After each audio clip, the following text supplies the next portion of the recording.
unspeakable horror awaits you.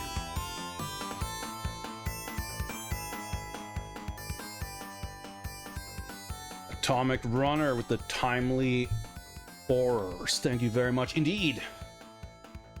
The 51 months. I am very grateful.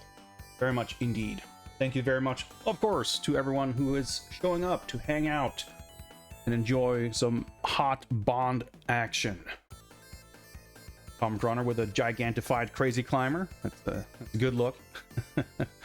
What is up, Father Axe Keeper? What is up, the Toxic Avenger? What is up, lurkers in chat, VOD viewers, and everybody else? I'm streaming at a somewhat unusual hour, at least for a Saturday stream.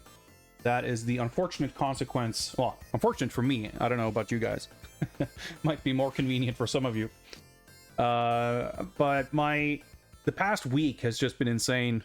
Not in the sense that it's been like hectic or exciting, more the opposite. I feel like it's just been a bit of a fog, and like I've just spent the week doing nothing basically, and my sleep pattern has gotten all messed up, and I don't know, everything is just a weird haze. And I was up really late. I was actually out highly unusually on a social engagement, and I got home at like 1 a.m. ish, and I went to bed at like 3, which is extremely unusual for me, and I've been trying to sort of turn my sleep schedule back around, and that didn't help. And it is currently 7:30 p.m. over here. And as I was creeping closer to 6 p.m.-ish, which I figured was like, we'll probably start the stream around there, I was like, oh boy, I kind of want to just go take a nap instead of streaming. But I was determined not to let my terrible sleep take over my life. Not to mention, I'm legitimately excited to get back to Games Bond, so I figured, let's just kick this thing off, and it should help bring things back to some kind of, dare I say, normalcy. Mudu-sama, Noodle, what's up, guys? Nice to see you here. As things are a bit topsy-turvy for me right now, we'll see. I am on vacation. I have no real, scheduled obligations today or tomorrow or most days. But, I would like to not be up all night so I can actually get up in the morning tomorrow and start working on making my way back to some kind of humane sleep schedule. As such, even though we're starting at this hour, I don't know if it's fair or reasonable to expect a typical Saturday 4 to 6 hour stream. It is also entirely possible that I'll be playing video games, and before we know it, it's 2 a.m. We'll just have to see how things go. But because we're late, and because I'm a little bit eager to make sure that we get some good progress, even if we end up having to cut things a little bit short, I'm gonna try. But I'll try to keep the sort of housekeeping up top a little briefer than perhaps usual. What is up, Ramon? Greetings, welcome. What was I gonna say? Something, I forgot. Well, I can start with a quick little anecdote that I already shared on Discord, but for those of you who didn't see it, when I got up this morning, I was like, oh man, well, morning and more. Well, when I got up today, I was like, all right, so I got to stream today. I should check and make sure that I have Rogue Agent and I have everything I need to actually play it and stream it, because I wasn't positive. It's been a long time since I had everything set up. And I do. I have the game right here, and I popped the disc in. I made sure that it ran according to my brief testing. It does appear that it runs at 60 hertz, which is of course preferable. Xbox is very uneven with PAL games. Some games are 50 hertz only, some support PAL 60. If a game runs terribly, which I feel like this probably does, it's not necessarily a big deal. Like, if the game doesn't, like, if it struggles to hit 30, it doesn't necessarily make a huge difference. But it's more for the purposes of the capture in the stream. If it's like capturing a 50 hertz feed at 60 hertz, it can get kind of weird. So I was relieved to see that that seemed to work fine. But before I even got that far, I went digging in their shelves behind me, because I knew I had this game. I bought it like 2 or 3 years ago. Must have been more than that now that I think of it, because I bought it well before James Bond actually started. And James Bond started almost 2 years ago, so I probably bought this like 4 years ago. And when I went to go dig into my shelf to pick this up, I was surprised to find something else. Namely, my Xbox copy of Everything or Nothing that I apparently own. Whoops. I guess I have this also. If I had been aware that I owned this when we were playing Everything or Nothing, I would have probably at least thought to try this disc to see if it worked. Alas, I had no recollection of having bought this, so I didn't think to look in my Xbox shelf to see if I had it.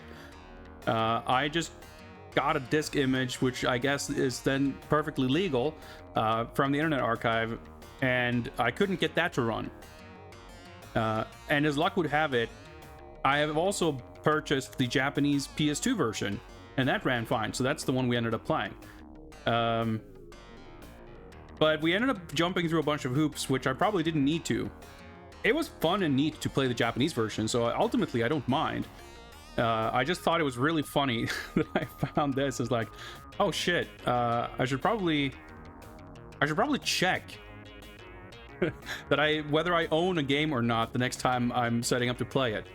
But you know, I now I have this on Xbox and PS2, and frankly, if/when I feel like playing this again, which is not entirely unreasonable to imagine, because it was a really cool game. I guess maybe I'll play this version. Just noticed that it has a Swedish EA pamphlet. Alright, cool. You can watch some vintage EA advertising. Anyway, that's obviously neither here nor there. We're pretty much done with Everything or Nothing for the time being, at least. Like I said, I just thought it was really funny, so I wanted to share that. What's up, Ingvars? I mean, I have certainly purchased multiples of games, deliberately or accidentally. But this one, this was a new one. Like, all right, we're gonna play this game. I don't have it, so let me go download it. Oh shit, it didn't work. Well, luckily I have the PS2 version, and then like 2 months later, it's like, huh. I guess I did have it. So I'll just make a note to self to like at least fucking look at a spreadsheet, dumbass. Like that, I have a spreadsheet for a reason. I have multiple spreadsheets for multiple reasons. One of which is to like double check if I own something before I go to buy it, for example. But I guess I just need to remind myself that, hey, I should probably double check if I own something when I'm about to play it also. So, I mean, lessons learned. GoldenEye Rogue Agent. A game that has a bit of a reputation. I think it is a... I think of this game very much like Batman Dark Tomorrow, the equivalent, the Bond equivalent to Batman Dark Tomorrow. That being a game that had a reputation for being, quote, the worst Batman game of all time. And That is absolutely not true. As a Batman video game scholar, I feel like I can confidently assert that that is not the case. And I feel like I could do that even if I hadn't done a highly official ranking of every Batman game, or at least every one I was able to play. But even setting aside my idiosyncratic tastes, there's no way you could convince me that Batman Dark Tomorrow is worse than like Batman Beyond on the PS1 or some of the more dreadful computer games, etc. However, I think that what the deal is with Batman Dark Tomorrow, and I think this game is exactly the same case, is that it is the game that has like the largest overlap in terms of being well known and being like obviously not very good. So it's like, it's not the worst game necessarily. I mean, it could be, but I strongly doubt it. But it is the game that I think has the strongest, or like, that's not the best word for it. It's the, you know, the most prominent reputation for being a bad game. And I think it's partially that it's like just a mediocre game, but I think this game in particular,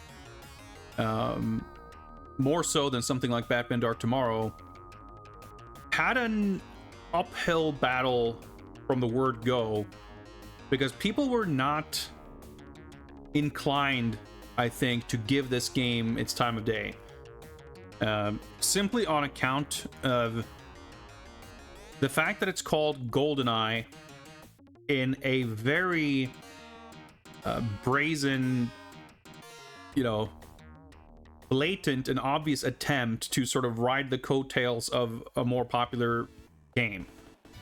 GoldenEye Rogue Agent, in fact, has absolutely zero connection whatsoever to the GoldenEye video game or the GoldenEye film. Yeah, sort of inverse, but not exactly. What I was gonna say is that, like, when people heard about this game, it just sort of invites a standoffish attitude, I think, being pitched as a consumer and possibly James Bond film and / or video game fan, being pitched this new GoldenEye thing that is just called GoldenEye, but it obviously has nothing to do with it, in a way that you might sort of be on the hook, or sort of be like, ooh, GoldenEye? And then you sort of pay attention, and then you find out what it is, and you go, the fuck is this? Like, by having that being your kind of opening, you're not really setting yourself up to receive the benefit of the doubt, I think. So I think people basically looked at this with a very skeptic mind. And I don't think that's why it has a bad reputation, but I think people were very eager to hate on this game. And as far as I'm aware, they received ample justification for that, you know, spite from the game itself. So I don't think necessarily that it's like the worst game of all time, but when it invites a kind of negative perception, it doesn't have to be the worst for people to just sort of decide pretty quickly that it's not worth their time and that it's like a stupid waste of effort, you know. As always, I'm eager to play it and see what kind of redeeming qualities we might discover. But my hopes aren't exactly high. Gundam, what's up? Six Button Southpaw, welcome, welcome. Don't you literally have a golden eye in this game? That is in fact true. The name of this game comes from the fact that you have a cybernetic eyeball. It's like the most contrived justification they could think of to, like, it really feels like this game started with like, all right, how can we like maximize the profits of the Bond license or whatever. And it's crazy to think too. I didn't have this context at the time, but it's crazy to think having come off Everything or Nothing, which was such an amazing game. It's not as if EA were in like dire straits and like, shit, we gotta make something happen. Like, this game feels desperate in a way that seems odd. It doesn't seem like it would be one thing if they had put out a string of extremely mediocre Bond games, or something that hadn't been successful, or if they were kind of in a decline and it's like, all right, this is the Hail Mary, let's just fucking call it GoldenEye and hope for the best. But this is, to be clear, this is not from the same developer as Everything or Nothing, but you would think that game being such a success would have made for a pretty clear idea of like what to do next. But then again, these games came out so rapidly that they were probably in development concurrently, so there probably wouldn't have been much room to sort of react to that game. But even so, like, it seems, I don't know, it just sort of reeks of desperation in a strange way. But the funny thing is, like, and again, it's probably not a coincidence, but this is sort of sandwiched in between Everything or Nothing and From Russia with Love, which is a game that I also think, as far as I understand it, has a very positive reputation. So everything about this just seems ill-advised and a little bit strange. But again, like, it just, you get the feeling that the conversation started with, all right, so what if we call it GoldenEye? But I don't know if I guess they maybe felt that, like, well, basing it on that movie is a bad idea. I don't know. Everything about it is so strange. Like, it's entirely possible that the name came later. Someone, like, thought, ooh, couldn't we do this? And it sort of snuck its way in there, and someone somewhere figured it would be a good, like, SEO or, just sort of piggybacking on the popularity of a completely unrelated game. But it's a little stupid. The premise itself, I think, is novel, at least. It's maybe a little more novel than it needs to be, but I think conceptually it wasn't doomed to be a terrible game. I think that has more to do with the execution than anything.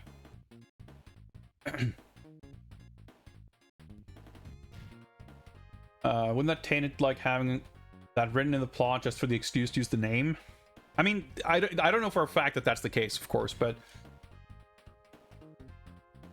it seems, I don't know, it seems a bit silly. But I don't know, I just know the very broad strokes of the premise. I haven't played the game really. I played like half of stage 1 when I first bought this a couple of years ago, but I don't know sort of how the plot develops or where things go, so we'll find out together, I suppose.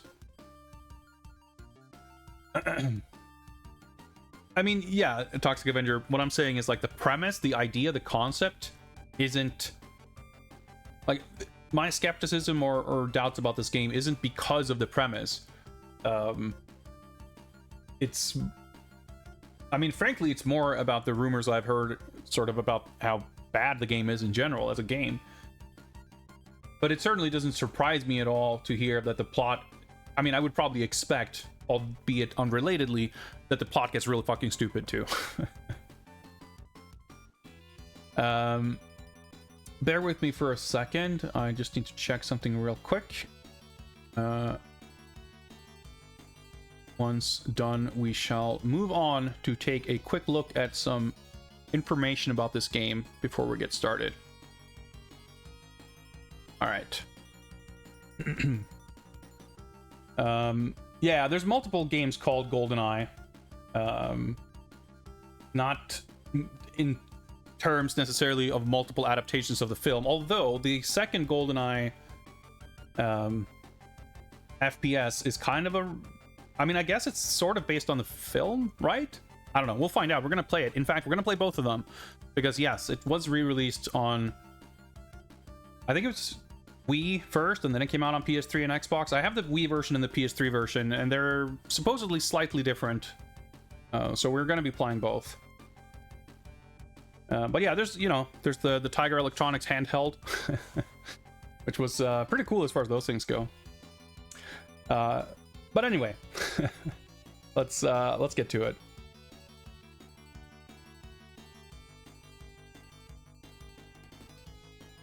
GoldenEye Rogue Agent. Let us look at some info here.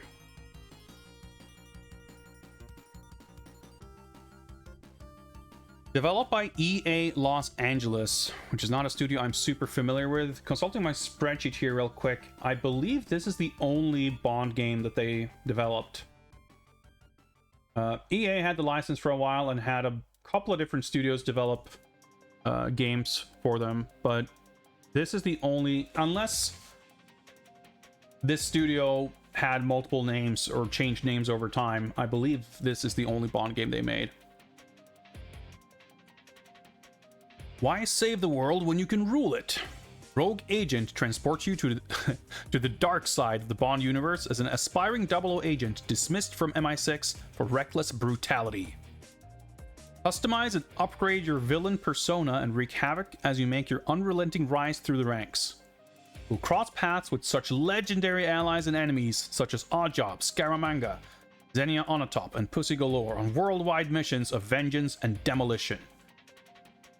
How much you guys want to bet that sounds way more exciting than the game's gonna be? Formerly DreamWorks Interactive. I see. Well, their name, or that name I should say, also does not show up on this list at least, so I suppose this is still their only Bond game. Although I would be curious in general, not just for this studio, but and I've done it at some points, like playing a game and just like researching a little bit what other stuff they'd worked on, because I'd be curious if this is a representative game in terms of their level of craft, or if it's an outlier.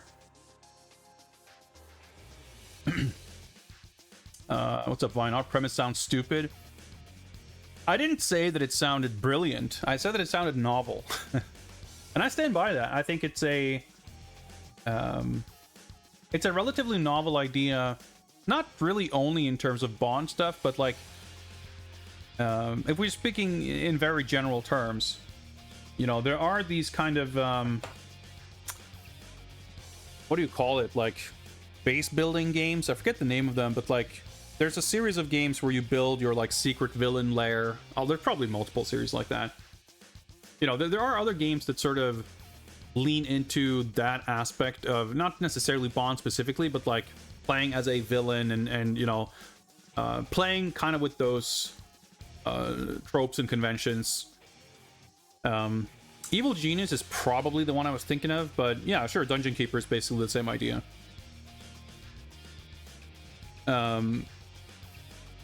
This is, you know, kind of similar to those on some sort of level, right? But it's a little different, obviously, in terms of what kind of game it is. I think for any licensed property, there is a there's an inherent novelty value to sort of playing within an established universe, but playing in completely unexplored areas of that universe. There's a lot of Star Wars games, for example, that don't really follow any of the films, and not necessarily, you know, just like with the Bond games or, you know, Indiana Jones or whatever, something like that, where it's like you make a game that plays and looks as if it had been a film, it just happened to be an original story. But with Star Wars, there's a lot of like, I don't know, the droids game, there's like the Gungan base builder, there's, I don't know, there's like a million things that are a completely just anything goes mentality to just doing anything that someone thinks would make for a good video game. And it makes sense you get that for Star Wars because it's gigantically massive and there's like 8,000 games. But even something like Bond, that according to my list has 50 games, give or take, you do get games that sort of tell original stories, but you don't get a lot of games that sort of follow other characters. So I think that is hypothetically, sort of on paper, an interesting idea, and like getting the sort of villainous perspective is, it is novel in the literal sense that it's like unusual. And I think a game like this, if it had been a great game, I don't think people would have been against the idea of it. But of course, it becomes a little easier to say that it's stupid if the game is also bad. Yeah. Oh, Noodle. The Q funding stuff is kind of on hold currently. I didn't have time to set up new goals or anything for the next one because we just kind of came off the most recent bonus mission. But that reminds me that I need to go set that up.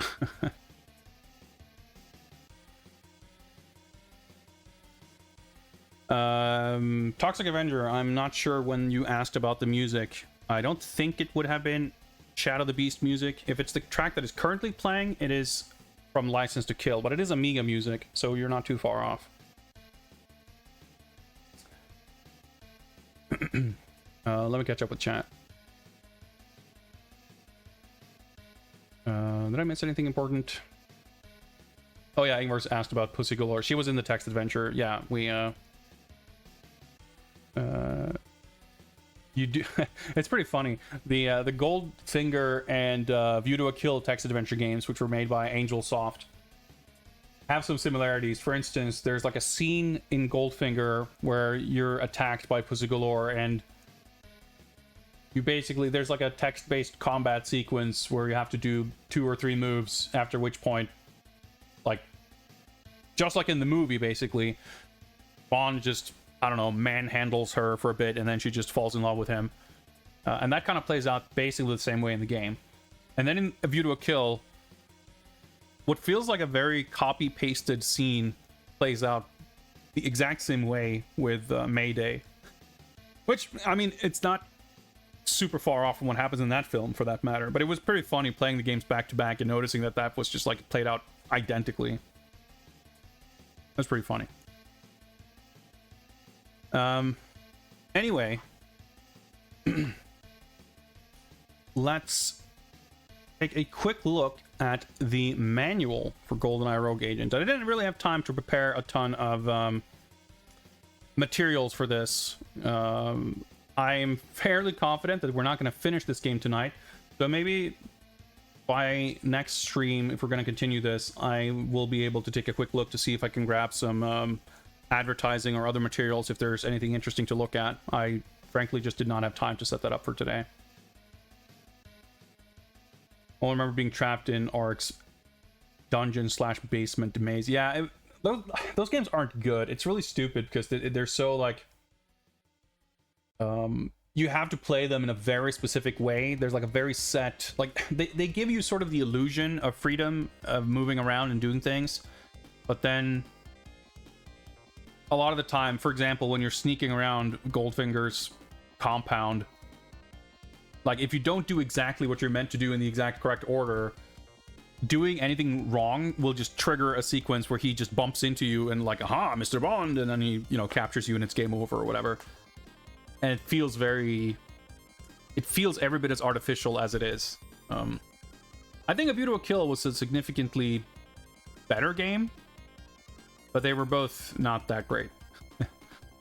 A fun little distraction if you're like a James Bond fan, but I would hardly recommend them as like good text adventures. But I digress. Let's see if we can learn anything of interest from the manual. Give me a second here and I shall make it so that I can actually read. And we can zoom in a little bit. Yeah. Removal of instruction booklet will incur a $10 fee. All right.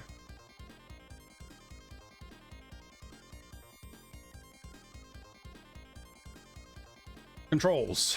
All right. Complete controls. Menus. I think we can figure those out. Gameplay controls. Move, strafe, aim, turn.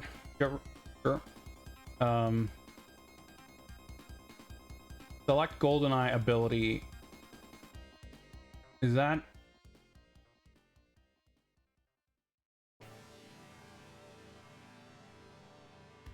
Fuck is that? Is that it?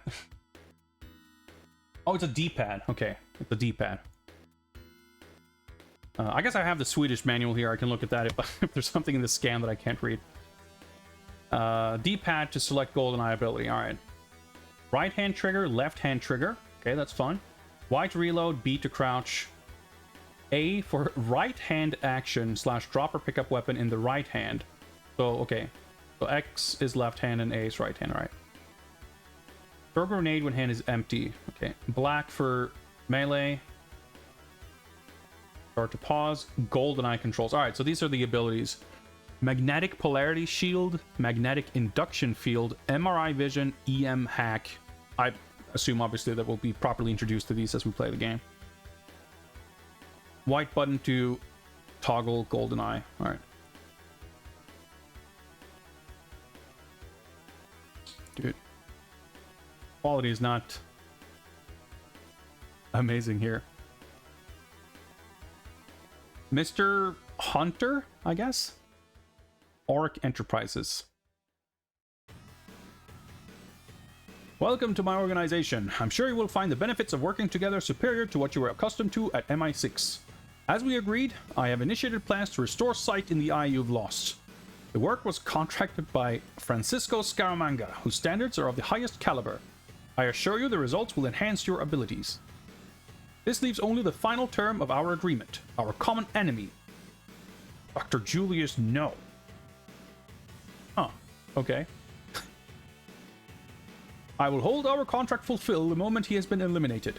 Come immediately to Auric Enterprises in Switzerland. All travel and documents have been arranged. You will be met by my driver at Zurich Airport. Goes by the name of Oddjob. So Dr. No is the villain. Yeah, he's like on the box. Stuff like this is so weird too. Like, for some reason, I feel like I have a higher degree of tolerance or understanding for, like, fuck it, let's just chuck Jaws and maybe Oddjob in as a mini boss in every Bond game. Because, like, there's a little bit of an established precedent of Jaws coming back in the movies, right? But I don't hate it.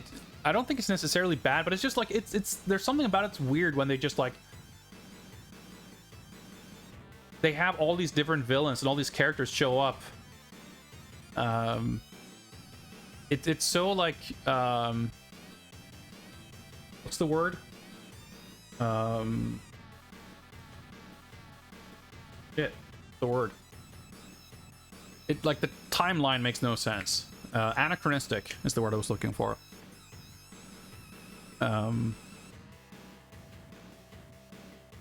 It's not that that it's like really crucial to me that they respect the sanctity of James Bond film canon or anything,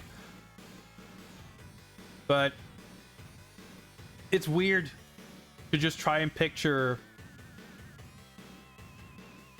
at what point like this GoldenEye or Goldfinger like exist, and also these other guys are around like simultaneously. I don't know. And then I suppose again, we'll see sort of what they do with the plot and everything, but even just reading this makes it seem kind of goofy that like you would think that the main concept behind setting a story in the Bond universe where you play, or like the protagonist, the main character is a villain,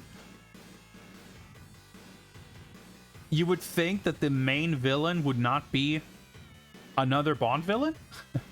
Or the main antagonist, I should say. Like, Bond himself doesn't necessarily have to be like the final boss or whatever. Like, I can see the challenge of, you know, I'm sure the license owner would be, you know, have a thing or two to say about it, but like, I can understand the feeling, if not legal limitation, of not being able to make a game where the objective is to defeat James Bond and / or MI6 or whatever.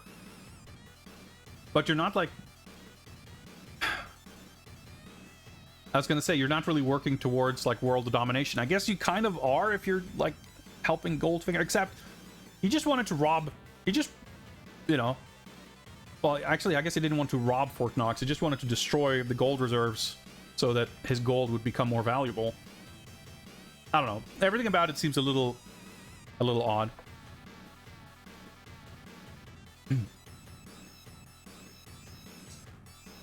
Jaws is only in 2 movies. Yeah, but like him coming back is still... There is a president, right? Like it's not like he's back in every movie or anything, but there's more of a precedent for that than like all these different villains from different decades just like either hanging out or being at each other's throats, or just, I don't know. They're just cherry picking whatever characters that they could either squeeze into the story or get the likeness rights to or whatever.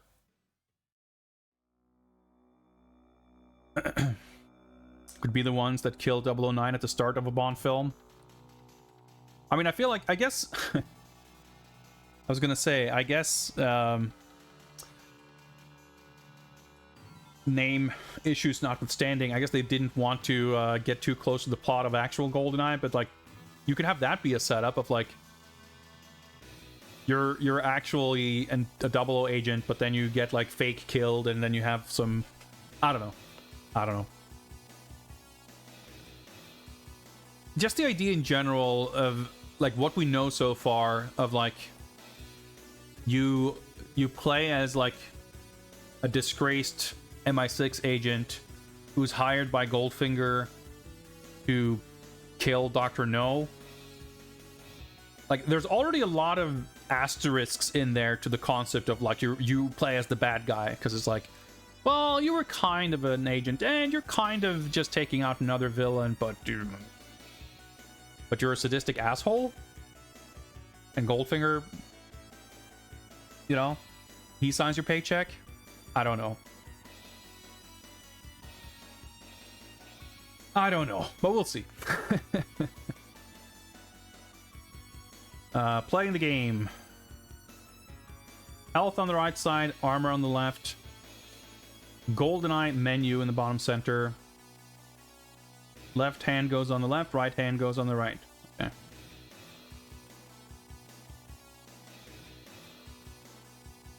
Manual seems pretty brief here. Probably no mega extended lore. Moving and using cover. You move with the left stick. You may be tough, but you are not invulnerable. Your enemies are more accurate when you stay out in the open. To avoid damage and make it tougher for enemies to fire upon you accurately, take cover behind obstacles. Okay, so there's no actual sort of cover mechanic, just sound advice to not stand in the open and also crouch. Your health is measured by the curved red bar on the right side of the screen. As you take damage, your health is depleted. If you avoid taking damage for several seconds, your health will begin to replenish itself. Good typo there. The meter flashes when your health becomes low. If your health runs out completely, you are defeated and must resume the mission from your last autosave point. Okay. More typos. Beautiful. Armor. Your armor level is measured by the curved blue bar on the left side of the screen. To replenish your armor level, acquire armor vests. When your armor level is full, the on-screen armor gauge turns gold. Some enemies carry a spare armor vest, which you can acquire once you have dispatched them. Tip. Use precise shots to eliminate enemies cleanly and maximize the value of the armor they may be carrying. The more bullets you fire into an enemy, the more you degrade his spare armor. That's actually kind of an interesting, cool mechanic. So, we are fairly directly incentivized to go for headshots, it sounds like. Weapons handling. As a rogue agent, you carry the Spec 9 personal sidearm. This light weapon can never be dropped and always has ammunition. You may pick up additional weapons during a mission, but only Type S frag grenades and the Spec 9 can be holstered. Okay, that's interesting. When your left or right hands are free, these two weapons are automatically equipped. All other weapons are dropped when you pick up a new weapon. Some weapons are small and can be fired one-handed, while other weapons are heavier and require both hands. If a two-handed weapon has a secondary feature, such as a recon scope, activate the feature by pulling the left trigger. For maximum firepower, wield weapons in both hands. Okay. To fire your right-hand weapon, pull the right trigger. To pick up a new weapon in your right hand, press A. To drop a weapon, hold A until it drops. No other weapon is equipped in your right hand. Your Spec 9 personal sidearm is automatically equipped.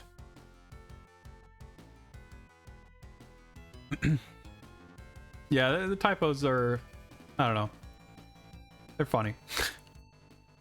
Left hand works the same, but with L and X. Hand-to-hand attack. Sometimes the best option at close range is your bare hands. Melee attacks directly damage an enemy's health, even if the enemy has full armor. To subdue an enemy by hand, press black to strike your opponent until he is stunned, usually 1 or 2 strikes. Once stunned, press black again to knock your enemy out. Heavily armored enemies can withstand multiple melee attacks before being stunned.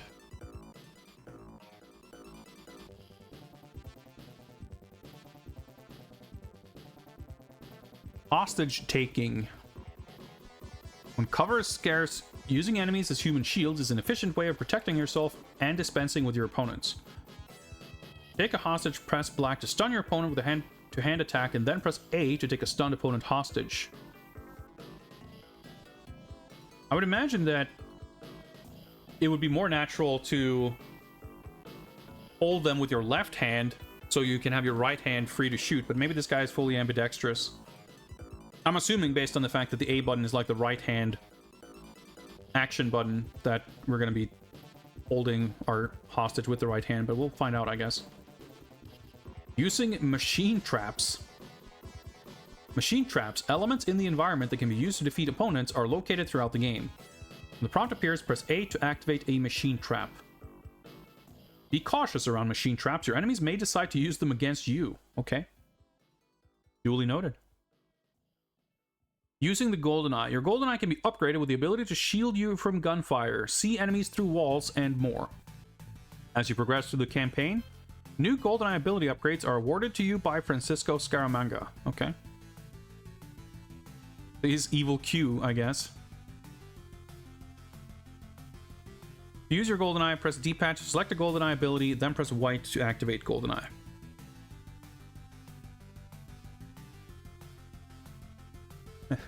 Using your GoldenEye depletes your GoldenEye power level over time. Some GoldenEye features consume significant amounts of power all at once, and others drain power slowly over time. Be sure to keep an eye on your power levels. When you are not using your GoldenEye, it slowly recharges its power level. Certain types of machinery or structures can drain your GoldenEye of its power. Watch your on-screen readouts for signs of power drain. Walk into a GoldenEye kryptonite zone. Polarity Shield deflects bullets and other attacks or discharge into enemies with melee attacks.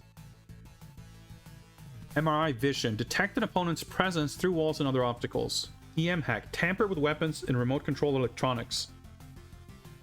Magnetic Field. Throw enemies to their doom. Press left stick to control the field's direction. What, is it just like shooting a projectile? Or do I... Is it like telekinesis? We'll just have to find out, I guess. Multiplayer with the GoldenEye. In multiplayer games, the magnetic field is replaced by an EMP burst. This stuns your opponent so that he cannot move and slowly drains his health. I mean, that's how EMPs work, pretty sure. If you get caught in an EMP burst, use the EM hack to break free. Using the Polarity Shield in multiplayer makes you invincible for a short period of time at the cost of draining all of your GoldenEye power. During the time your Polarity Shield is enabled, you are undetectable on the MRI vision scans of others. Rogue Scoring. At the end of each mission, you are scored on how well you completed your assignment. Your Rogue score is the sum of the total eliminations you accomplished during the mission, plus several bonuses. Special unlocks such as multiplayer maps become available to you for achieving high scores. You can increase your overall score by earning bonuses in the following areas. Accuracy, awarded for exceeding your accuracy goal.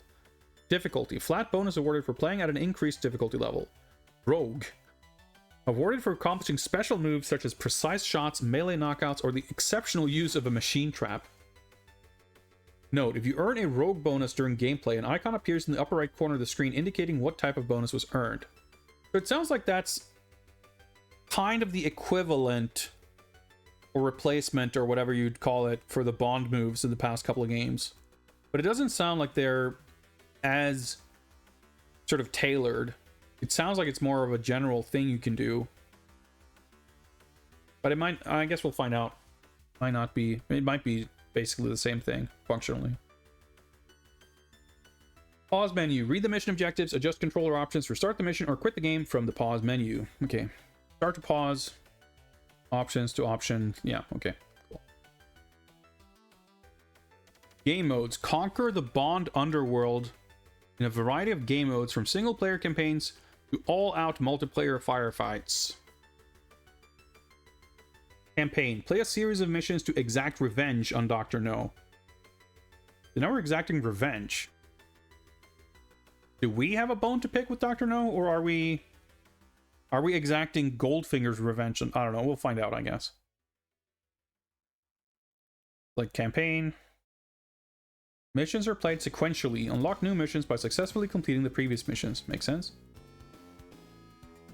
2, 3, or 4 players can compete in multiplayer split screen mode. Alright. Showdown, team showdown, domination, tug-o-war. Yeah, we don't really need to pay super close attention to all the multiplayer stuff because we're not really going to be engaging with that. Unless there's bot matches. I had a little bit of fun with that in Nightfire, even if it was pretty limited.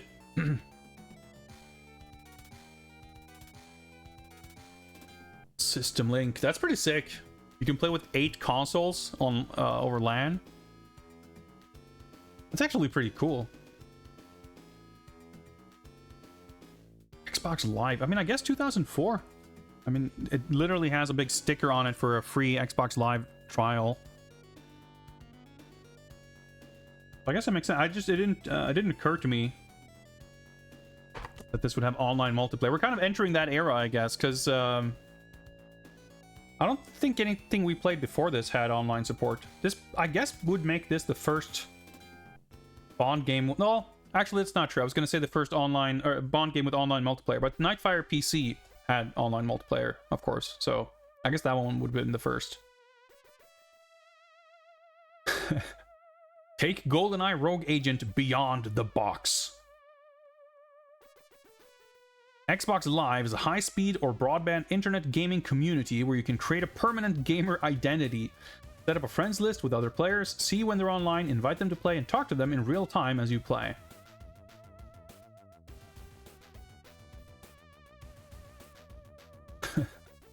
Online menu, quick match, Optimatch, etc., etc. Optimatch is a pretty good word. EA Messenger. Online multiplayer modes. All split-screen game modes are available in online play. Additionally, one more game mode, Countdown, is available. Protect countdown platforms to drop your enemy's counter to 0. Okay. Alright. Back to the important stuff. Weapons.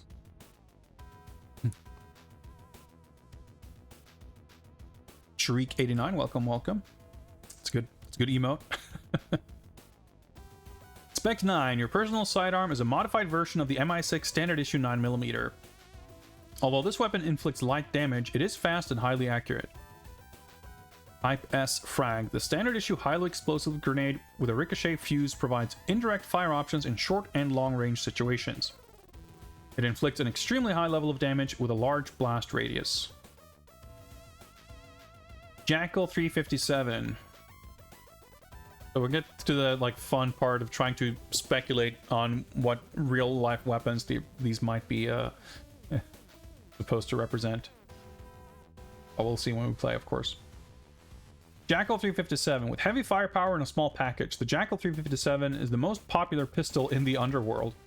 It inflicts a high level of damage and is extremely accurate. So I'm assuming that's a revolver. Or maybe it's a... I mean, he does a Desert Eagle on the box. Well, You can already see the cover art right there. I don't need to show it on camera. Oh yeah, I might need to show this though, because it has like a very, I don't know, goofily like photoshopped on like Spectre logo on the slide. So I guess it's probably a Desert Eagle then. Mamba 12 gauge. This short-range, wide-covered shotgun excels at assault operations. Although its powerful blast inflicts a high level of damage and can knock opponents off their feet, its accuracy leaves something to be desired. I would assume that's a SPAS 12, but we'll find out. HS-90. This compact and reliable submachine. It's not a submachine gun, it's just a submachine. This compact and reliable submachine is a popular weapon among guard and patrol units throughout the underworld. High rate of fire compensates for its light damage capabilities and poor accuracy. I'm gonna assume that's a P90. AR-4 Commando. Originally manufactured for British Special Forces applications, the two-handed AR-4 Commando, the preeminent recon and assault weapon in the world today. I feel like I'm trying to remember what the gun is that I'm thinking of that this is probably based on, but whatever. Longbow SR, campaign only. Perfect for assassination and sniper missions, the two-handed Longbow SR provides incredible accuracy over long distances for the patient operator. So that's a sniper rifle then, I guess. Harpoon RL. I guess that's a rocket launcher, probably. A portable anti-armor rocket launcher that can fire multiple rounds before disposal. The Harpoon is also an effective anti-personnel weapon. Due to its extremely wide blast radius, this two-handed weapon is not recommended for use in close quarters. Predator MG. This two-handed portable aircraft weapon employs a high-capacity magazine and spin-up chain firing mechanism to deliver continuous automatic fire for extended periods. So, chain gun. Venom 200 ml.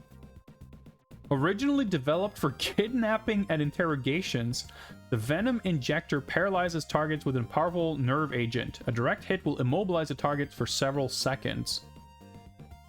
Developed for kidnapping, huh? Not like for non-lethal disabling. Like, no, it's specifically developed for kidnapping. Are there more weapons? Okay, yeah. I was gonna say the weapons list didn't seem super long until we started getting to all these like esoteric, weird special weapons, but not necessarily a bad thing. The awesome phone, what's up? Yeah, this is the second game, I guess, in the GoldenEye series. Third, if you count the Tiger Electronics handheld.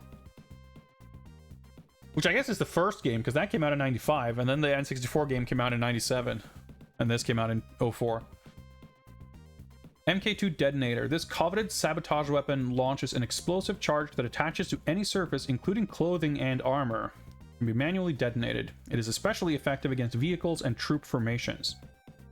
Mag Rail. The byproduct of space weapons research, the Mag Rail uses a superconductive magnetic field to launch a depleted uranium rail, which can penetrate walls, obstacles, and enemy personnel. Alright, there's a railgun. There was, you know, PC Nightfire had a very weird, awkward laser gun that was vaguely railgun-esque, but it was not very satisfying. Very curious to see how this one feels. Tesla EM. Developed from EMP technology used to cleanse data evidence from supercomputers, the Tesla EM is a high-powered anti-personnel weapon that can disrupt polarity shields employed by the underworld elite. Funny, like, oh yeah, we developed this thing to wipe hard drives. Turns out it is also a high-powered anti-personnel device. Sorry, high-powered anti-personnel weapon. Omen XR. Although the existence of this weapon cannot be verified, there are widespread reports that ARC Enterprises is aggressively pursuing development of an experimental rifle equipped with organic mass energy neutralization technology, which would cause instant target vaporization. Now we're talking. This is some Soldier of Fortune shit. Goblin Mine. Golden Gun. So now we're seeing this written as if it's like written from the perspective of MI6 or something, because clearly this isn't Goldfinger's. Well, I was gonna say, clearly this isn't Goldfinger's, like, briefing. But I suppose, hypothetically, if we're some fucking low-level thug, a recent hire, we wouldn't necessarily be privy to the top secret, you know, instant vaporization weapon development. But given that the manual mentions it, I'm gonna go on a limb and say this weapon is probably in the game. This weapon probably exists. Do we get Evil Q? From the sounds of things, Scaramanga is Evil Q, which I mean, I'm good with that. Goblin Mine, that's a very good weapon name. Predominantly used in sieges and warfare operations, the Goblin Mine is a two-handed proximity explosive with an automatic motion detected detonation, blah blah blah. Golden Gun, a masterpiece in the art of concealed weapon craftsmanship. The Golden Gun, the personal weapon of Francisco Scaramanga, can eliminate any man in a single shot. Hints and tips. Use cover to your advantage. Yep. Experiment with a variety of one- or two-handed to find the perfect configuration for your needs. Elite commander units are equipped with personal shields similar to the GoldenEye's Polarity Shield upgrade. These enemies can be identified by a red name that appears near your crosshairs. Treat them with extreme caution. If you're pinned down, try using your EM hack against enemies with dual weapons or heavy weapons. The resulting inaccuracy will make it safer for you to return fire. Let me just electromagnetically hack their ability to hold a rifle. What's up, Willie? Welcome, welcome. Don't forget your hand-to-hand attacks. They come in handy in close quarters or against heavily armored enemies. Think like a villain. You won't get far in the underworld if you play like you've got a conscience. I'm not really sure what that means, because it's not as if in any other recent Bond game we're like benefiting from showing mercy. But alright. Have you missed any digressions? I don't know if I'm the best judge of that, but you haven't missed too much of value. You've been kind of skimming through the manual, and it appears this is in fact the final page here. And we will shortly get to the actual game. I need to hydrate, however.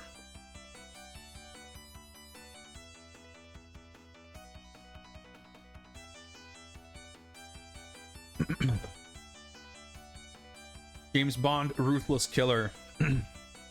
Well, he's about to get some tough competition from Agent GoldenEye here. I guess we got a letter here addressed to a Mr. Hunter, so I guess that's our name. In classic James Bond video game fashion, the manual contains a briefing of sorts that will chronologically, like, take place not before the game starts, but after, like, the introductory mission. Or at some other later point. That's usually how it goes. Because the games rarely start with the briefing. There's usually some kind of intro stuff to sort of set the stage. And obviously, in this letter, it's, like, already... It's funny that... I mean, I guess... You'd expect it to have read the back of the box and seen the marketing or whatever. But it seems weird that this is like the literal only explanation of the premise or the plot at all. Although I'm sure it's always also, perhaps even more so, assumed that you wouldn't read any of this anyway. Just boot up the game and you'll get the introduction you need. But it's funny. I mean, I understand it. You can't, like, avoid putting something like this in the manual for the fear of spoiling things, or, like, just because it doesn't take place before the game starts. But it becomes kind of funny sometimes when you get what's supposed to be an introduction, but it's already kind of leaping ahead a little bit. But whatever. We'll see how this plays out.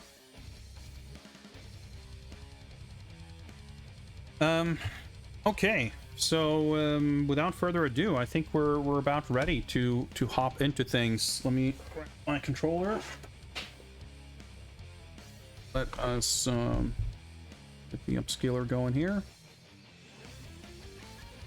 Get rid of these jams.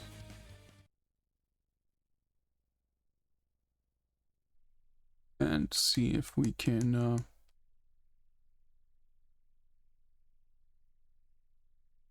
This one, maybe?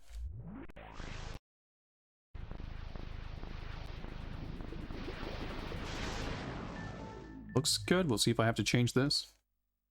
Change my display here so I can actually see what I'm doing. Actually, before that, let me fix my spreadsheet.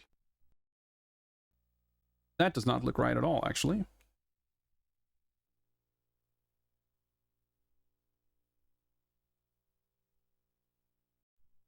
That looks much better.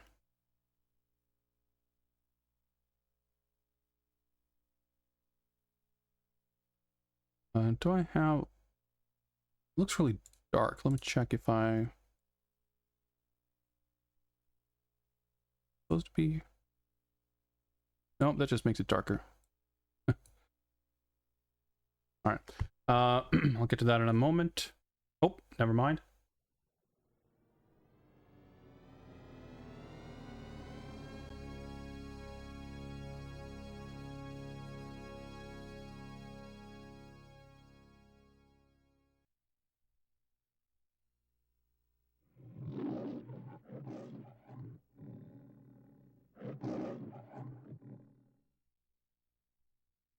Did it just pick a language? Or I don't know what happened exactly. I certainly didn't press a button.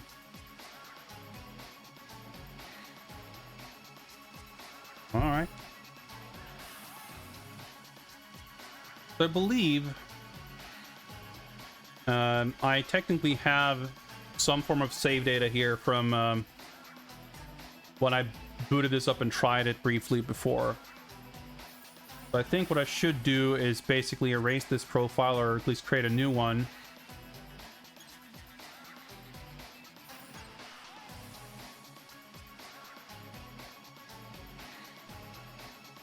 Yeah, so I cannot delete this. Maybe I have to create a new profile first. Well, whatever.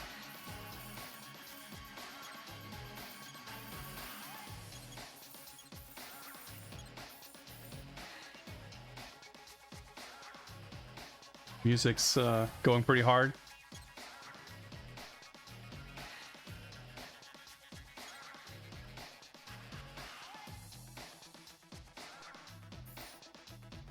So now that I have multiple... Do this first. Sure. And I'm so not used to the Xbox controller. It's so, like, chunky. It has a very different shape than like any other controller.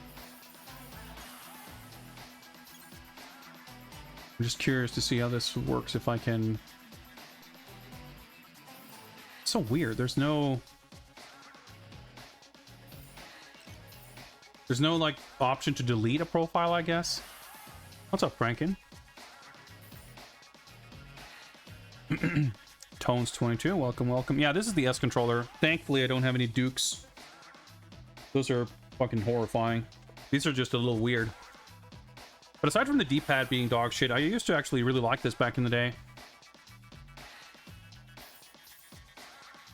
AV options, what do we got?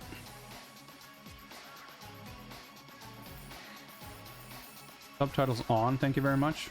Calibrate screen. Yeah, that looks okay on my end, at least. The childhood game of yours, Tones. I'm really excited to see what this is like. I played half of one level when I first got this and was very unimpressed, but I'm sure that will not be...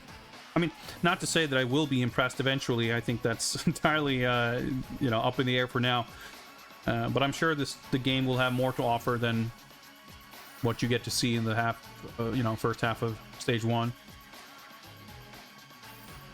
I'm gonna bump this up because audio seems like it's generally a little bit on the low side from the capture.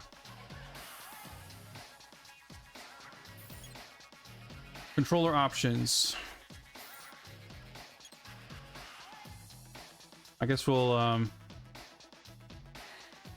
probably just stick with the I was gonna say with the default. Position V2. Click the left thumbstick to activate I, click the right thumbstick to melee. Which I assume in this, the clicking the sticks just has no effect then.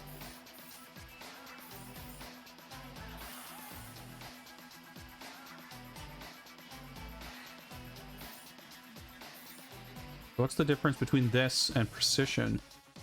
Oh, right thumbstick to crouch. But you still have the crouch face button.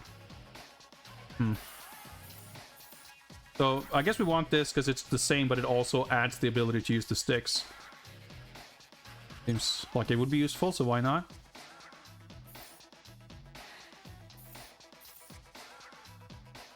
Okay. We just turn on auto aim. It's good to have an option. We'll see if the game's really annoyingly difficult. We might want that.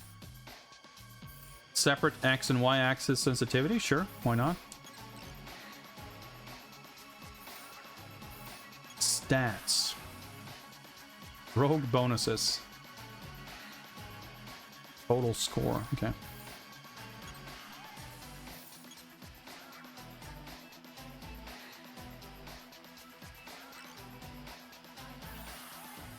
Extras? Unlocked content. Well, we'll obviously come back to that later.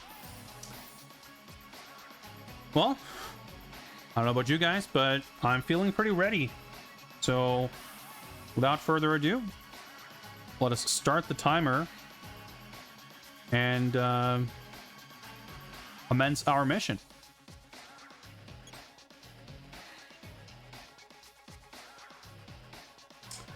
Mission Fort Knox, difficulty normal. What options do we have here, actually? We'll play normal, I'm just curious.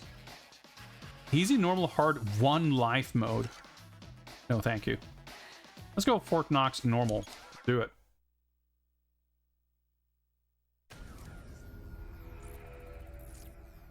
Three years ago, while on assignment, the agent was severely wounded in an encounter with Dr. No and subsequently lost the use of his right eye.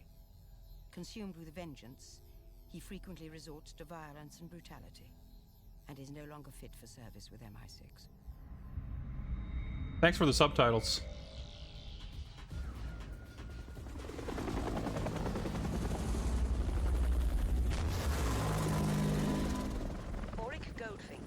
A member of the most powerful criminal organization in the world, has seized the US gold depository at Fort Knox. He intends to irradiate the bullion reserve with a nuclear device, which will devastate the global economy. As his crimes threaten the security of the Bank of England itself, you and 007 will work in concert with Army commandos to neutralize Goldfinger's men, then locate and defuse the bomb. Good luck, gentlemen.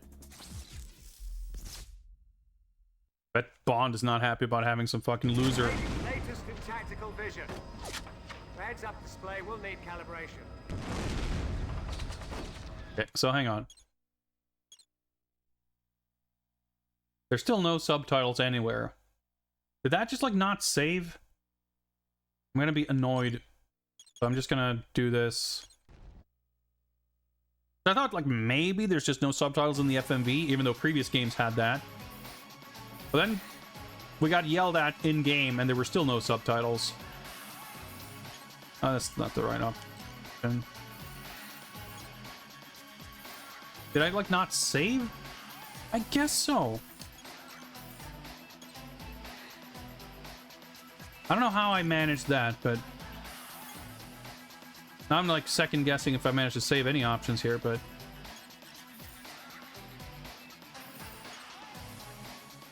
so weird.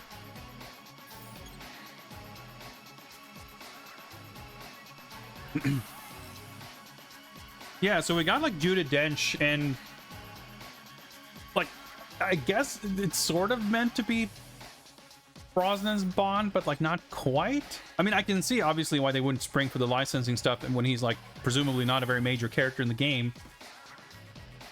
But I'm like a little bit surprised that he's like in it at all.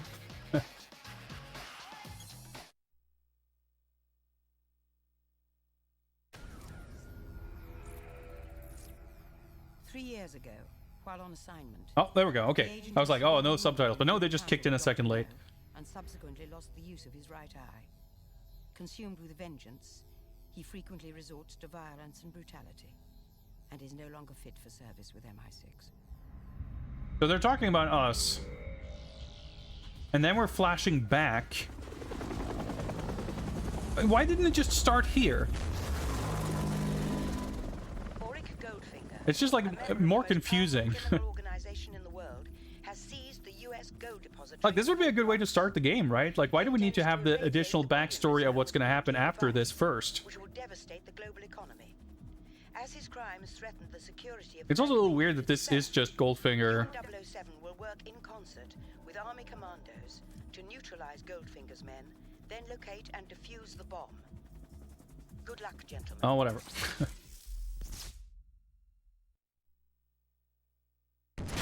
Latest in tactical vision.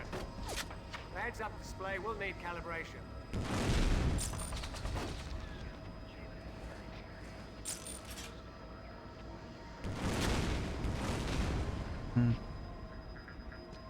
So, you can see why they would have this separately, because it's like, for some reason, turn there. Whoa, there's like pretty heavy acceleration.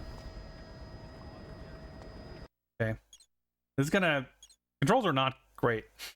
This is gonna get a little annoying, I think.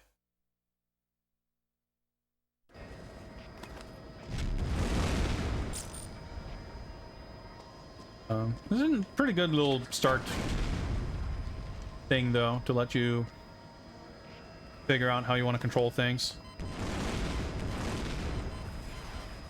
I found the jank. I mean, I didn't really have to look for it. I think it found me. Can I have my gun now, please?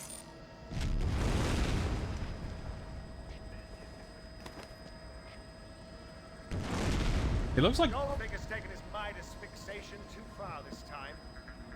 Follow my lead and we'll get the job done. This time, it's like, oh yeah, Goldfinger's at it again. Gold reserve.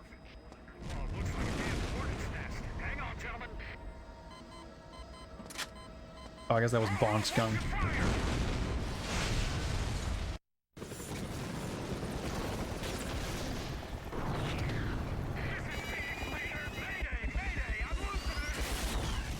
Actually, maybe I shouldn't have bumped the audio. It looks like it's getting pretty loud now.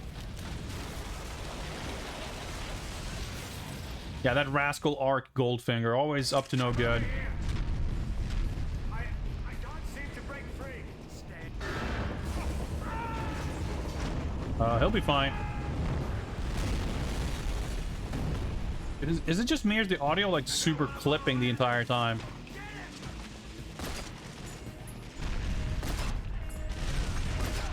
Look at these magnificent gray hallways.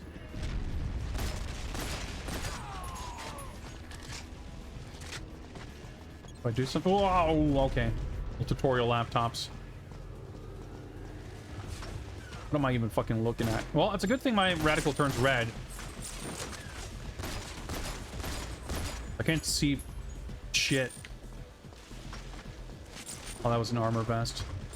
Oh yeah, I guess I've got a sick chrome-plated P99, sort of. But let's switch it for a Desert Eagle.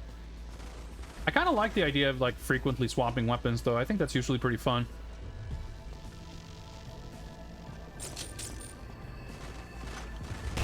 Are these... No? Okay.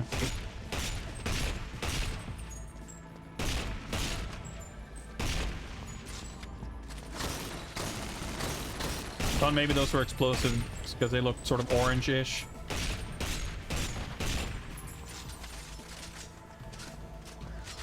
Like twirling guns left and right. All right, fun, I guess. You're dead. No, no. It's A to smash. Dude, I'm evil, okay? Not gonna get far in the underworld by not murdering people.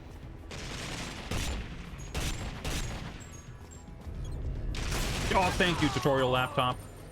Oh, I got a rogue move. What did it say? Probably nothing new. Oh, okay. Oh, okay. I already missed the the lock-on and aiming system from Everything or Nothing. I mean, obviously, it wouldn't really make sense in a first-person shooter, but maybe they didn't need to make a first-person shooter. Okay, I got a little arrow, which I assume is where I'm meant to go. Hang on.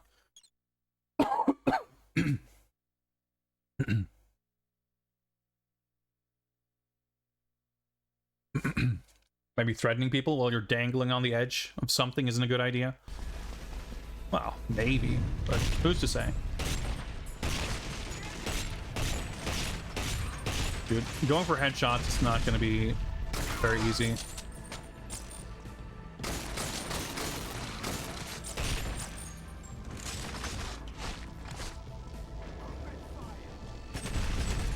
Oh yeah, I can crouch, I guess. Oh boy. Oh, it's a toggle. That's weird. Oh, that's a laser. Scavenging weapon. Oh, I'm not gonna read that, but like that's not a bad sound effect, but it's a little obnoxious to have it play like every time you step across something you could potentially pick up. Am I being shot at, or is the place just falling apart? Someone is shooting something.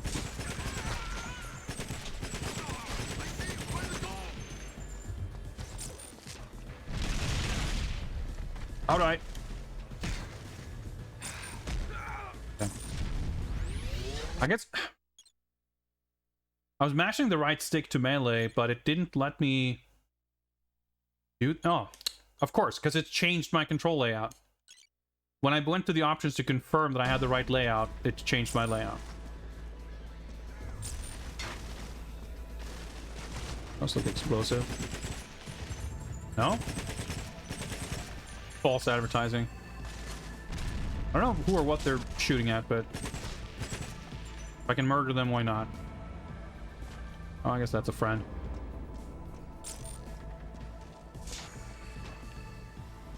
The lighting looks pretty good, but the environment itself is so mind-numbingly bland.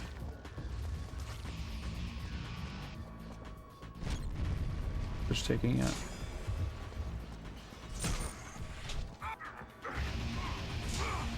Oh, okay, so I do use the A button, but we're still grabbing with the right hand.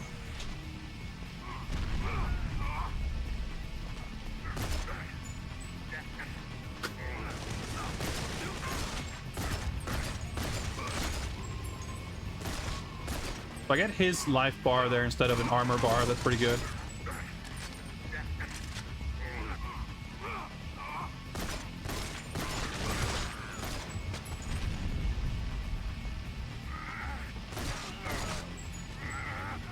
Rogue move.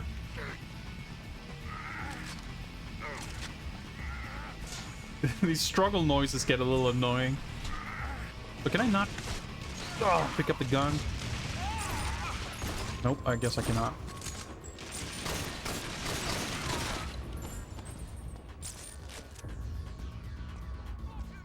So far you get armor pretty frequently, at least. Switching back. Oh, okay, just like for dropping. Keep that door covered.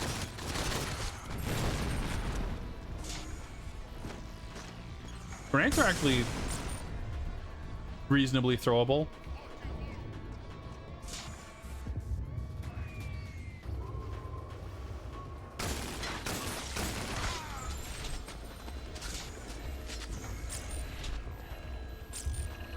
Frame rate, it's not amazing.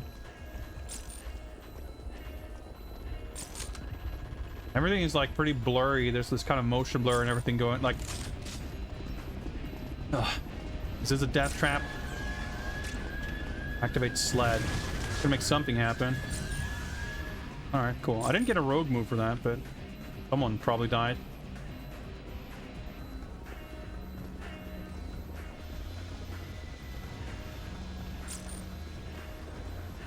Like, it feels weird. I'm so conditioned to just, like, walk over every weapon I can find to, like, stock up on ammo and everything. But obviously it doesn't work that way.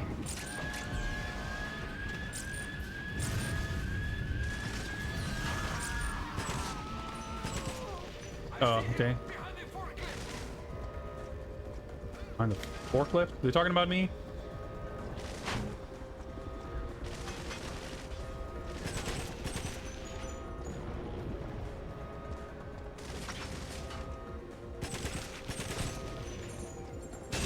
I got him. Oh, okay. Now they exploded.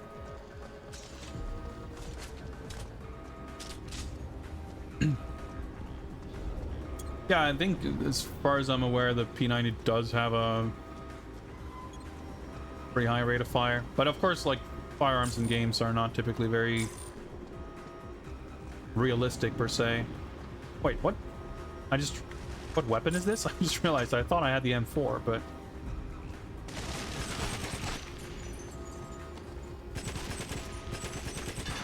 I guess they were pre-exploded. That's kind of weird. I mean, it's convenient, I guess, but it's really weird that they like phase out of existence before they even hit the ground. They like stumble around a little bit while fading out. Like, not the most satisfying. Activate a sled. I guess I need to do that to just get rid of this shit so I can walk through anyway. Armor. I keep having like full armor most of the time, but I'm sure that'll change. Oh boy, I got like stuck in place doing a melee attack.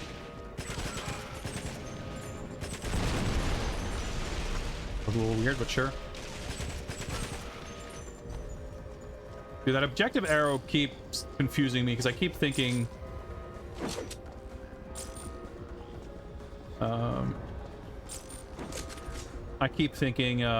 there's someone there or I'm being shot at from that direction. Also, it's very funny that I picked up the P90 in my right hand and he just like flipped the pistol in his left hand. Like anytime you swap, it just tosses the gun. He's enjoying himself though. I respect that. Whoa, rogue bonuses. Yeah, okay.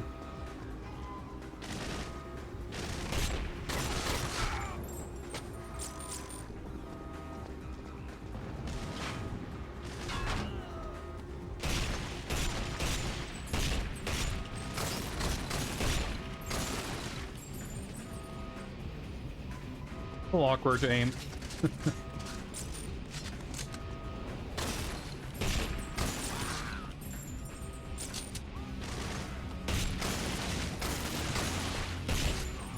Oh, I still managed to get some sharpshooter bonuses ever so often.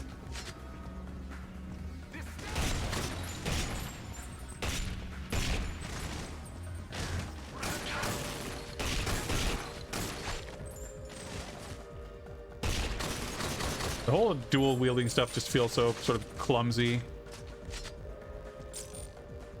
It's not a matter of it being like poorly executed or anything. It's just like I don't feel very badass when I'm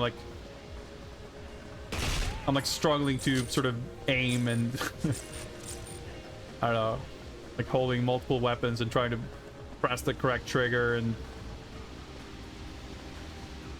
I don't know, it's just kind of funny. But I mean, I guess they wanted to do something.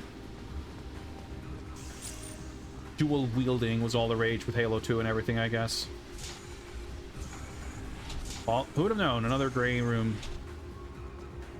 No courtesy human shield here, though. Boy, it sure is a good thing we have that arrow, because how the fuck would you else know where you're meant to go? This is actually a kind of cool effect. The like frosted glass. It's pretty impressive for 2004. We confirm that special forces have penetrated the facility. You must reach the vault before the bomb detonates. Did the subtitles disable themselves again, or what's up?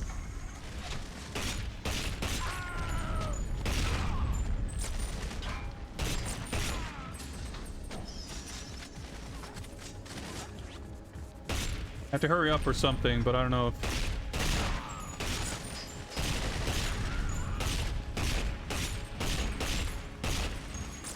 Dude, the jukes.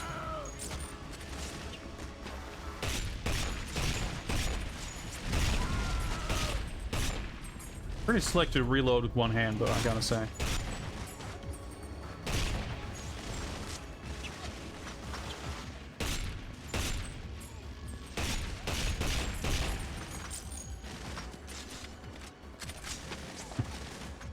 Different animations for dual reloading. Oh boy, did this help? I don't know.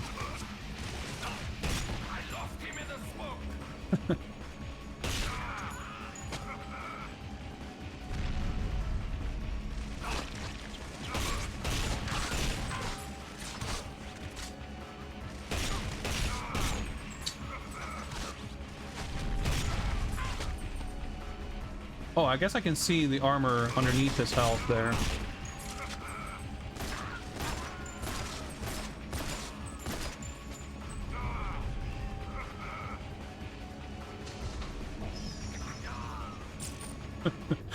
All right. Oh boy, the hitbox of this. Oh, I tried to pick up a gun.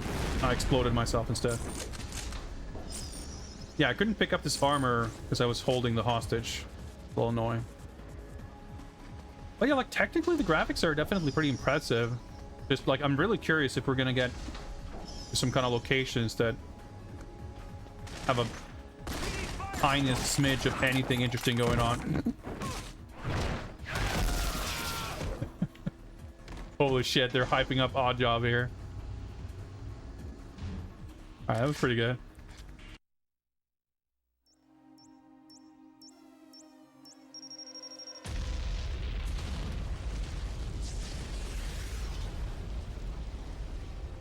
Well, this didn't go as planned. Oh, we already know this is a flashback, so... Reset program. End of training simulation. Yeah, well, there you go. You were directly responsible for the death of 007. Your tactics are inexcusable. Were I There's really? No place at MI6 for an agent like you. You're dismissed.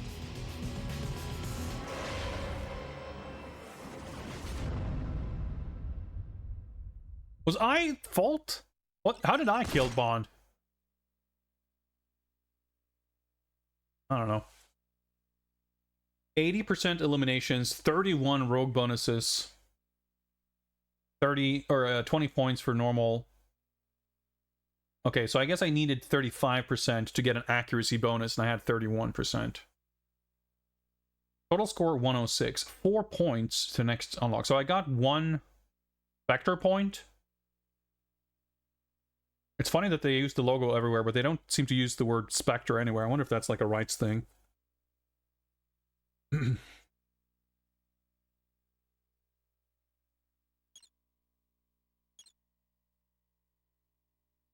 Perfect shots. 0 machine traps. I thought I killed people with those trains, but I guess I didn't. Machine hack in transit intimidations. Oh.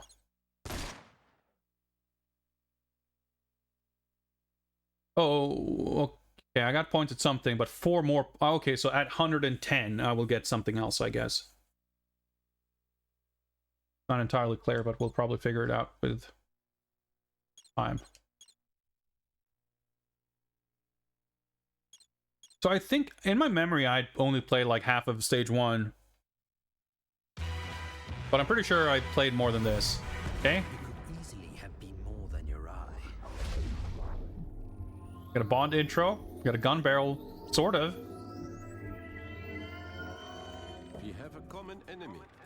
Dr. No has broken ranks with our organization. He must be eliminated. I declare war on Goldfinger. War.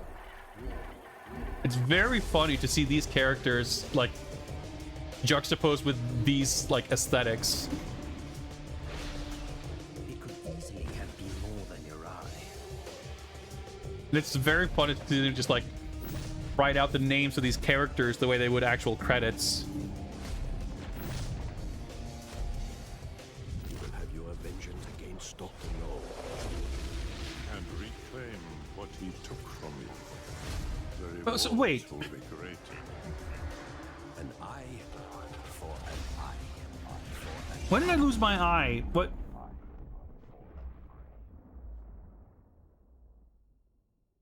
I thought the mission was like when I got fucked up, and then I became evil. But no, they took. Your nerve surgery went well. I guess that was that was just my backstory that we didn't get to see. Tactical array has been activated for your next mission. It may take a few moments to adjust. We're getting narration from Christopher Lee, though. Arrange for your first upgrade, MRI imaging. When activated, Why is this so confusing? enemies lurking behind cover, but its range is limited and it consumes energy, so plan accordingly.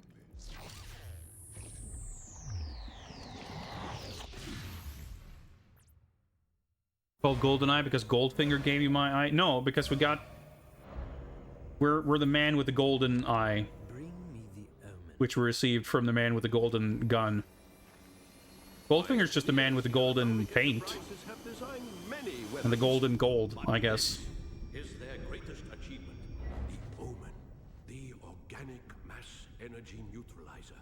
It virtually disassembles the atoms of living matter. A new era is upon us, and no one who stands against There's like me 3 will backstories survive. being delivered back to back in like the wrong order.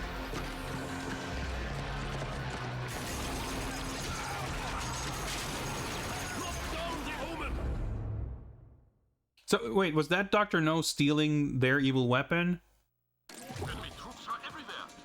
My God, we read the backstory, so I thought I knew what was going on, but then they gave us 2 flashbacks in a confusing order, and then I thought the plot advanced, and then maybe it's a flashback again. You would think that the premise is very straightforward, but they managed to make it strangely confusing. So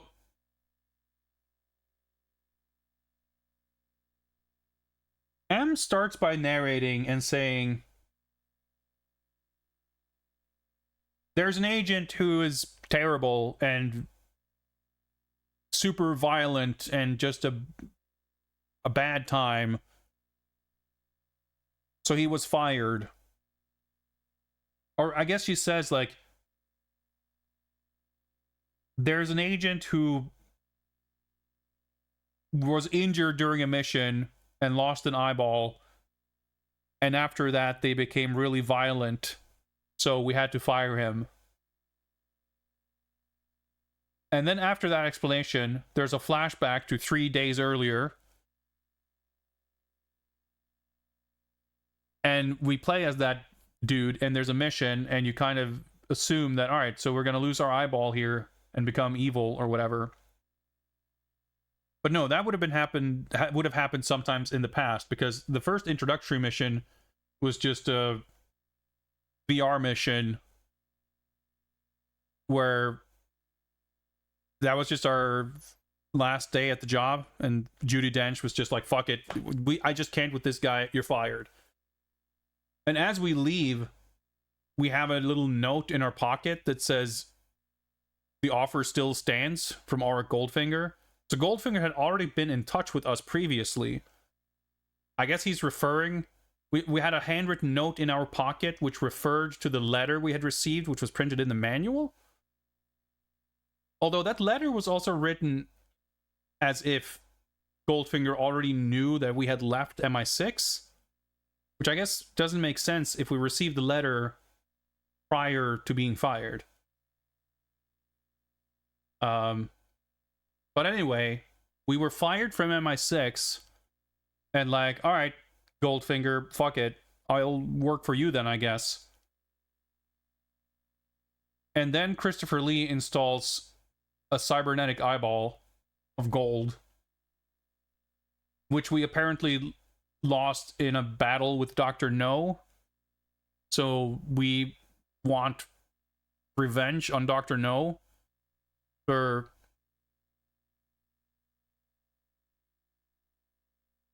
making us lose an eye, except we got a better new eye now anyway. And then Goldfinger is talking about this vaporizer super weapon, and I guess we're just in Spectre / Rogue / Goldfinger headquarters. Dr. No staged some kind of coup, or he's leave. I don't know what's happening, but my best guess is that Dr. No is attacking Goldfinger HQ to steal this super weapon. But I don't know if this is like, this is him defecting, or if that happened in the past and now he's coming back for his vengeance. The timeline is extremely muddled. In any case, I guess we have to clear the Omen Chamber and a bunch of labs and then reach an elevator. This is exhausting. Surprisingly exhausting. But let's shoot dudes, I guess. Oh yeah, that's right, we got...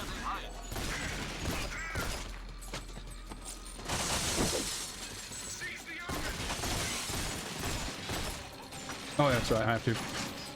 There we go. Learn the controls.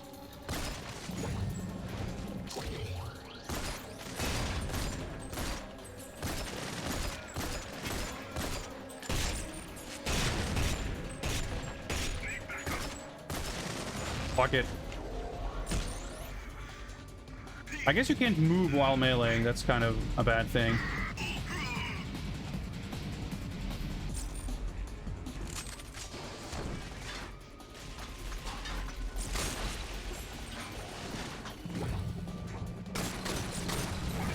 I was trying to crouch. It didn't really take.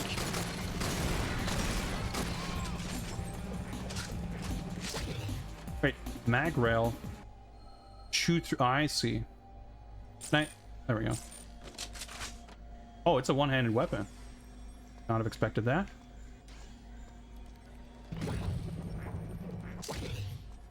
Pretty funny sound effect. Oh, that's why that note came up. There was a tutorial laptop. Auric. Okay, so I guess this is Auric's headquarters. See, this is why I thought I'd only play the first level. Because the second level is also monochromatic facility hallways.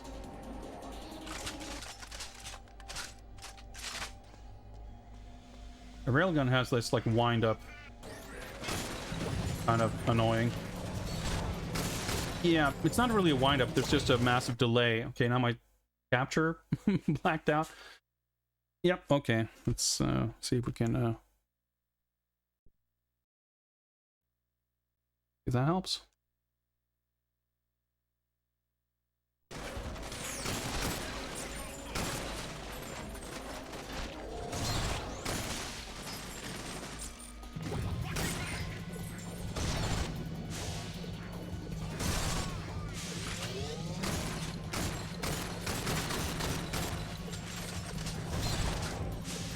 Like the railgun just has a delay. You press the button and then it like warbles for a second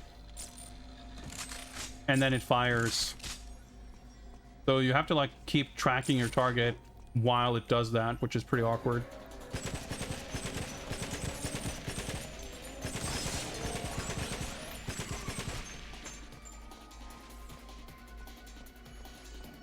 So Purbo, remember people being mad about this game? Yeah, it did not have very positive reception. I said, we talked about it a bit before we started playing, that I think it's probably vastly exaggerated to call this the worst James Bond game, even though I'm sure you'd find people saying that. But it's almost certainly accurate to say that it's the game that has the Bond game which has like the greatest reputation for being a bad game. It's like the game that's most known for being bad.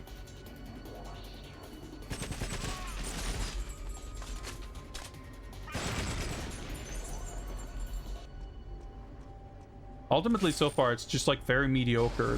I can't believe how dull these environments look. Like, they're, again, from a technical standpoint, the graphics are reasonably impressive. It's not ugly, or rather, it's not like poorly executed,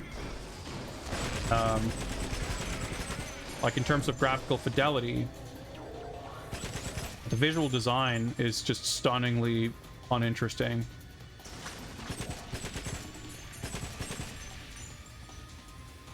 And like the shooting, you know, doesn't feel great or anything either.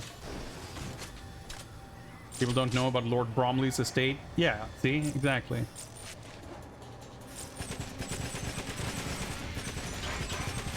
Well, I wouldn't even say that game's terrible. It's just like, there's not much to it.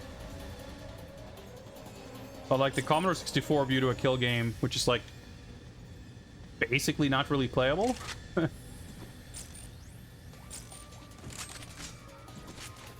Or certainly not completable.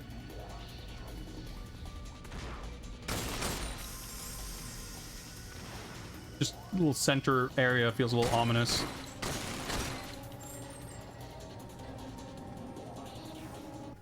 Angers people conceptually because it's cashing in on the name. Yeah, I think like the thing about that is that it's talked about that as well. Like it basically, it primes people to have a negative view of the game regardless of what it is, which I think meant that inevitably, even being somewhat mediocre, like, is enough. And I'm not saying people aren't justified, but it's sort of inevitable that it would work out that way. What the heck is that gun? Just... Oh my god. Controls are a little awkward.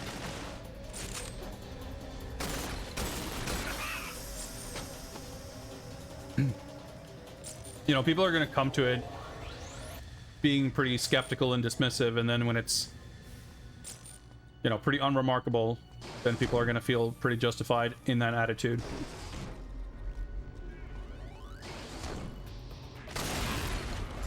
Dude, that was pretty satisfying, though. Like, even these dudes are just like these generic ass time splitter dudes.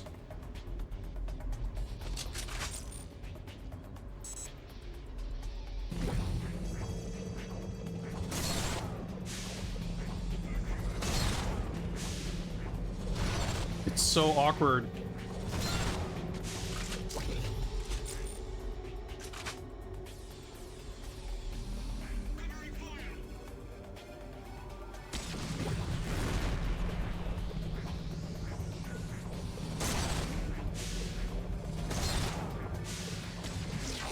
Like, so extremely unfun to fire this weapon. A pretty good throwing arm on him. I guess he's standing right next to explosive. Well, not that next to it. Sure.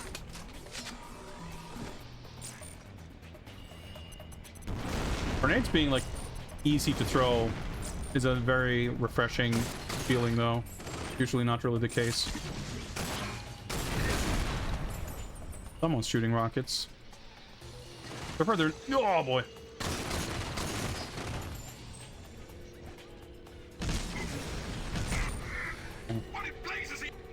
Oh, it's so awkward.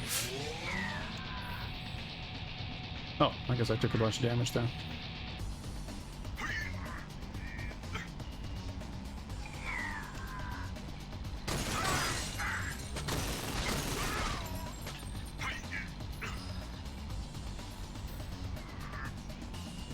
Good guy.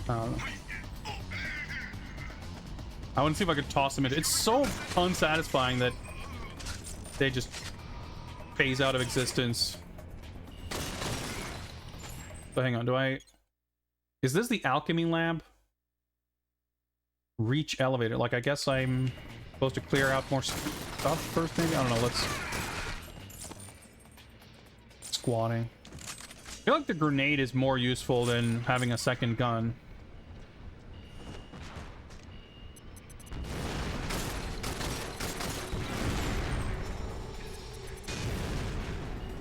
Oh wait, I just realized there's a counter there. I guess I have limited grenades.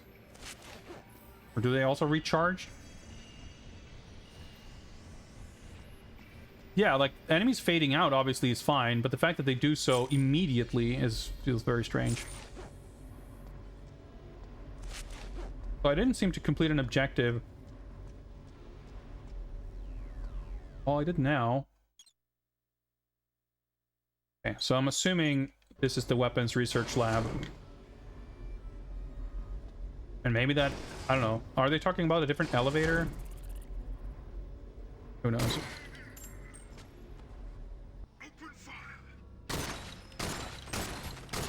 Am I kidding? Oh, I guess he died.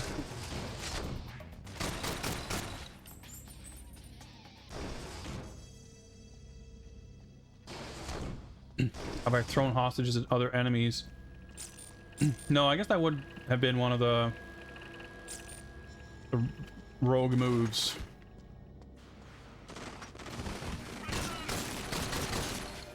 Didn't even fall down. Like, it's convenient that corpses don't hang around, like, because that's definitely an issue in some games where you shoot someone and it's hard to tell if they're dead or not because they're technically dead, but they keep stumbling around for a long time. So it's like there's a nice little courtesy for them to fade out quickly so you don't have that ambiguity. But it's kind of... it has the opposite issue of them disappearing too quickly, which just is not satisfying. like it's not confusing, but it's or not disorienting exactly, but it sort of takes you out of it.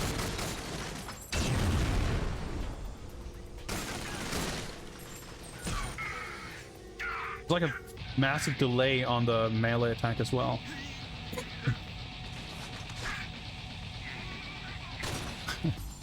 So we're on the top floor. We take out all the dudes down here, and then we go down, and dudes spawn up there instead. Like, awkward to walk around with this guy. Like, the idea of trying to find someone to throw this guy at. Like, oh, I can't be bothered.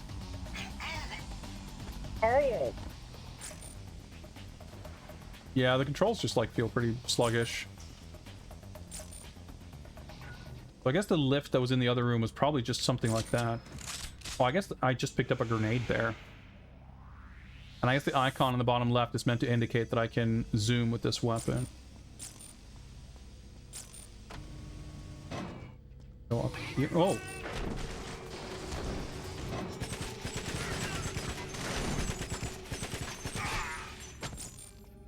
Okay. I don't know. I shot the guy in the foot twice and got a little pistol reward. Trap activate? No, never mind.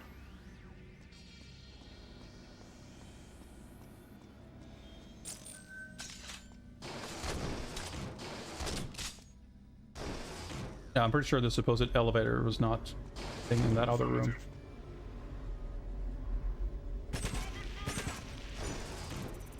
Oh. Also, why the noise of firing one round is all like it's like 3 sounds for firing once. Oh, something's beeping.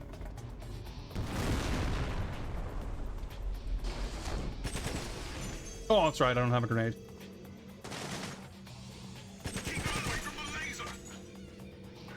Oh, I see. It's the I guess this is bulletproof glass and he's just shooting at nothing. Okay, that's cool.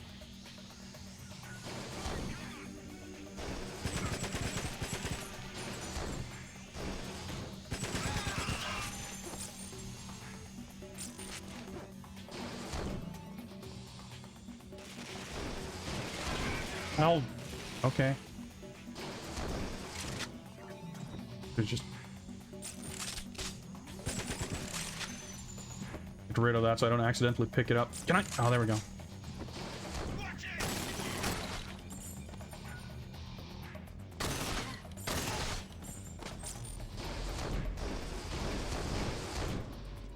These doors are just going nuts. Oh, dude, okay. There were no load times or transitions or saves or anything. So I have a feeling there were no checkpoints throughout that entire stretch. That has me gravely concerned. I don't know that that's a fact, but I'm gonna guess that that's what's going on.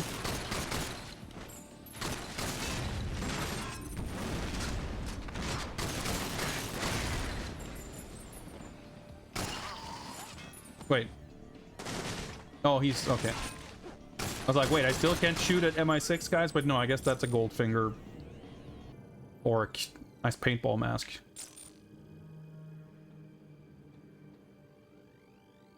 All right, we went from facility hallways to cave hallways.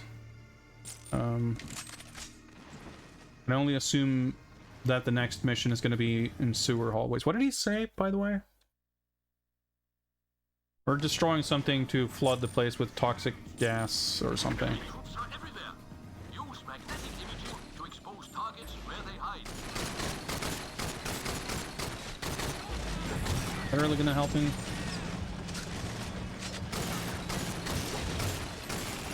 Not really, no.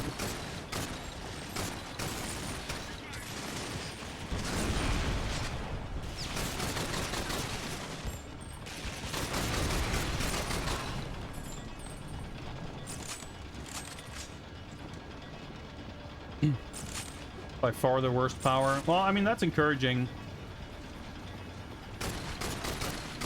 It means that things could become more interesting, at least.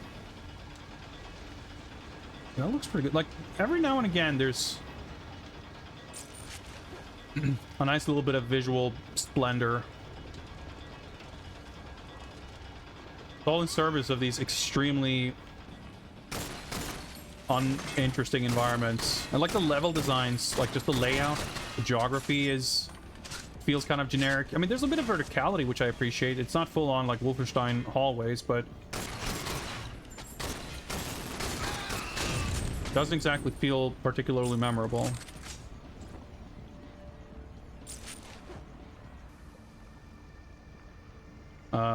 Is this the thing I'm supposed to destroy?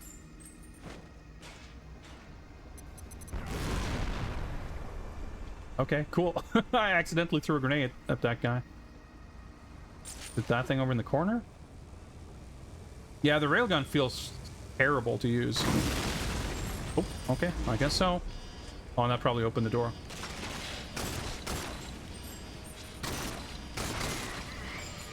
Like, so far, there's a couple of baffling things, like the enemies phasing out of existence. But mostly it's just, like, pretty dull. And the controls are a little awkward. Like, I can see it getting really boring and tedious. But I think at this rate, what I would expect, like, if there's something that's gonna really shock me or impress me, as it were, with, like, utter badness, I feel like it would be, like, really bad checkpoints or just, like, really frustrating difficulty spikes. Beyond that, the impression I get that it's, like, I feel like I'm settling in for a pretty mostly boring experience. Yeah, that's kind of cool. You can shoot the valves. But I'm interested to see where things will go.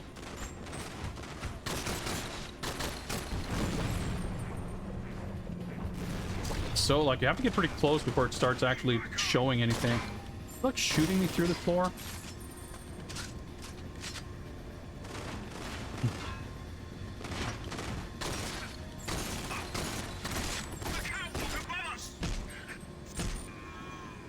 Sometimes bland is worse than bad. I think typically bland is worse than bad.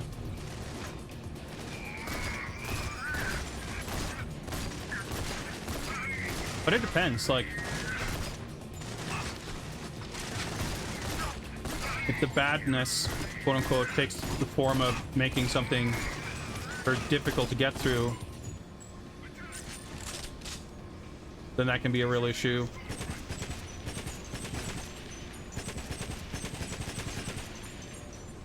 Like, I have a lot of patience for stuff being boring, at least when I'm sort of playing on stream for stuff like this. But it's when I sort of bang my head against something and I don't feel any hope of, like, making progress, that's when I start checking out pretty quickly. What's up, Mendel? A break from Valheim. How's Games Bond going? Well, I'm happy to be back in the saddle. But this appears to be a pretty, well, let me put it this way. You're seeing the game in front of you on the screen. And, so far I feel like it's roughly as exciting to play as it is to look at. How am I going? Am I blowing up something in this room? Okay, well, the arrow keeps pointing me in directions. Assuming I can throw dudes into these. This, like, everything you can do feels so awkward. See, the thing is, like, tossing dudes just kills them in midair anyway, so there's not really a satisfying feeling of tossing them into shit. Looks fun. I don't know, it's pretty... It's just, like, not a lot to say about it, I feel. Like, the controls are not great. Like, the shooting just doesn't feel very good.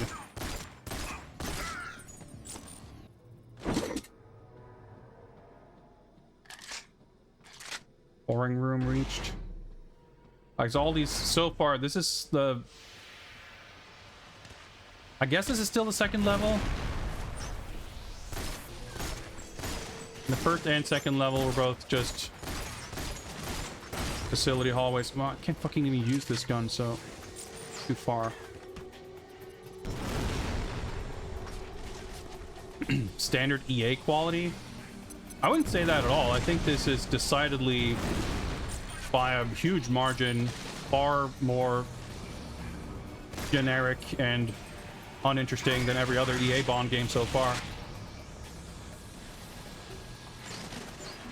Looks like a trap button. Dump gold. Good for something, I guess.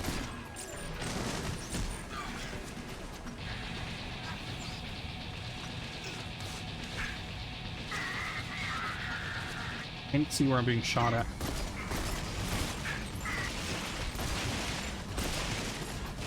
Oh my god. I tried to throw the dude at the other dude, but it turns out that it was like a 2-second delay between pressing the button and the dude getting tossed.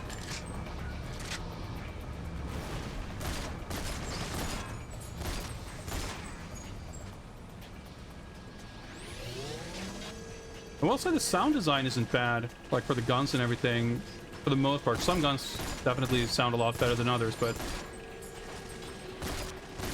like this pistol has a good sound to it for sure.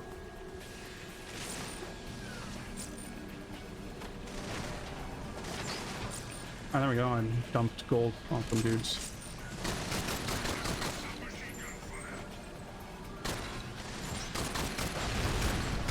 Okay, I would think that killed those guys, but not easy to see what's going on, so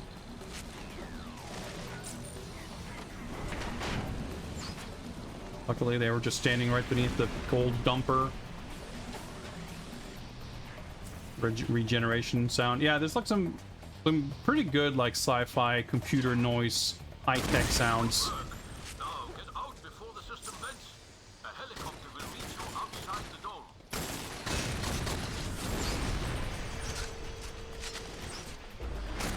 Yeah, like enemies are so bland.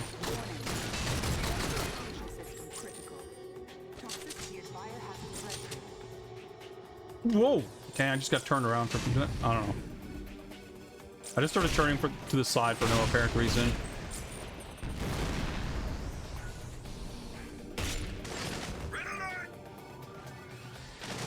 Guy literally had to stop, come to a complete halt before he can throw a punch. It's pretty pathetic.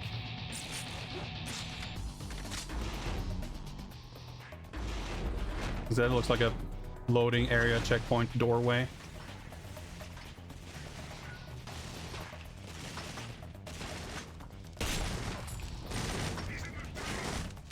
This really awkward acceleration. Oh my god. Enemies have different faces? Didn't realize that was a thing.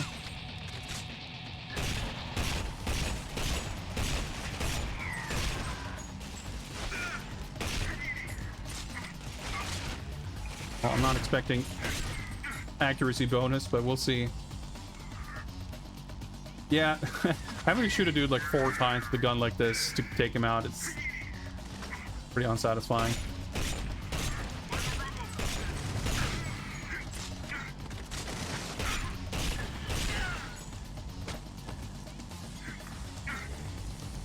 Okay.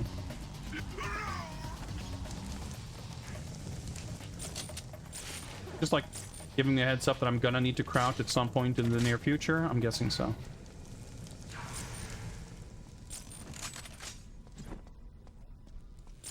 The air is burning my skin!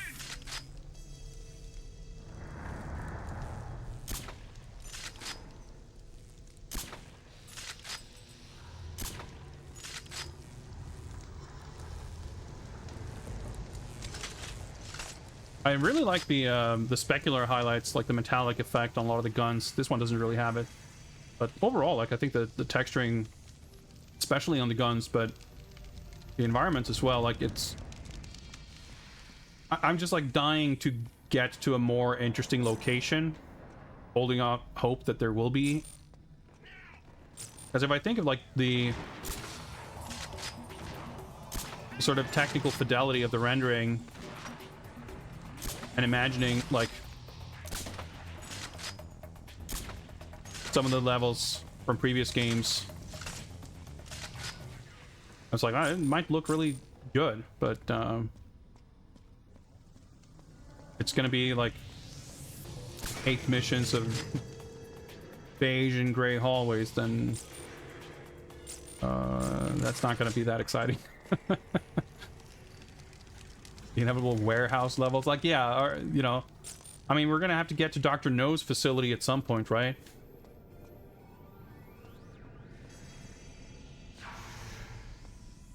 But even if we're not playing as Bond, if we're sort of...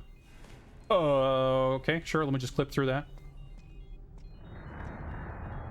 We're in the kind of Bond universe you would expect. A bit of globe-trotting. And hopefully some amount of, like, exotic locations.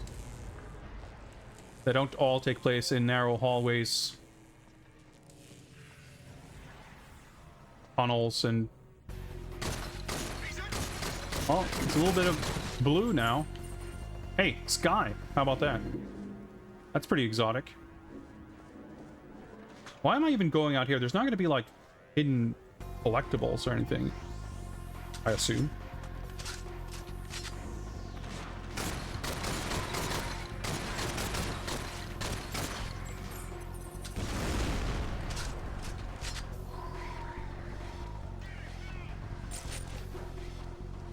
Hearing like muffled radio voices, but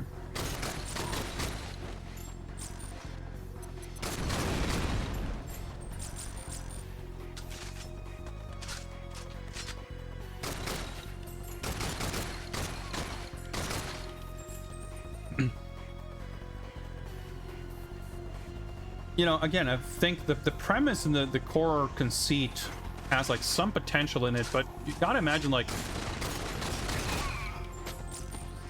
did someone have an actual idea for like what to do with it? Because as it currently looks, like, yeah, okay, I guess we're gonna get our eyeball powers, which aren't like, you know, specifically Bond-esque, but at least there's a little bit of gadgetry and, you know, some kind of additional flavor to the sort of FPS experience. Holy shit. Mr. Fuck all. Let me find some kind of gun. But that's the thing, like,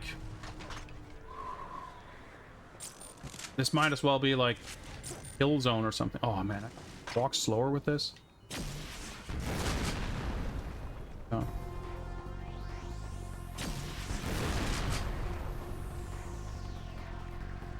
Like, if you're gonna be playing as some kind of anti-Bond,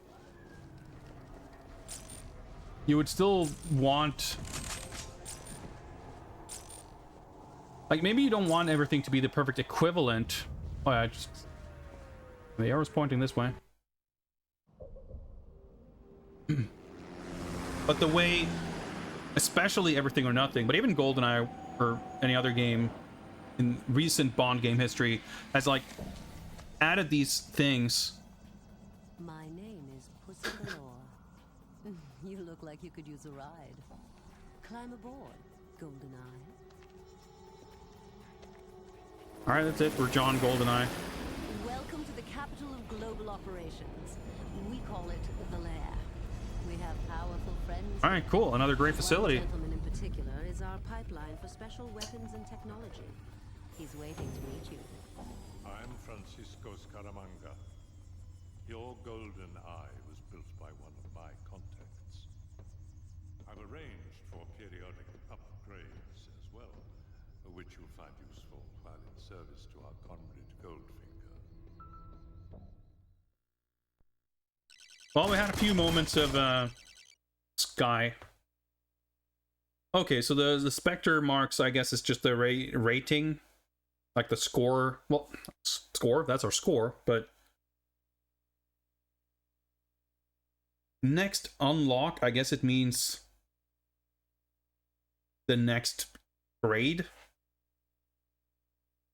Was this also on GameCube? I believe so, yeah. It was on PS2 for sure. I assume it would have been on GameCube as well. Anyway, to finish my train of thought, I was sort of interrupted by the cutscene. What I was going to say is that, like, all of the previous Bond games, kind of starting with GoldenEye, to varying degrees of success, they've all incorporated like elements beyond first-person shooting or whatever camera perspective. They're not just games where you run around and shoot. There's like mission objectives, there's gadgets, there's dialogue, there's vehicles, there's stunts, there's set pieces, there's, you know, all these elements to help not just translate the flavor of Bond cinema, but also, you know, to create a less generic video game experience. And if you're creating this kind of alternate take, or, you know, this, you know, Gaiden sort of original concept that takes place within this universe, I understand, and I think it is justified to say, like, well, we're not playing as James Bond. He should still be special. We don't want to play a game or have a game where the player is literally playing a James Bond game as a James Bond, except he has a different name and different, you know, employers and objectives. Like, you know, we want it to be something different. Sure, I think that's fine. On paper, I completely buy that. But what it kind of feels like is that they took away all of those other interesting things, whether they were specific to the character of James Bond or not. You know, like driving a car or something isn't like specific to James Bond. You could conceivably be doing that as another character as well. But they sort of took out all of that stuff out, and they didn't really replace it with much. Like, yeah, we got the eyeball powers, which so far are pretty unimpressive, but we'll get new abilities. So I'll reserve judgment on that. But like, what are the gimmicks? What are the things they do? Like, the level design so far doesn't seem to offer anything interesting. For all intents and purposes, it's essentially a series of hallways. You know, we got the dual wielding, we got the human shield mechanic, all of which is quite clunky. There's a scoring system and the rogue bonuses. Like, that's all good. I do like that. But those are all the little things that should be sprinkled on top of a, you know, more compelling core. For 2004, like, as a single-player first-person shooter campaign, this feels, dare I say, remarkably lackluster so far. Like, it feels like it's about, at least about 5 years sort of behind the curve. There's obviously still potential for cool moments, interesting levels, and at least prettier environments. But with this being how the game sort of pitches itself to the player starting off, like, I'm not impressed, and I don't feel a lot of reason to, you know, expect much. Okay, so the little icon with the gun was the one called In Transit. I wonder if that means I killed someone while they were running or something. I got one intimidation. Unspeakable horror awaits you. But I'm not sure when that happened. Dom the Pang. Haven't seen your name in a while. Nice to see you. You might have been lurking, I suppose, but either way. Nice to see your name, and thank you very much for the continued support. I really do appreciate that. 50 months is pretty impressive. So shield bash, magnetic field, and machine hack, I'm assuming, are the things that we can do once we have more powers. So it doesn't surprise me that we'd have 0 of those. Knockouts, I guess, if you just kill someone with melee. Got a kill while I was on some sort of transport. Oh, I guess I was standing on an elevator when I shot him. That must have been it then. Pretty funny. I mean, that makes more sense.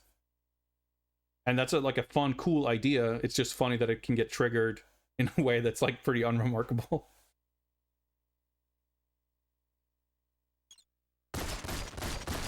Playing the animation again, sure, why not? We did actually get the accuracy bonus, but I wonder if you get, I'm assuming you get more of a bonus if you have better accuracy.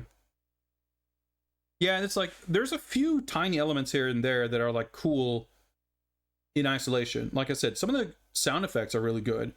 I like the way the guns look. there are aspects of the graphics that I really quite like. There are aspects to sort of the UI and the kind of the presentation as a whole. I don't think the presentation in general is like amazing, but that might just be because what it is presented, like the content that is being presented, is not very exciting. It's not all inept, is what I'm getting at, I suppose. But because such a large chunk of everything and a lot of the very crucial chunks are a little bit inept, that tends to color the whole experience.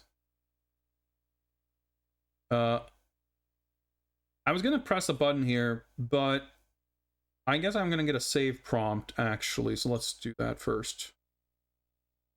Oh, okay. We have unlocked stuff. Auric Art Pack. Okay, well, we'll have to look at this in the main menu. Multiplayer maps and skins.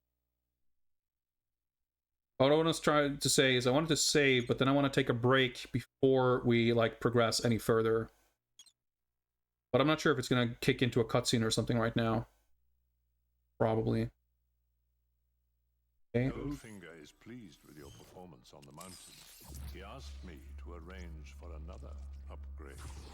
The magnetic hack feature will allow you to tamper with machines and electronics from a distance.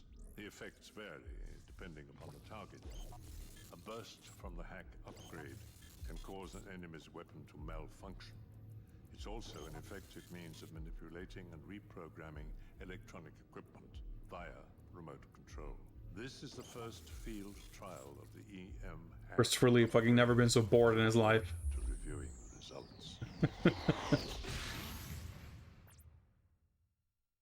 Dr. No will stop at nothing to obtain the omen. We must act now before he launches another attack. Let's fly. Wait, okay, I'm already lost again. Did he just... I guess... My triad informant has tracked him to his eastern base. Dr. No I'm sending you has to Hong stolen Kong. the omen. Mission is to assassinate Dr. No. Our contact will provide an appropriate weapon. Miss Galore will fly you out when the... I'm assuming we're not just gonna kill Dr. No on stage 2, but... you will have a clear shot from the neighboring construction site, there we go. Okay, of course we're not gonna have, like, exciting city streets or cool office buildings or shopping centers. No, it's a construction site, of course. I mean, that's pretty impressive. I was wondering, like, we're going to Hong Kong. There's neon lights everywhere. Like, how are they gonna... Like, how can they make Hong Kong... How can they make a gray concrete level with nothing in it in Hong Kong? Construction site. Ah, brilliant. I mean, these guys know what they're doing.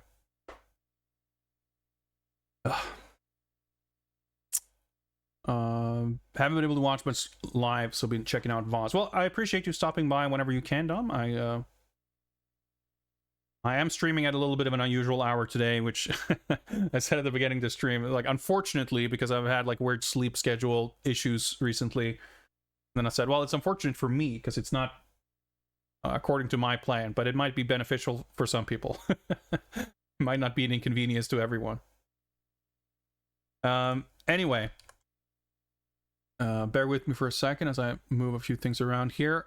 I will be taking a short break before we get on with the Hong Kong mission and explore the vast depths of gray concrete with a East Asian flavor.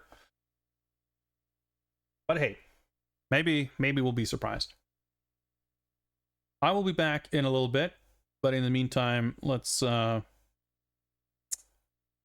enjoy a little bit of dancing, shall we? See you guys in a little bit. Humiliation.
All right.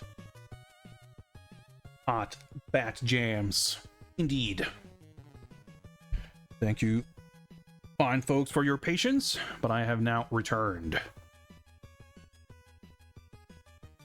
Let's stuff in order here. And rid of these jams, fine as they are.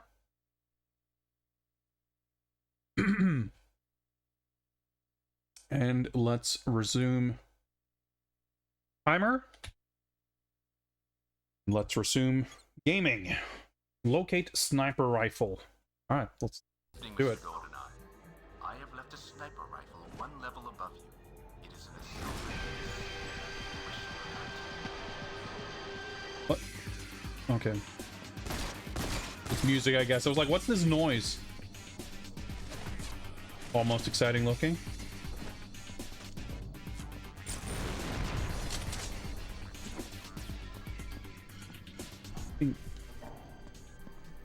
Incessant, endless gray hallways. It's like I said, it's kind of impressive. Some absurd way. So who was that talking to us? Some kind of handler? Guy who planted a sniper rifle? Oh, well, I knocked him out. I didn't mean to, but that'll do, I guess.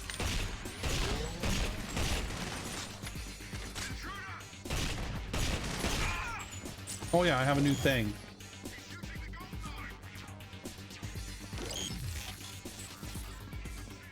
Okay, I hacked this gun. Oh, well. For whatever good that did. He still fires his gun at me.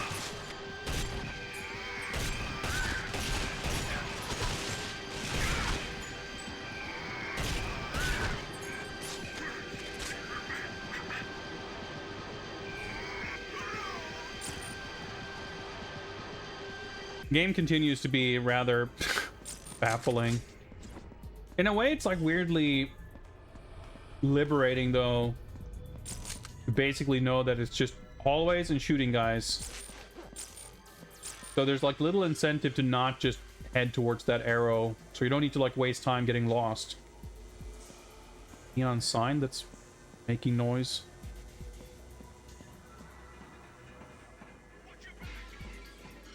The jammer. Well, I mean, I know it doesn't make any sense what the thing's supposed to be able to do, but I feel like I was instructed or incentivized to use this ability, expecting it to do something. I mean, it made their gun start, I don't know, foaming. Like, it'll shoot me, so I'm not sure exactly what it was supposed to do. The music's a jammer? I see. Nice. Pardon my confusion.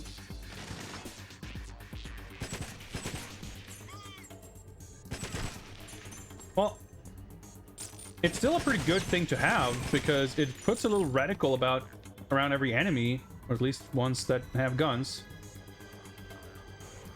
So I'm getting kind of a bonus RoboCop targeting computer. And I'll take that. That's more useful than seeing through walls. What's my objective? Oh, locate sniper rifle. Oh, that's what the arrow... I was gonna say the red arrow, I think, means that I'm close. A to open case. Oh, cool. Goldfinger pays me well. But Dr. No pays me.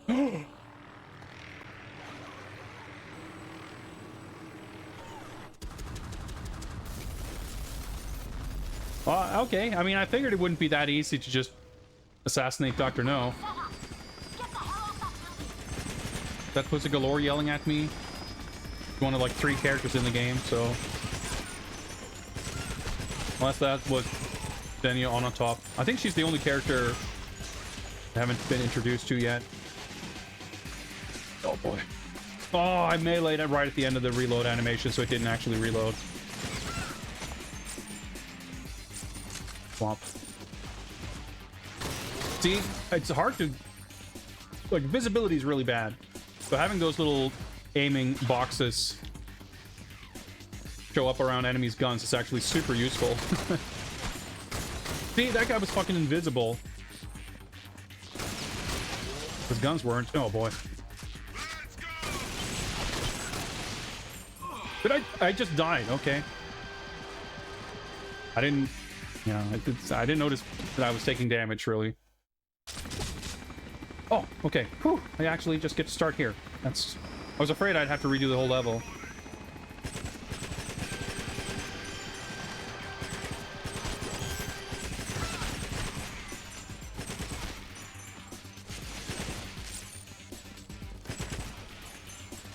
A little awkward to have to aim at the dude to use the hack, but...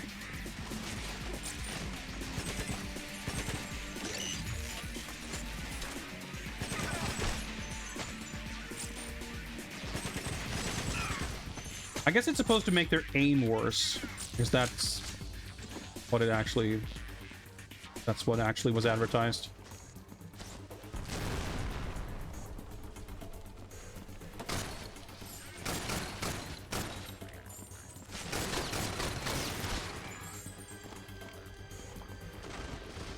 I'm just gonna walk towards the arrow.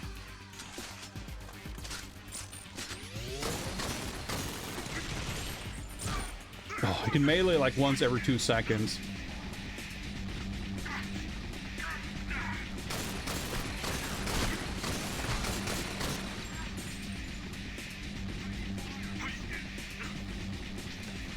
I thought I'd have to drop down, but maybe I can walk down with this guy? Yeah, I guess so.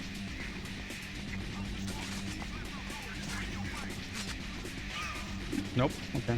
I didn't press a button, that just happened.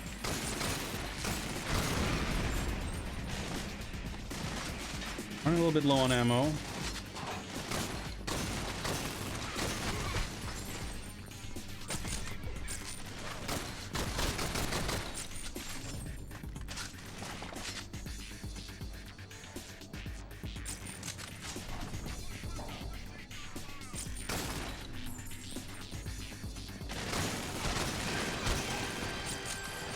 All right.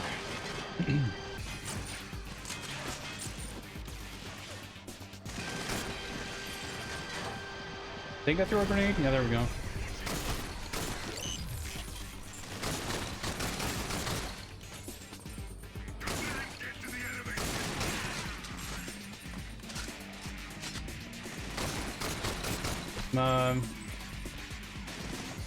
Definitely at a loss to like commentate much. It's just like not that much to talk about, I suppose. Oh wait, what is the objective? Just get out of there, escape from tower. This is gonna be nice and safe, I'm sure.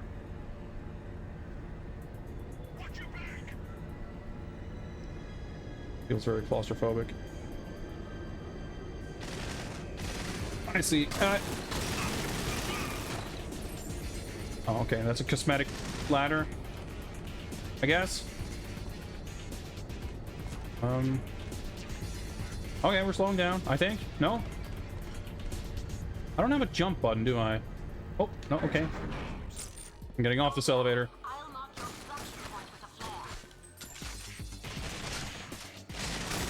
Oh, my armor! Guys dropped some. A little bit.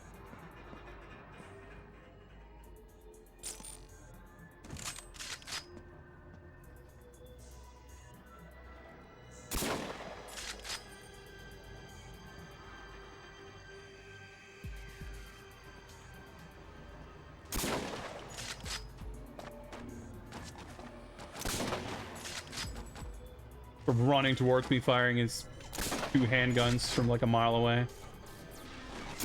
Fine by me. Whoa, I guess I ran out.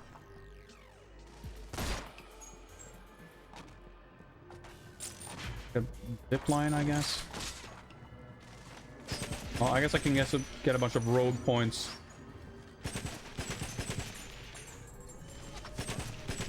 Shooting from the zip line. But I'm a little bit concerned about my armor situation, so I want to thin out the herd a little bit first. Yeah, we're kind of out on the rooftops and everything. But still gray.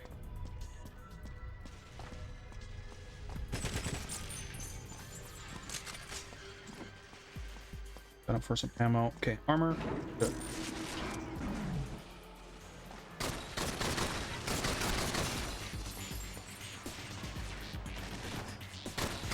I gave it the music. It's like pretty decent, like action, excitement music.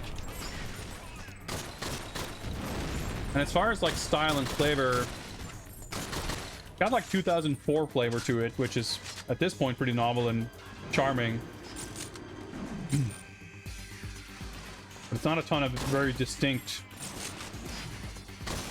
sort of style.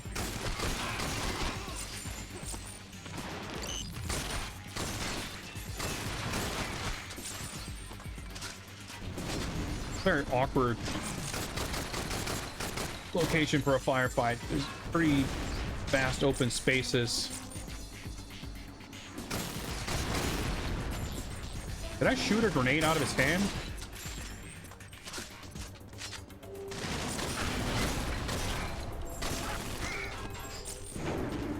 Oh, what happened? Oh, I need change weapons.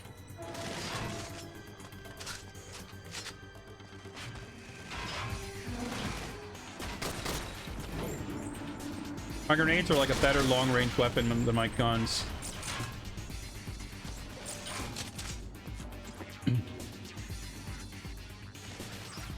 What's up, Socrates?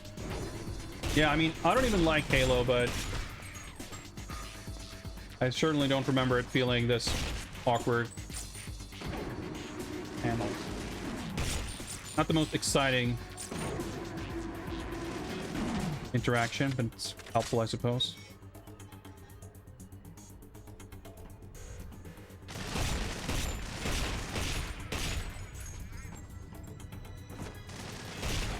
I think I'm over. Oh, never mind. I was gonna say I think I overshot that grenade. Wait, press white to. Oh, I see.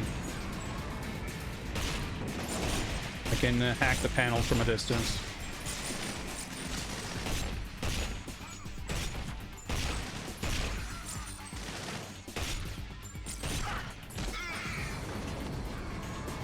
Did I just miss my ride? Nope. I see. Hatch just open.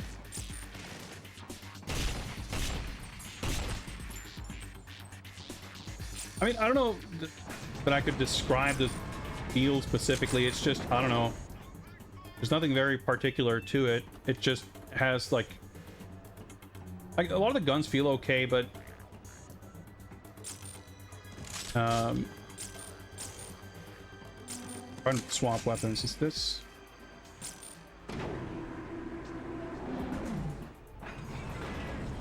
There we go. It's like, what opened this? I was confused. There's like weird little acceleration on the aiming controls. There is an auto aim setting you can enable, but it's basically it comes. Okay. I walked into a trigger, I guess. It's just sort of like the analog sensitivity in dead zones and acceleration, that kind of thing.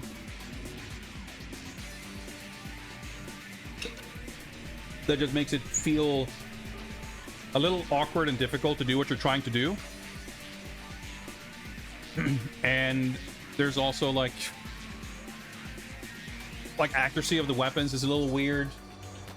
Enemies seem to take a lot of hits. There's just like there's not one specific egregious issue. There's just a lot of things kind of adding up to it just not feeling very great. And then like the levels are just not just visually, but in terms of the layouts and the progression and pacing of them are pretty forgettable.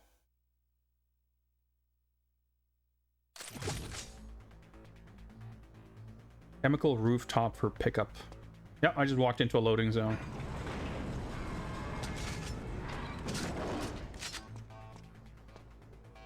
This is like the first time we're seeing something in a level that like approaches interesting looking, but even then it's this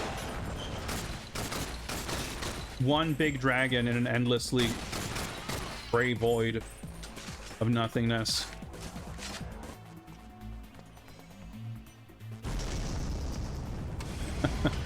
Alright, that's pretty fun.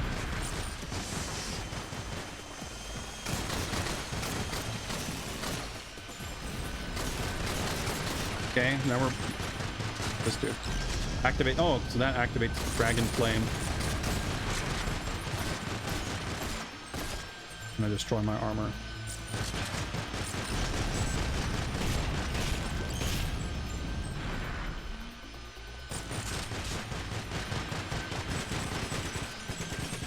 I'm guessing I'm able / supposed to shoot this thing. Maybe not. Feedback pretty poor. Like, there is these little blue sparks that are occasionally visible when you shoot guys, but they're pretty small, so at a distance you can't really make them out.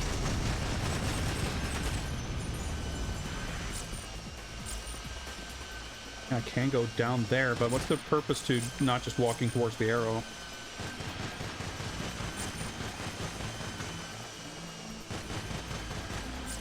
See a zip line. The grenades actually feel good. The fuse is a little bit long, like they could explode a little quicker, but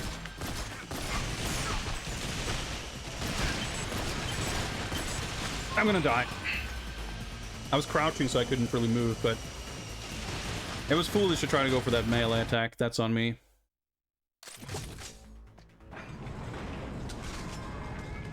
So in the first level, I was really concerned with checkpoints seeming like potentially horrendously few and far between. Doesn't feel like it's working out that way, but it could also just be lucky that I get killed soon after checkpoints.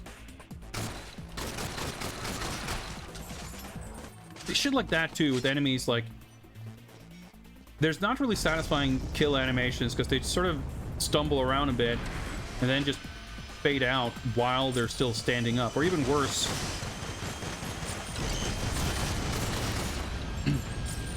when you're throwing someone and they like fade out in midair.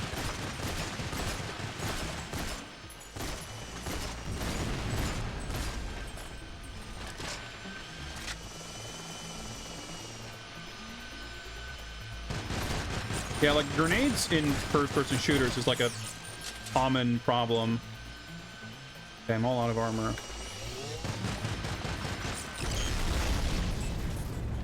Hey, I actually did blow it up now. Okay, that's gonna make this a little easier.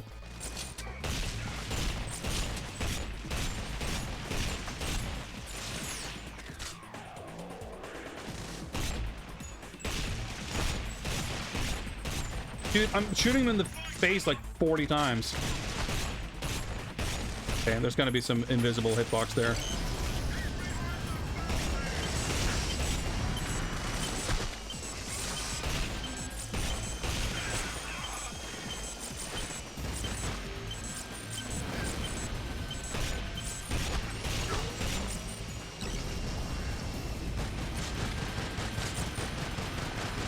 Can I get my health refill a little bit?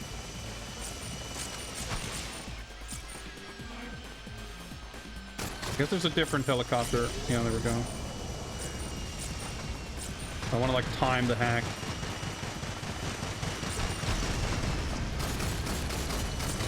That button press in this case.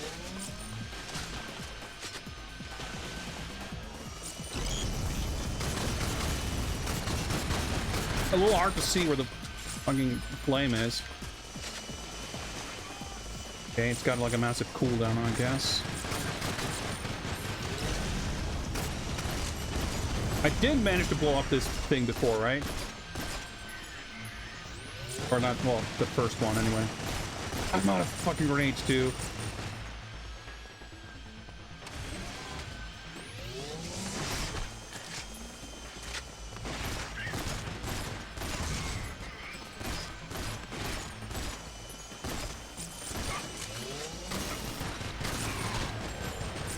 Rocket launcher might help.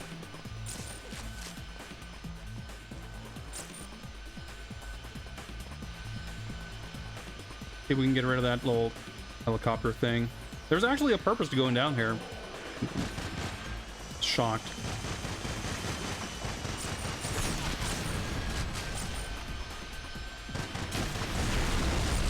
Okay, that was pretty satisfying. Okay, I guess that's missed. Let me grab another weapon.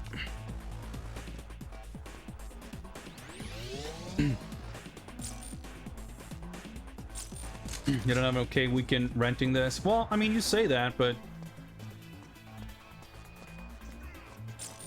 you could have rented games that were similar to this, but a lot better. I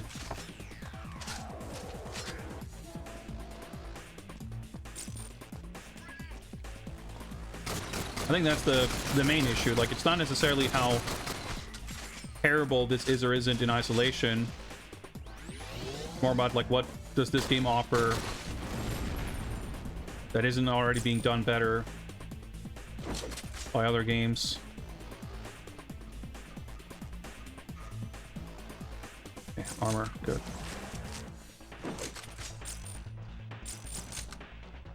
I do appreciate that, like, swapping weapons is faster than reloading. That's like a good incentive to actually sort of cycle through weapons rapidly. Look at all this gray void. Jesus Christ. Jump scare. Sniper rifle, that seems like we're... You meant... Well, I don't know if I'm gonna... Oh, fuck it.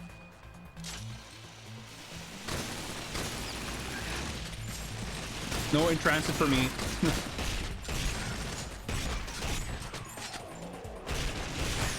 I guess the one benefit to dual wielding like this is it does allow you to fire while reloading.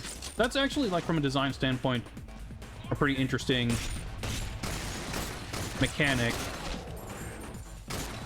Where it's like there's a push and pull of, like, the benefits of single versus dual wielding, where I prefer to use a single weapon because the grenades are so good, and if I dual wield I can't use grenades. But if I only have one weapon, there's some big ass doorways, by the way.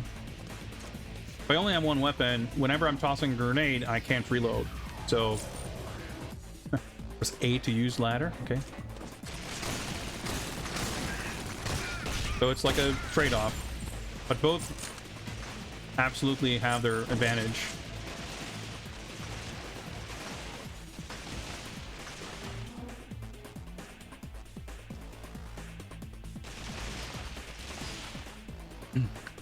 Challenge of this game is the aiming. Yeah, that's kind of feels that way.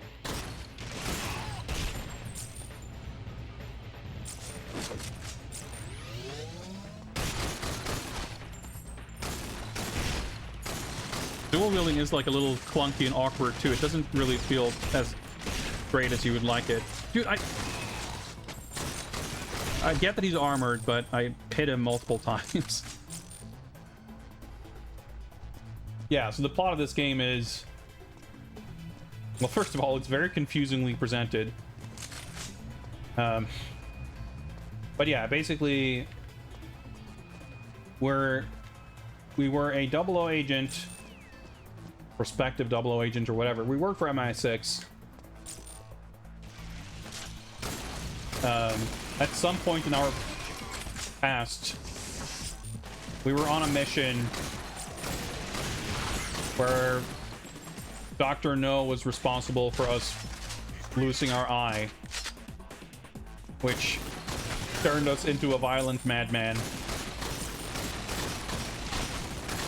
And as a result,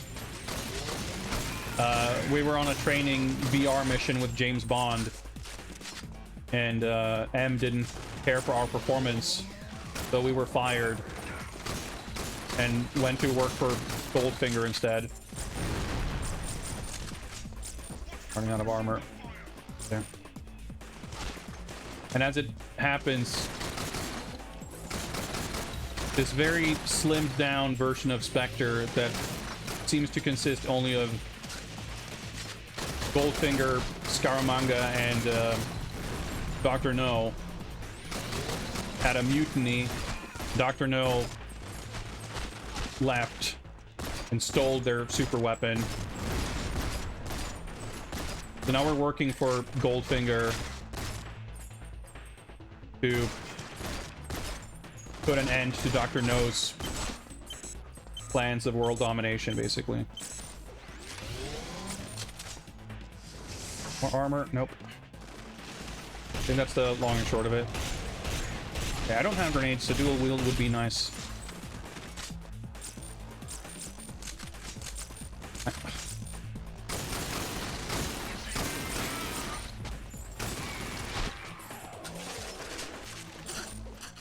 Whew, okay.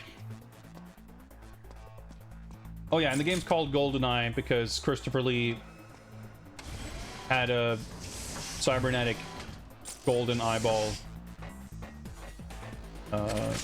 surgically implanted in place of our old human eyeball.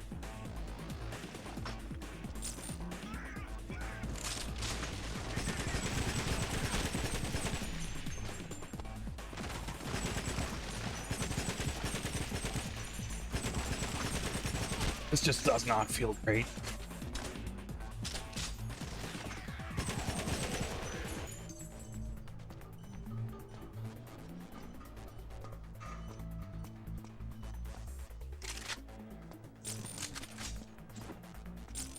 At least one grenade. A little bit of armor.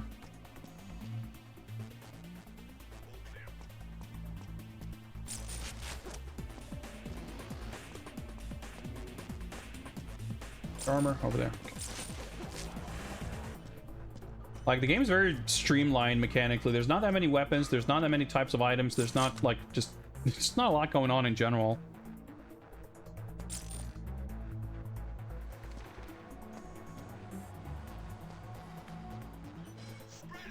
Oh my god, look at that. Yeah, I was like trying to aim carefully so I could headshot that guy. It didn't work out super great.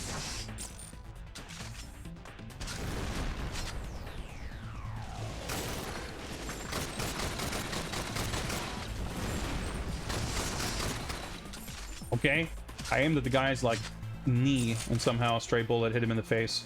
Sure, I'll take that. Guy has a rocket.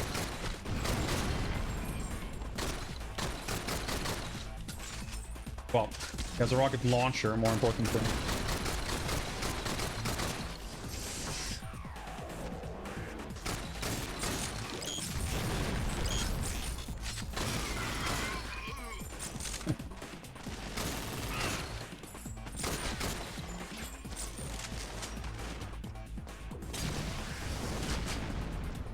Hoping splash damage could from. Oh, this isn't going great.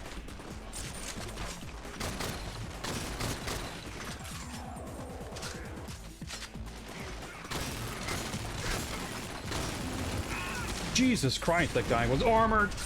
I was not. Well, I mean, I was, but no longer am. The armor system is kind of interesting too, where supposedly, at least, the more effectively you kill someone, the more armor they drop.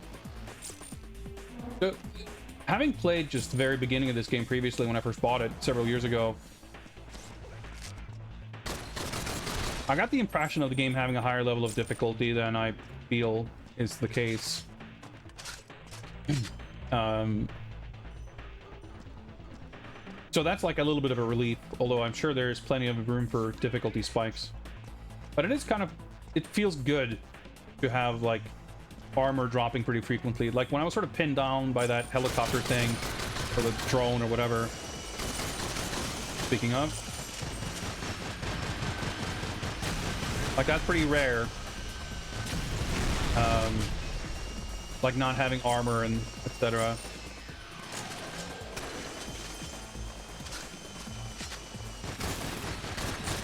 Usually, you know, there's pretty frequent drops.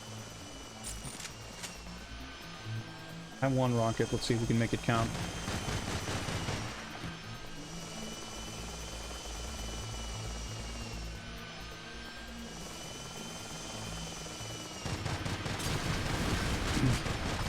Oh yeah, Nightfire controls way better than this. I don't know if I can destroy this with any other weapon, but... Well, there could be another rocket launcher here somewhere.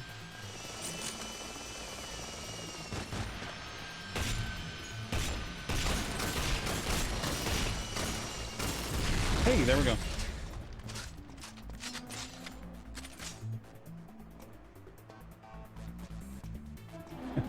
I mean, I'm not saying the game is entirely without redeeming qualities or that it's impossible to have fun with. It's just a thoroughly unimpressive game.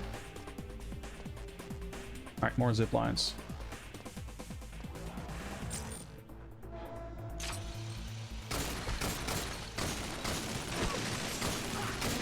It's so awkward to try to shoot dudes on the zip line, but also just in general, I guess. Ah, that's a rocket. Fuck, I need to be able to throw grenades.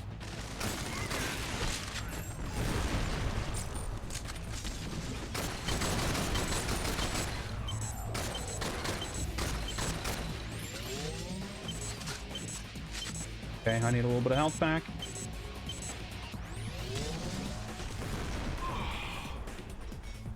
Oh, fuck, where do I start now? I feel like I might have to redo a lot. No. It's actually just here. Okay. Wait.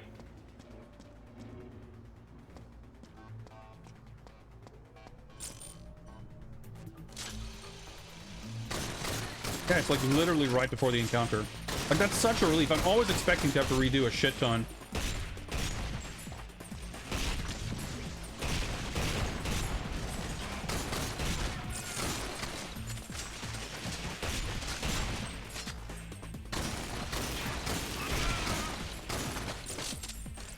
Keep forgetting to equip the right power so I can actually see where enemies are.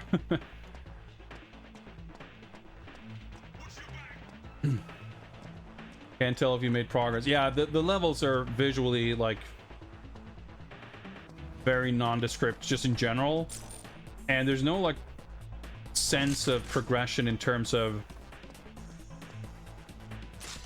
I guess narrative isn't exactly the right word for it, but like, you know, this happens, then this happens. Like, speaking of Halo, you know, it's kind of like the library. Every level feels like the library. You're just shooting dudes until a progression trigger happens, and then you keep shooting dudes, and then you're like not really sure if anything is actually happening until a cutscene just pops out of nowhere. Except in this case, you always have that little arrow around the reticle that's pointing me towards where I need to go. So because I can follow that, I'm not getting lost. I wonder if that was something that was like added later in development when they realized that you like there's nothing visually to tell you where to go or what to do.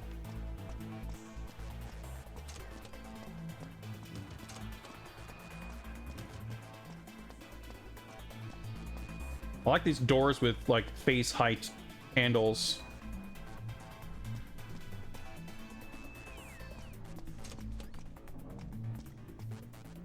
The red means I'm close to like a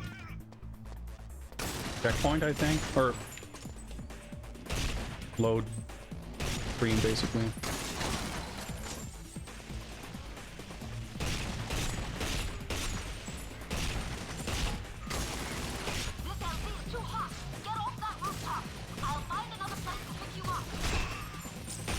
Is it just me, or did Pussy Galore suddenly develop some kind of generic fake Asian accent? Activate toxic gas. Alright, sure. Rogue Agent is actually a 10-year-old. Yeah, no wonder he didn't cut it at MI6. Spectre, of course. No problems with child labor.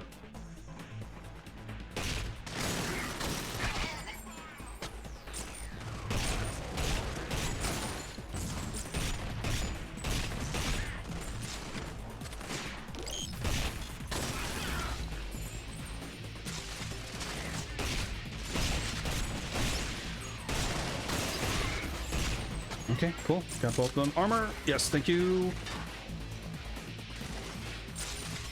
Oh, that was a different gun. Oh yeah, the the gun that was specifically developed for kidnappings.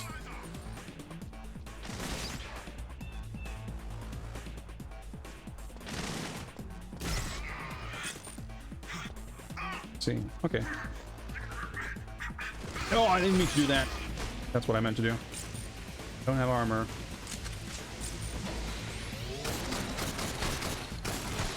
Oh, like doing adjustments like that to your aim is really difficult.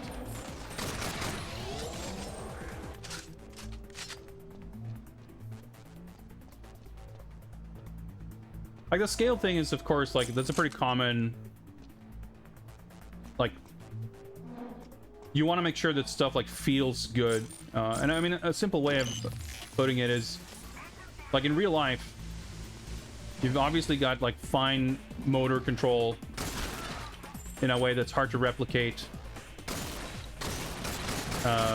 in like a virtual video game avatar. What the fuck was he shooting?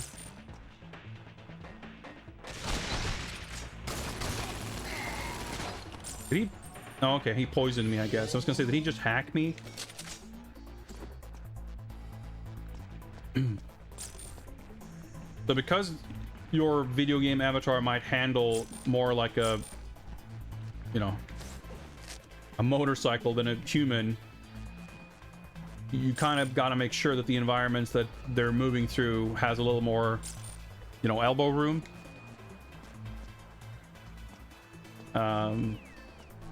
But it can make for some pretty funny situations. More zip lining, I guess. I gotta climb up here. Yeah, the aiming is weird, like, for sure. Like, the different axes don't really behave the same way. Like...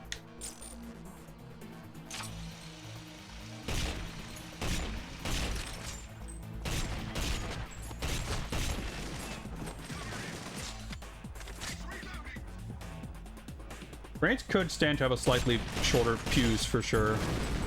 Takes a little bit too long for them to explode.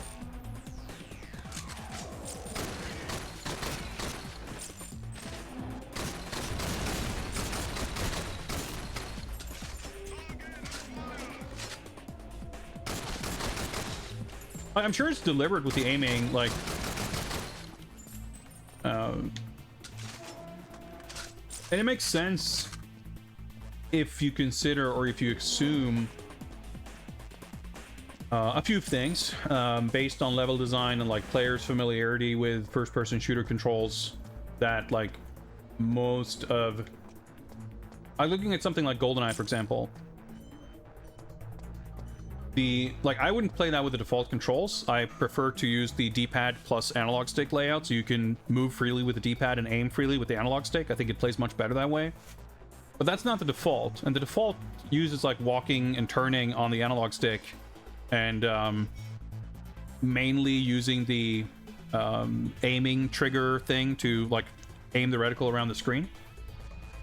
And the level designs in that game are mostly like relatively flat, so you can kind of get by controlling it like that. But this game actually has I would say a pretty high degree of verticality in the layout of the levels. So I'm a little surprised, because when I saw the controls and in the intro tutorial thing where I felt that the sensitivity is different between horizontal and vertical, it made me, you know, assume that, like, okay, that makes sense. The levels are probably going to be relatively flat, so you would be turning much more than you're like aiming up and down. But I don't think that's really the case actually playing it. Like, there's a lot of aiming up and down to find enemies. So it's a little bit, it doesn't feel completely like all in tune. Like, it's a little incongruous that the controls are sort of making concessions for something that doesn't actually make a lot of sense given what the levels actually look like.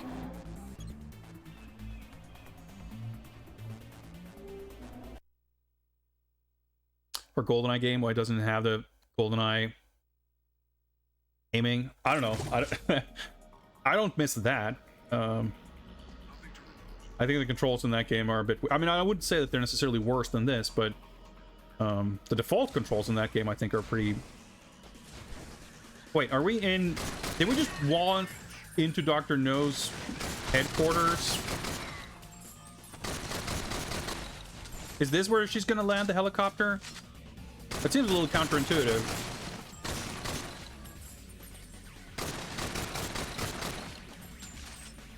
Well, we got slightly different gray facility environments, at least. So that's exciting. Are they fucking building dark troopers here? What's going on? Armor lab.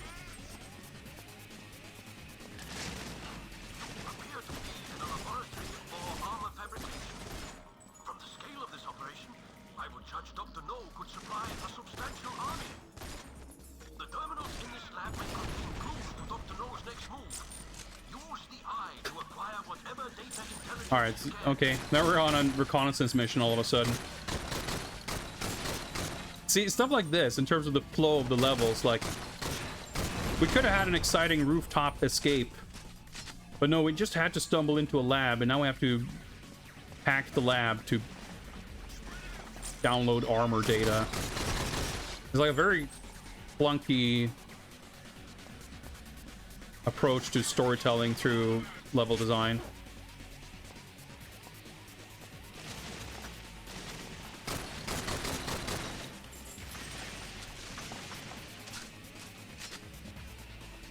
Enemies are so fucking boring too. I mean, granted, I wouldn't say that Bond first-person shooters tend to, you know, stand out with their exciting enemy designs per se, but like a lot of stuff in this game, you almost have to make an effort to make things this generic. It's not fun to be stuck with gun. There we go. Have to switch powers. Can I? No. Those interactables are very finicky.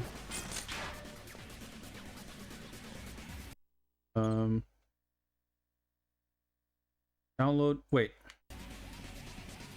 Okay, it's in the process of downloading, I think. Or did I not start the first download?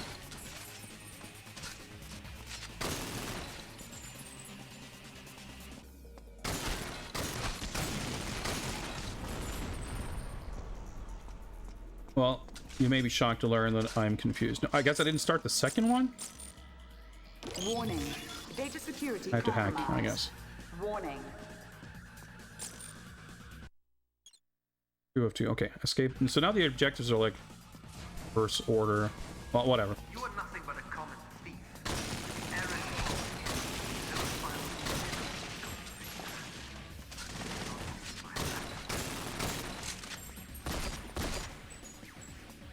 Guns are so fucking useless. Nothing works.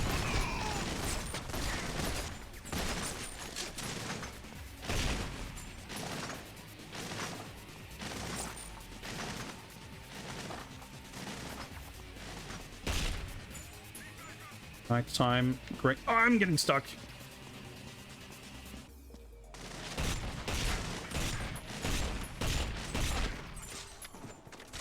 Tactical rolls. Alright, I mean, that felt pretty good. I feel like there's going to be a limit to how much progress we can make in this game over the course of a single stream, based merely on how sort of repetitive this game gets. Oh boy, I saw a gun here of some kind. Let's that guy first.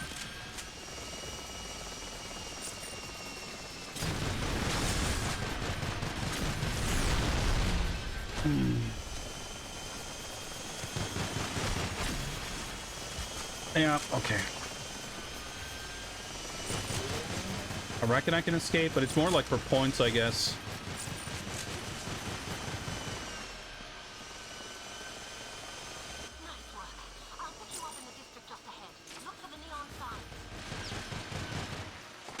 That's very specific. I'll pick you up in Hong Kong. I'll be by the neon sign. Hopefully those drones just seem to leave.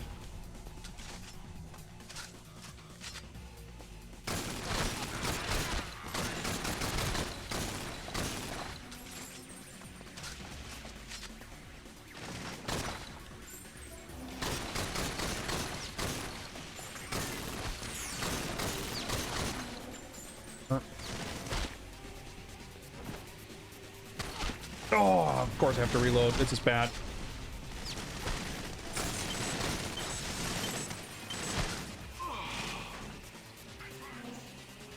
There were more guys than I realized, but... see where we're starting now, then. I think this is right here? Oh.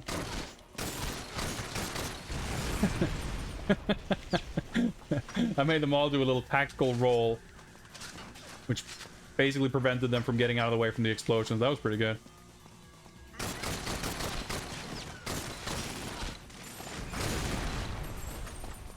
Oh, he's alive. That's like pretty awkward when they fall over or sort of stumble around in a way that looks indistinguishable from the death animation. Alright.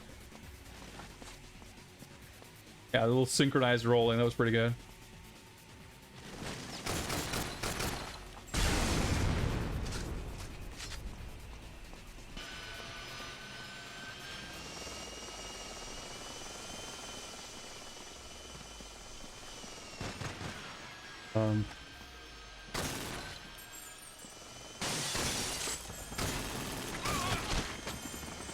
Tunnel, okay. Dr. No must think you're dead. Now he's after me. Is something exciting happening outside? Could I just be... like, I'm confused by the objective arrow. It's like pointing me to the center of this room. Yeah, okay, I was waiting.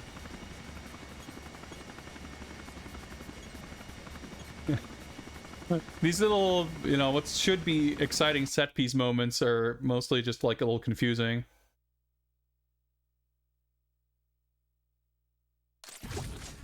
Not gray. Yeah, it's still pretty... I don't know. Monochromatic. I don't have an arrow. What do I do? That bathhouse is run by the Hong Kong Oh, there was a door. I wasn't sure if that was a door or not. Get out of there and back up to the roof. All these automatic doors that have like a 1-inch range.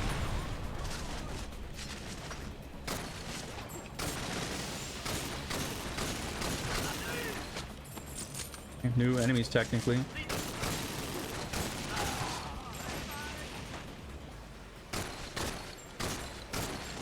All these like massively open areas are... it's like so annoying to to fight dudes in areas like this. I mean, I think this is for sure the most visually interesting location so far, but it's pretty low bar to clear.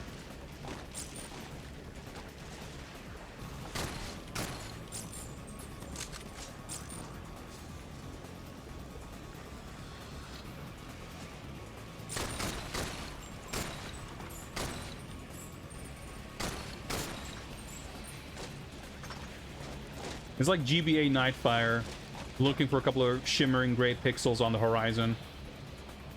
Trying to snipe them.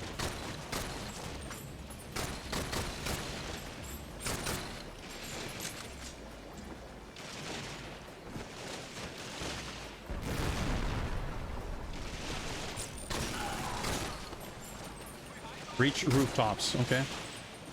I mean, I was just on rooftops, but...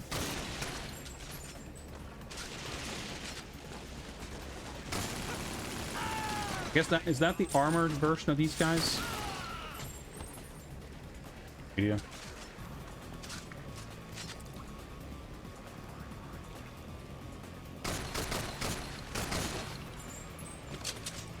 Better.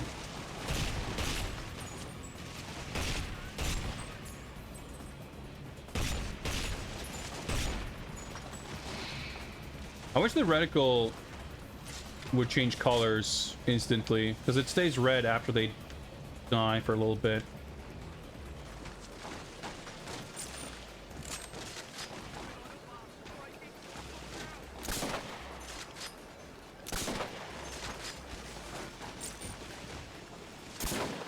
Really protected here.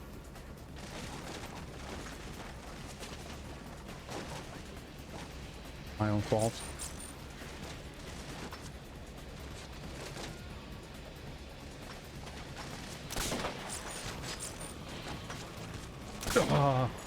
I can see an armor over there at least. Oh boy.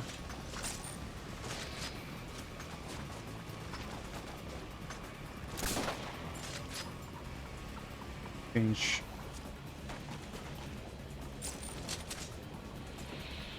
You're really slow when you're crouching.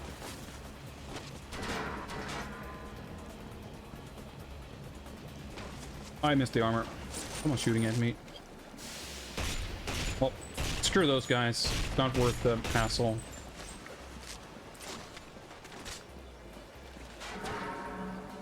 Good sound. Oh, showers. Can I hack the shower?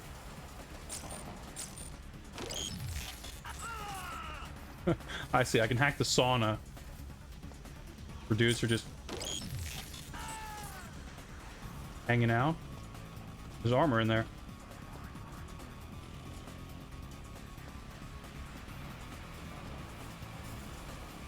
I have to like interact with it normally. This is pretty goofy.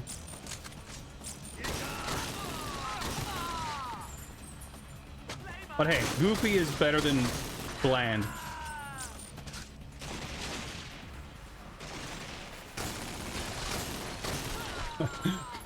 Bulletproof sauna glass.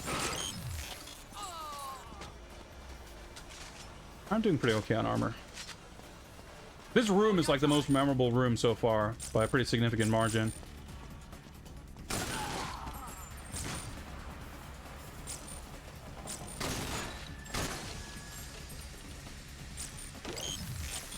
And the way the whole screen like flashes red when you hack stuff makes it feel like you're taking damage for doing it. Or it's like every single time I second guess whether these are actual doors. Eliminate informant. They'd lift.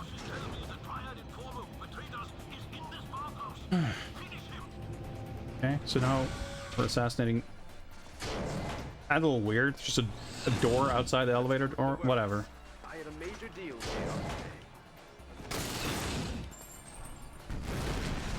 A lot of ammo here. It's not great.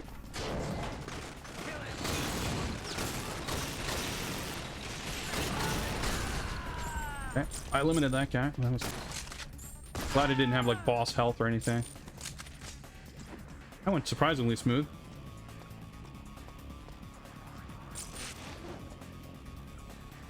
I'm feeling kind of relieved that there wasn't a big well, excuse me. There wasn't a big boss fight or anything, because that could have been cool, but it could have been pretty annoying. Excuse me. I like burped and coughed at the same time. That was terrible. Hang on, I need to get this out of my system.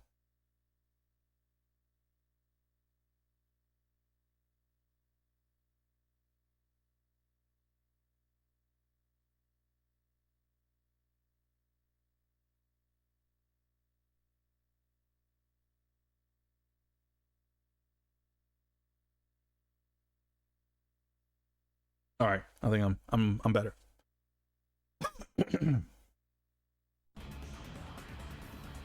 Where's that arrow pointing?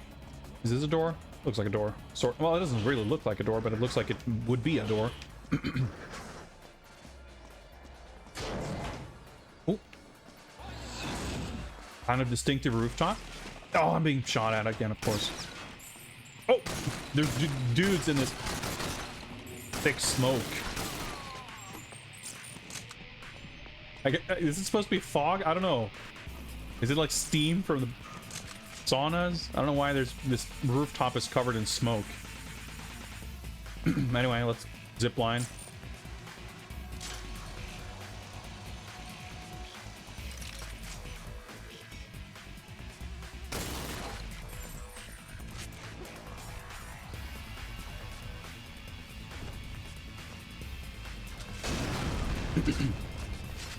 Load some guys. What's that? Nothing, I guess. Rocket launcher. More rocket launchers. Well, that's a little ominous, but I'm taking serious fire up here. You have to get these damn things off my tail. I don't want to fucking have to snipe them, but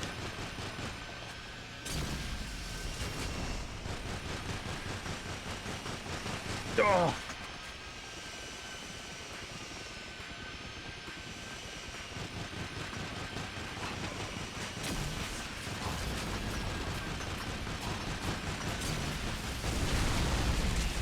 All right, okay. Did I fucking get both of them? Guess so. She might have helped. I don't know how that went that smoothly, but I won't complain. Oh boy. Broke too soon. Let's not stand next to these bright orange, explosive-y looking things. Jerky aiming actually helped me there. Okay.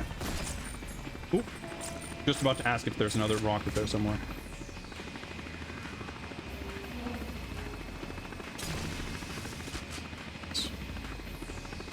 Dumb. But it looks like these might be respawning.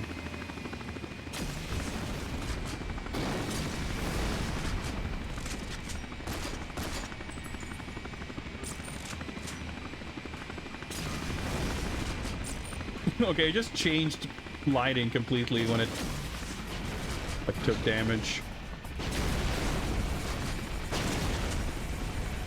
Okay, so did the rocket launcher respawn or did it just seem that way? Impressed. Yeah, they respawn.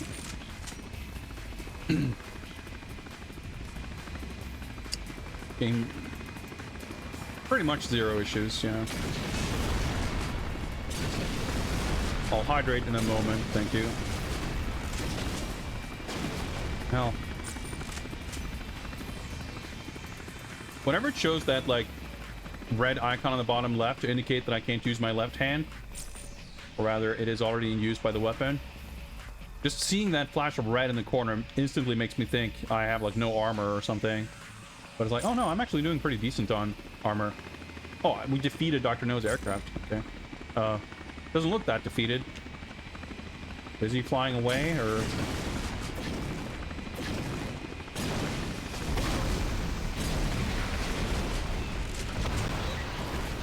Well, you're not going to believe this, but I'm a little confused. Whoa. That was maybe cool. I mean, the effort's appreciated. Doesn't really come close to the cooler set piece moments and big fights in some of the previous games, but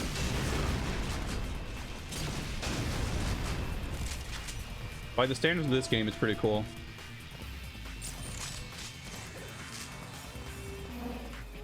Certainly one of the more memorable moments. The sound on this gun is just atrocious. I like the sound design in general, but this gun sounds like fucking sewing machine or something.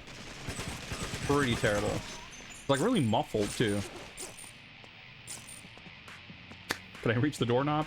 Guess not. I guess I... Wait, unless I blow this up... Oh, I was gonna say, I guess this isn't where I go. Full armor, though. Wait. What are we doing? Are we rendezvousing? Reach observation deck. Okay. You know what? I will hydrate.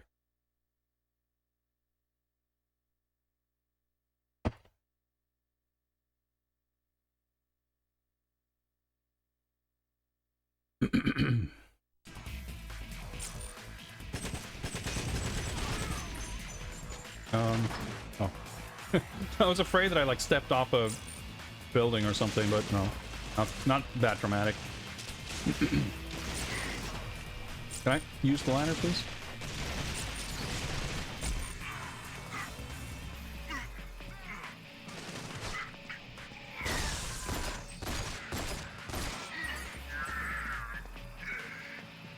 Fucking hostage noises. I mean, they're pretty good, but it gets a little annoying. Let me just shoot these explosive barrels 45 times and... There we go.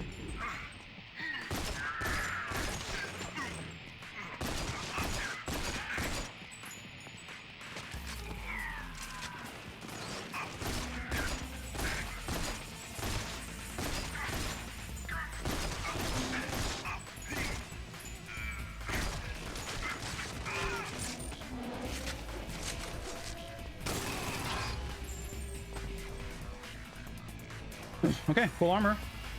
Another zipline. 5 grenades.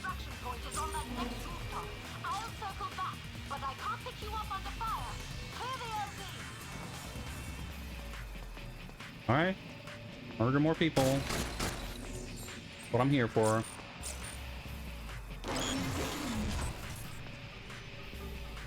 End landing zone.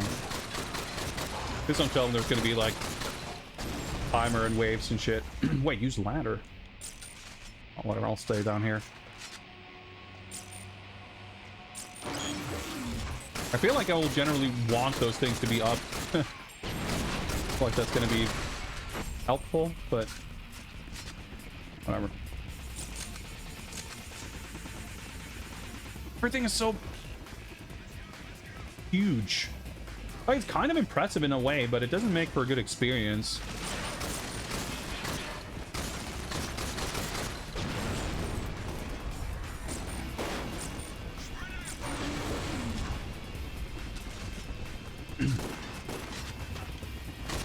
Well, I'll obviously need to get rid of that, but assuming that's not her helicopter. Oh, it's red reticle, so I'll take that as a no. Maybe there's rocket launchers upstairs.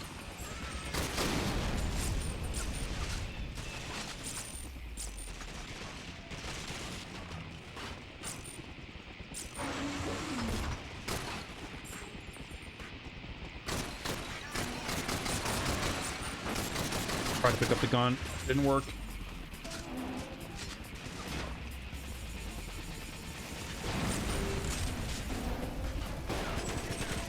Like, the range for picking up guns is actually quite precise. Like, you have to really be standing on top of it. That was a badly timed reload. More of these guns. Well, let's go upstairs then, I guess. I feel like there's gotta be... oh. Okay, never mind.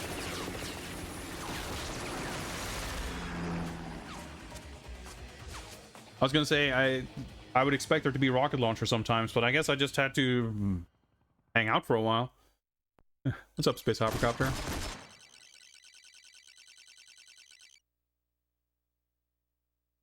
I'm glad that the accuracy target for the bonus is like embarrassingly low. I mean, I'm not hitting it anyway, and that's fine. There's not a lot of prestige in that for me, but I remember some of the previous games we played that had like an accuracy score was like remarkably strict relative to how difficult it was to actually aim in those games. That the actual target here is like, I think, pretty reflective of how hard it is to aim. It's like, if you manage a 35% accuracy, the game's like, you know what? That's pretty impressive. You did a good job. Here's some bonus points on us. Whew. So, one thing that I thought about previously in one of these stage transitions or whatever is that in the handful of games we played previous to this, I had a decent idea of how long the game would be or how many levels because usually it was kind of mentioned on the box or in the manual or whatever. And as I say that, I just realized I didn't really read the back of the box. I'm going to do that in a moment to see if it says anything about levels, but the levels here are kind of like split up into multiple sections, sort of, but I'm curious, I'm assuming if you pick the mission in the menu, you'd have to do the whole thing. It's not actually split up into multiple levels like it was in Everything or Nothing. But I'm just trying to recount, like, how many levels have I actually completed? Because there's the VR training mission intro level. Then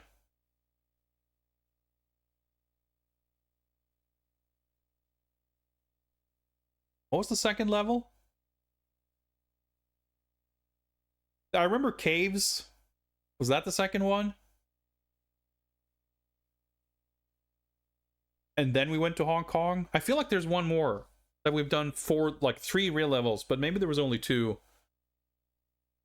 I can't believe, like, I already cannot remember what any of these levels were.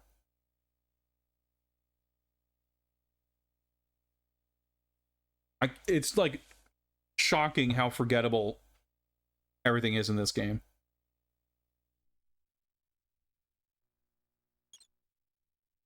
Oh yeah, before I do that, let me take a look at the back of the box.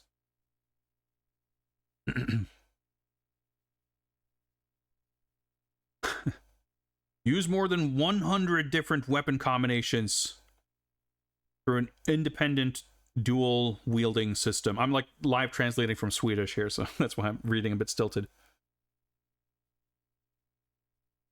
Your two-handed arsenal is devastating when you encounter multiple enemies at once. So 100 different combinations is like, I mean, I guess that sounds more impressive than like 4 weapons or whatever.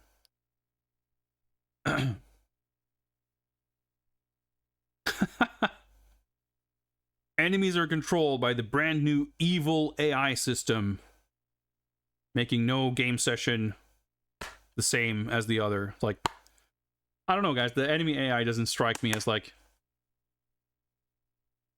super unique, making for like completely unique experiences. It's like, I don't know, they're just dudes running around and I'm shooting them.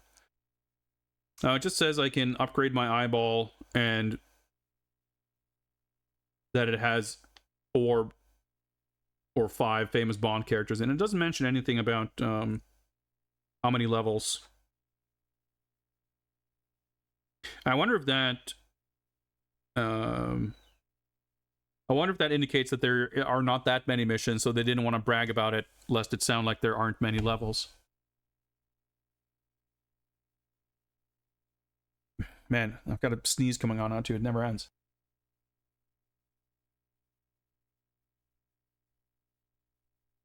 Whew. Mr. Radon, what's up? We're just gonna unlock my favorite Bond character, Tomorrow Never Dies. He's pretty good. He's pretty good.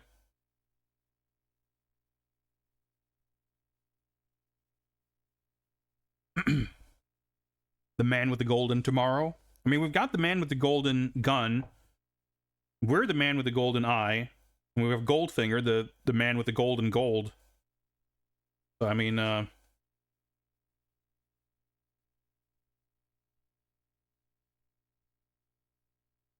maybe Oddjob could get a golden hat as an upgrade. The less said about Pussy Galore, the better, perhaps. Live and let gold. Yeah, sure, sure.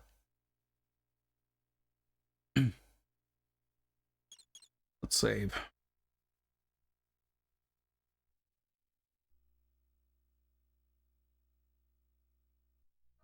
Or extravagant cityscapes that are not going to be that exciting. Dr. No's elite forces are equipped with greater firepower than the troops you faced so far. To counter the increased threat, your latest upgrade is designed to generate a Christopher Lee, the man with the golden paycheck.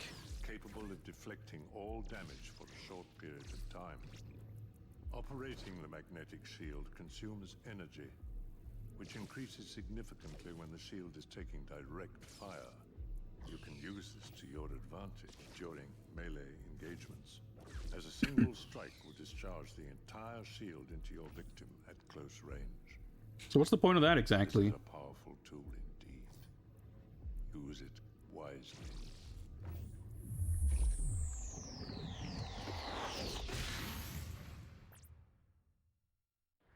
To safeguard the omen against Dr. No, I have moved it to my most... Wait, I thought he stole it. ...beneath my casino in Las Vegas. However, my agents have already spotted the treacherous Xenia on top. She can be there for only one reason. To steal the omen. Very likely her attack will have started by the time you arrive.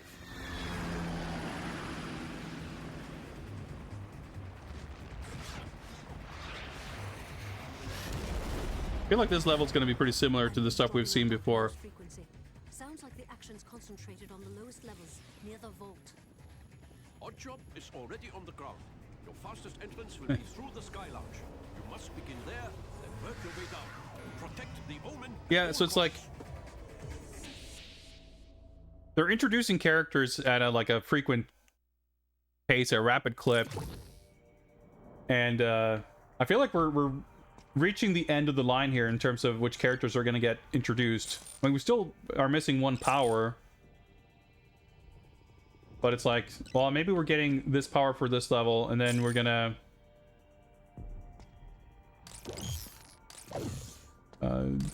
get another power, and then it's like the final level or something. Because as far as like what I saw on the box and the description and whatever info, I mean, I could be wrong. Maybe there's some other character, but I'm pretty sure that's it. Like, Goldfinger is our boss. Dr. No is the villain. Oddjob. I mean, I guess we haven't really seen him on screen, but I guess we will during this level. Oh, okay, I could pick it up. It's just I can't show the UI. Oh, okay. So there's Goldfinger, Oddjob. Scaramanga is our Q. Pussy Galore is our driver. And then on top is like the one other enemy. Goldfinger's new cowboy. Wait. Watching you die will be very pleasurable. We're just fighting her? Like that? But yeah, this is like an actual environment that looks like something. That's pretty novel. Oh, she just blocked our path. Okay. Couldn't possibly get past a bar or a tipped over table. Why can I hack these? And I guess our boss might be upset. Wait, what can I hack? Oh. The windows. Or... GoldenEye, there is not enough cover to battle an aircraft. Use your high shield to fight it. I'm trying to...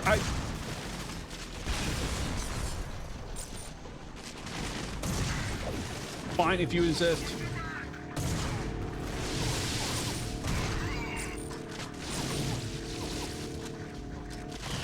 I feel like I'm being microwaved.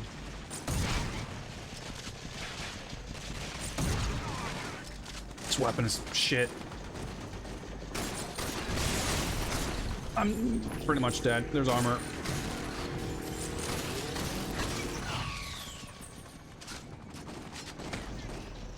Supposed to run? I guess so. I feel like I could just climb through that railing. It would have been a little easier, but fuck it. This actually kind of looks cool. I'm stunned.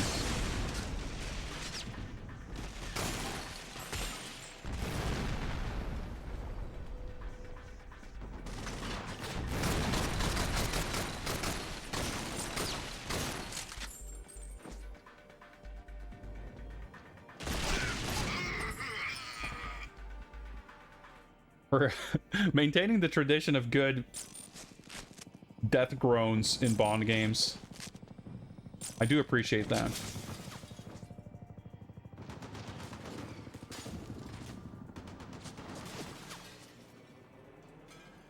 The weapon I want, but like every single level is like, well, okay, we're back to hallways. See these like sometimes areas are pretty open and big, but a lot of like single rooms and then a doorway and a single room and a doorway. The sort of rhythm and cadence of progressing through levels hasn't really changed all that much. I'm low on ammo, but let's use this first.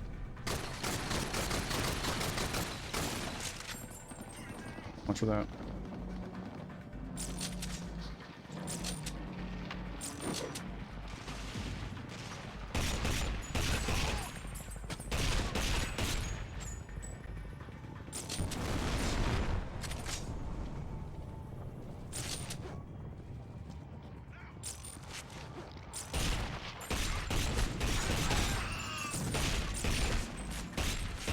It's just like not very satisfying to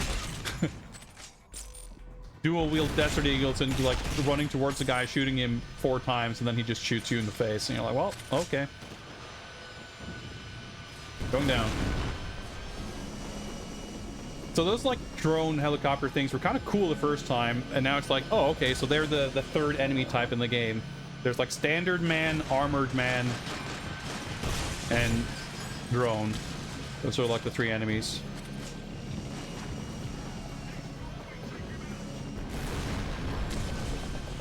Let's sit down here and that guy won't hassle me too much.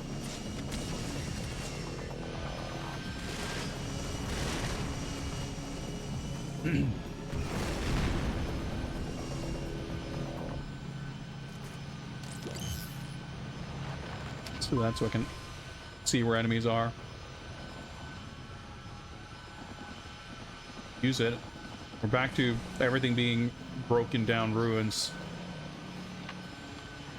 Wait. Am I switching elevators? Is that what just happened?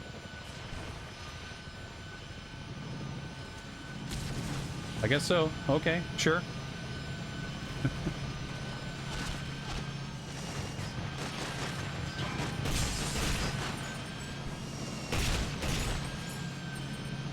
Nice, I got a transit kill because I'm crouching in the corner of an elevator.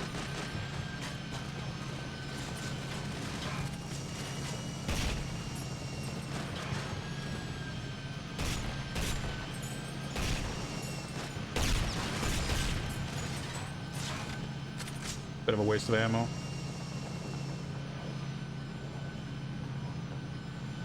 There yet?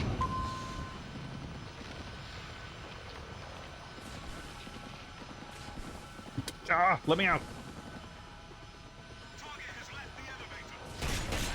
Wait. They're my friends. Apparently. Oh, that's pretty bad. Now I'm seeing like weapon targeting reticles on people who aren't my enemies.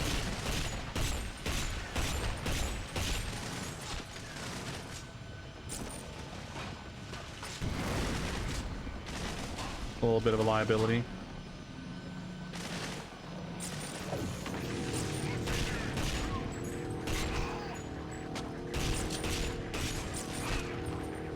Wait, how do I thought I could press the melee button to shoot my shield, but not how that works, I guess. No, that's not the weapon I wanted. No, that's not the weapon I wanted.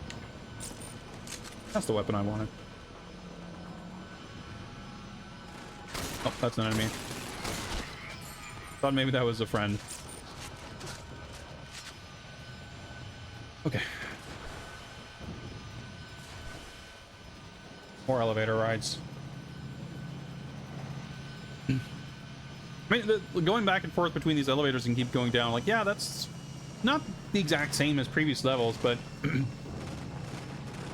it's still like repeating, like very cut and paste, repeating the same little thing over and over. What the fuck am I even hitting?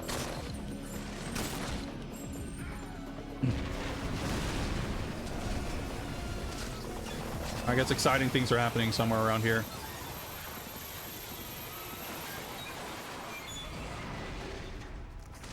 So like despite at least this level having a little more of a distinct setting, whoops, the actual progression of the level itself feels very generic. No weapons here, I take it. Did I see what Hidden Palace released today? I did not. Please inform me.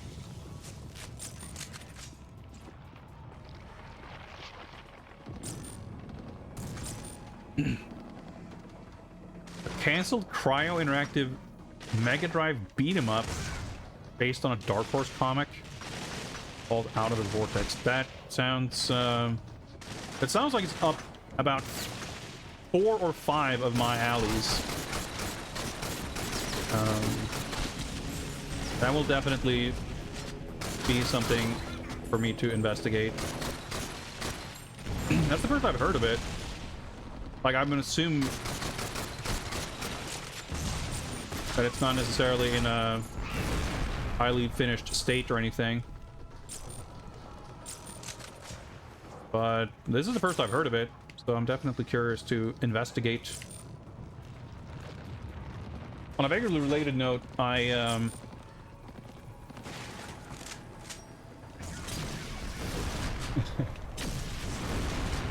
that's pretty fun. Like, the explosions in this game, pretty good. Pretty good explosions.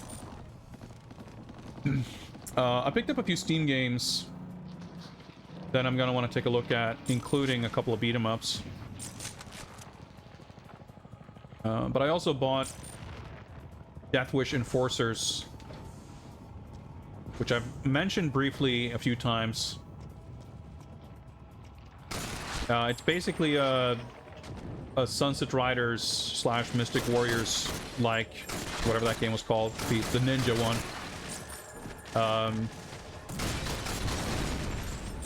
But it's got this kind of 70s grimy pop crime action sort of setting. And it looks really well made. And I can't for the life of me remember what the developers had made previously, but I remember when I first saw the game that I saw via a link or something that, like, oh, it's by the people who made such and such, which gave me some additional expectations that it would be a good game.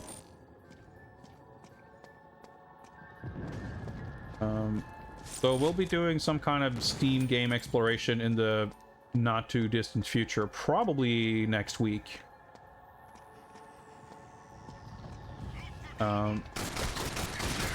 We will also be checking out Slave Zero X finally. I checked out one of the demos for that and definitely quite enjoyed it. And I've been wanting to play it since. And I was no, I didn't mean to do that.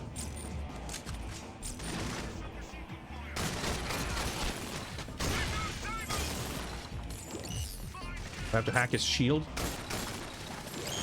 Oh, off. Killed him anyway. I was graciously gifted a copy of Slave Zero X by a friend of the channel, Animated Taco. So I will definitely be playing that soon-ish. Of course, all those games is gonna be pretty tricky to try and fit into one stream, so it'll probably be multiple. But I'm excited to check out some potentially neat, potentially dank Steam games. It's been a while.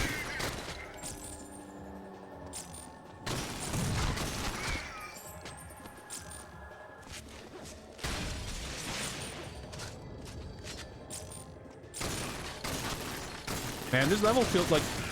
I've been complaining a lot about hallways, but after the big open rooftop battles, I'm like, you know what? It's pretty nice to have these cramped hallways.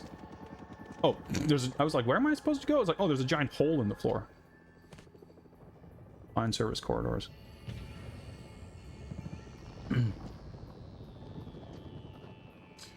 Andro Dunos too. Yeah, there's...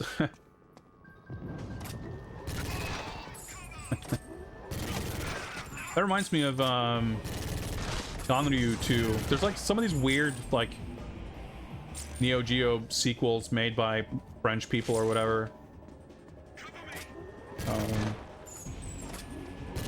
Ganryu 2 was another one of those like pretty random Steam pickups that I just figured, fuck it, this looks like it could be interesting. That was actually a pretty good game. I didn't finish it, but I got to like the final stage. Wouldn't mind giving that a second look at some point. And one of the things I like about doing those kind of streams is that there's always I mean, I don't buy a lot of PC games. I don't spend a lot of time on Steam, but I do like digging around a little bit for stuff that seems interesting to me, which often means beat 'em ups or arcade style games or pixel art action-y things or what have you. And a lot of that stuff tends to be, you know, a bit on the obscure side. So whenever I stream that kind of stuff, it's pretty common for people in chat to, like, be unfamiliar with what I'm streaming. And it's always fun to be able to sort of introduce people to stuff that they wouldn't have known of otherwise. Okay. I was gonna say, I want to find weapons before...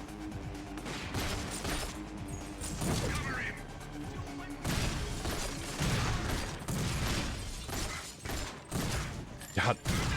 Weapons are so shit. Grab the armor.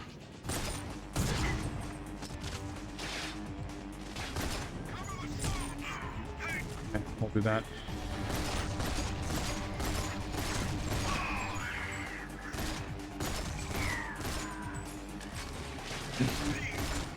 The levels in this are, like, pretty damn long as well for how little, like, kind of happens in them. If there's, like, a sort of scenario or concept that's introduced, it's always kind of dragged out pretty far beyond the point of novelty or excitement.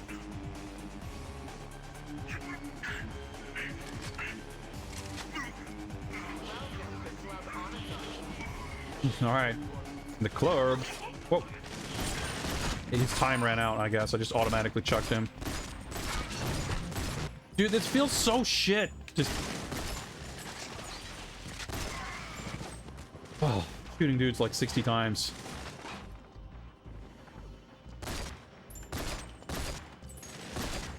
So we're in Club on a top. Oh yeah, I guess they said she was a traitor. I was like wondering why she is part of the establishment here, if this is Goldfinger's casino, but whatever.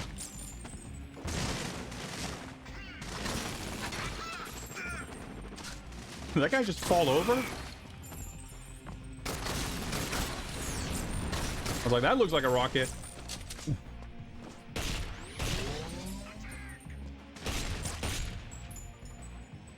Boys.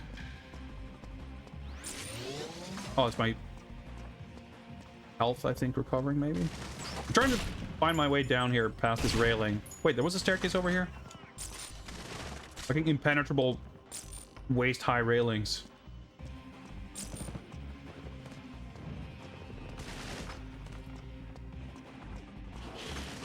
Service corridor. Oh, dude, the grayest corridor we've seen yet.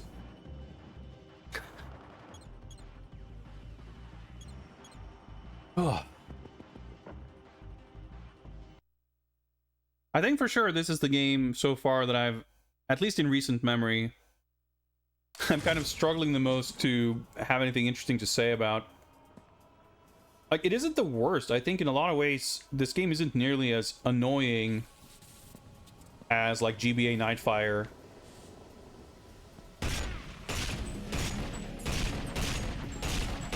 Holy shit. Oh. I didn't think I threw the grenade because he started reloading at the same time. I think the reload animation, like, legitimately canceled the grenade animation. But I didn't see... I pressed the trigger. I didn't actually visually see a grenade being thrown. Ah, activate breaker. That's what that does. Nice. Still worked. Or, you know, like the text adventures with all kinds of baffling shit happening. This is just, like, pretty... Like, it's distinctive features that there's very little distinctive about it. Those monitors being hacked to show Dr. No's logo was very important.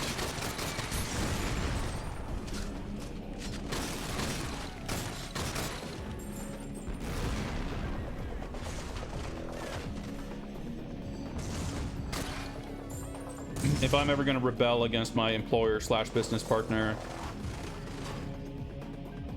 definitely gotta make sure to hack his monitors so I can display my logo in place of his. A certain dominance and all that. Fuck, this is bad. Let's shield up. Lasted all of 2 seconds, but fuck it, we're out of here. I'm dead. There's armor there. Okay. Can I get a weapon of some kind, please?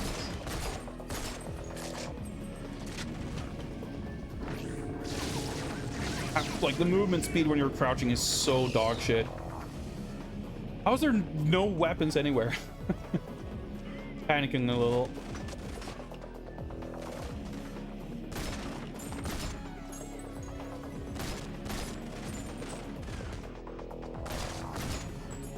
Like, I'm not really gonna win these battles with attrition, I feel like.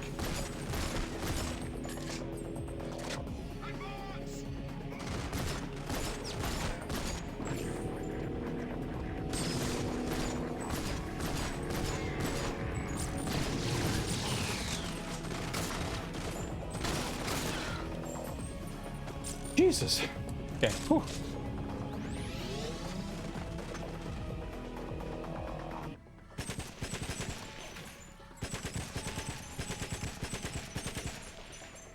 That was like tense, but not exactly exciting. Of course, I'm out of armor again. Hopefully, I cleared things out just enough to be able to progress. I guess I have my shield recovering also.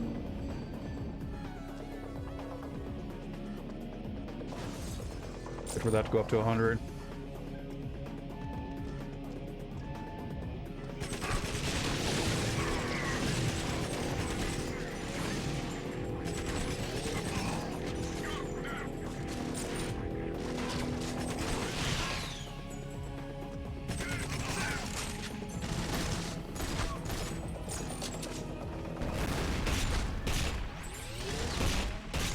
Oh man, the tactical leaning around the corner.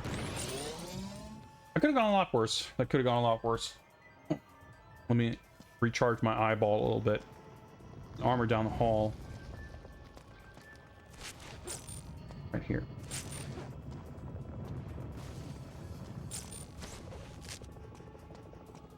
Vault entrance reached.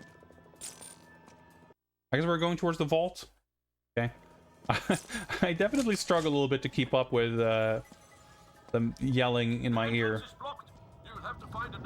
about what our mission is or what we're doing. How do I feel about the shield?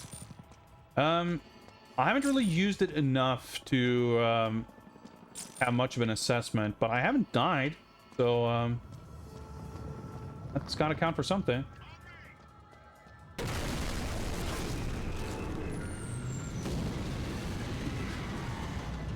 Fucking TMNT, the arcade game over here. I mean, that was sort of cool.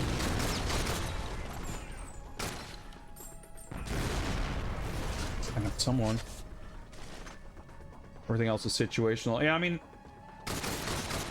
seems like it would be useful. Drains pretty fucking quick if you actually get shot, though. Reload so slow with this weapon.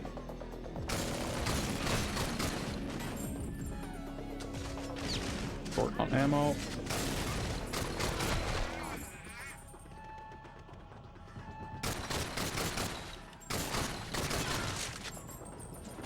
Let me grab that, please. Thank you.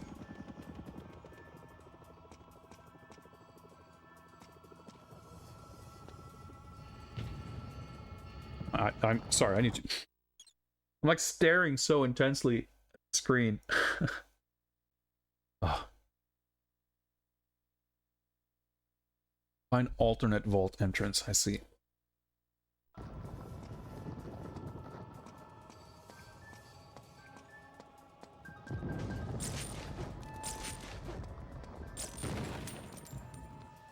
Kind of feels a little bit like...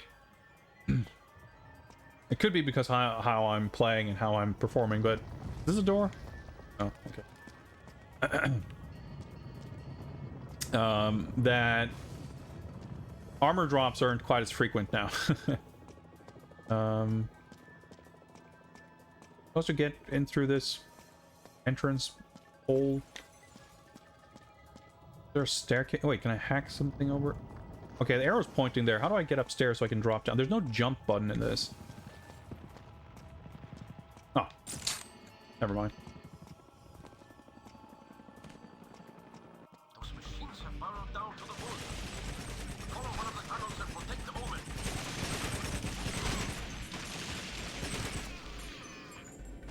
Need a GoldenEye? Yeah, I just need to get in touch with Christopher Lee.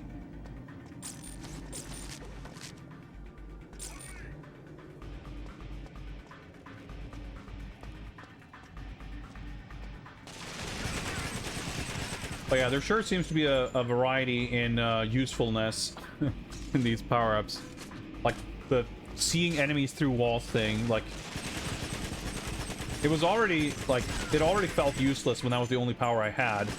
But now that I'm like I could elect to use that instead of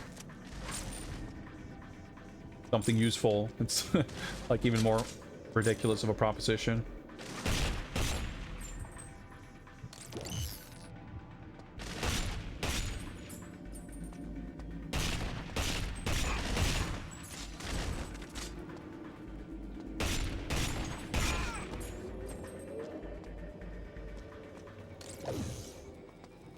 Grab the P90 instead. More firepower.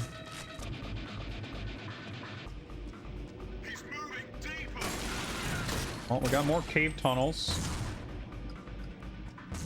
Brand new shade of teal. A bit of orange here. That's actually two colors. An impressive spread. Nice, I got some headshots, so that means plenty of armor. That's good. Vault found. Did we get a little boss fight here with Onatop? The invaders hacked into the vault security network. Look for control stations and override the system manually. Oh, I thought I was crouching. Scale is so weird.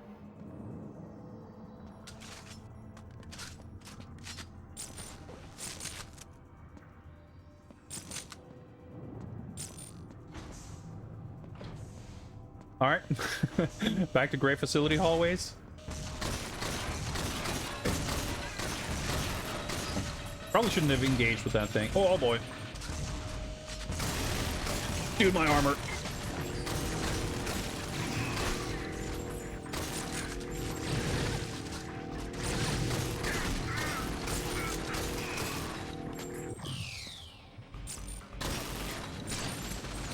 Oh yeah, that's what the manual said. If there's like a name, that means it's like a med boss or whatever.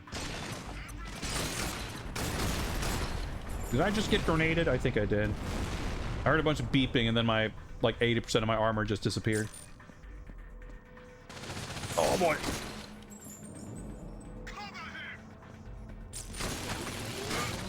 Okay.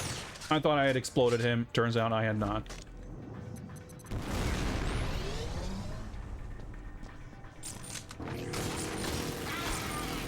Got him.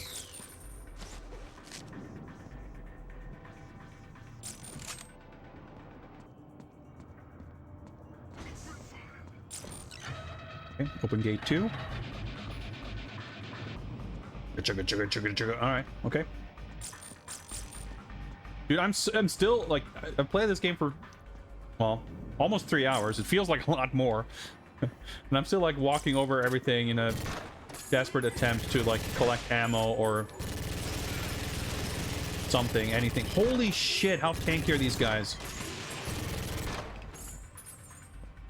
Like you would expect a gun like this to fucking melt dudes. I'm out of armor apparently also. Wait. Exploded. There's a beep. Did that beep my health? No, that was probably that explosion. Is this a rocket launcher? No, it's a shotgun, of course.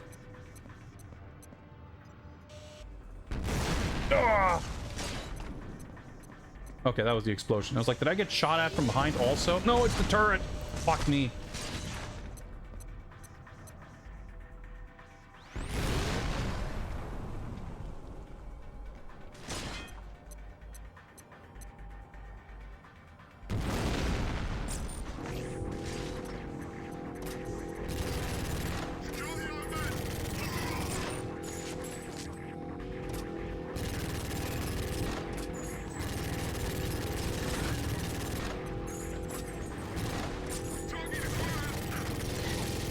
His name Armor Guy? Armstrong, okay, same thing. What this shit? Okay, well, it worked. Is there a grenade there somewhere? Oh, I guess not. Okay, but that went pretty well. Doing well on armor.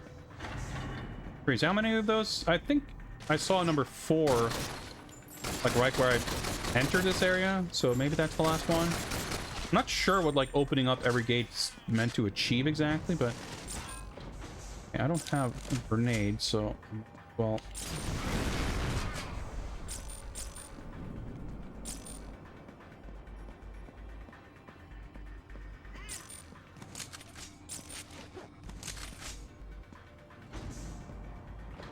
Those grenades? No, those are pistols. Oh, there's a fucking turret there, too. Okay, let me go grab that rocket launcher instead.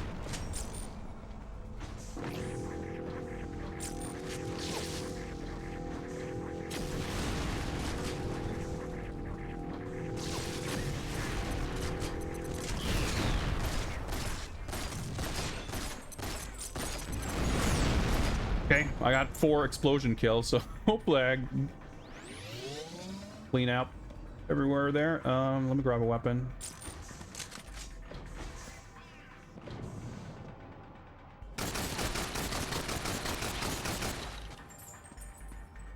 Whew. Okay, getting pretty intense.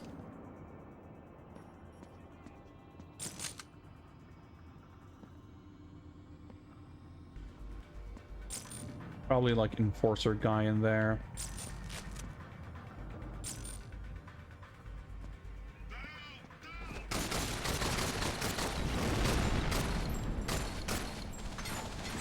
I love it when they tactical roll to just like get stuck in place for a little bit.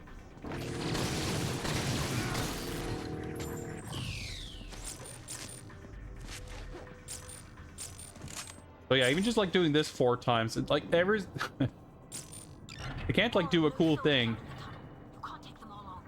It has to be like a thing that's moderately cool at best, and then you repeat it 4 to 6 times. Grab the wait, I'm escaping now? Is that what I'm doing? Wait. Saw job.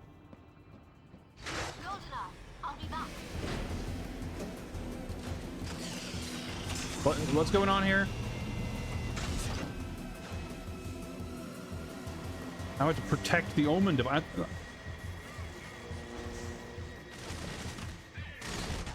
Okay. You say so.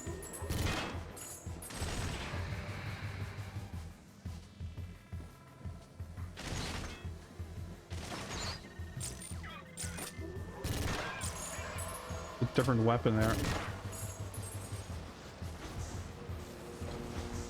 These guys are just like hiding.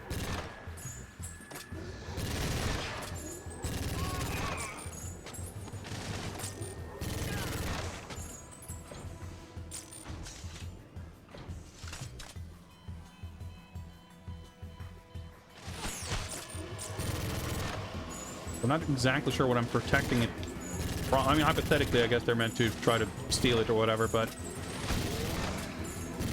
doesn't seem like they're making that much of an effort to do so. Out of armor. Well, I got some armor. Good. Oh, okay, we got one of these guys. Is that him that I killed?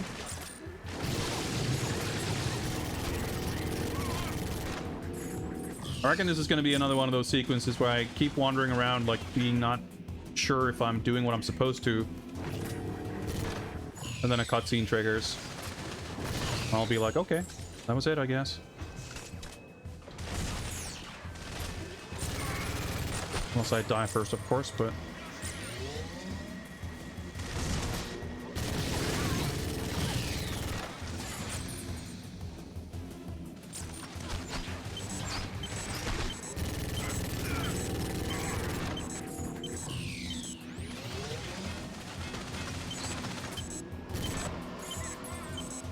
hit by these like stray bullets. Omen device protected. Okay, that's good.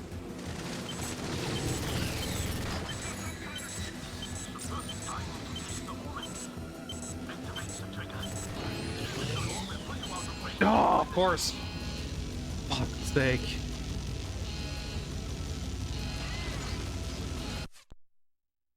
That was such an awkward sequence.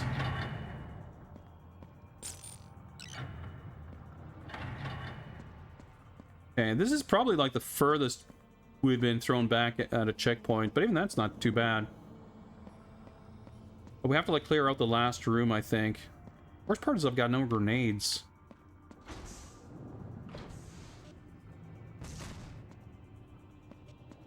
Just took a chunk out of me.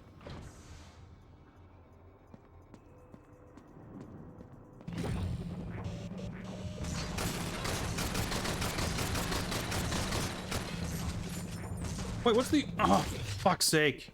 I was like, wait, what's the armor doing if I'm losing... Or the shield if I'm losing armor, but I didn't have the fucking shield equipped. And my fucking useless X-ray vision equipped.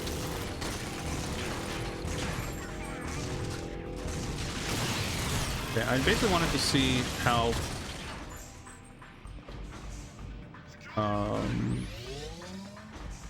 dirty that thing was. There's like... Yeah, everything's like picked completely clean here.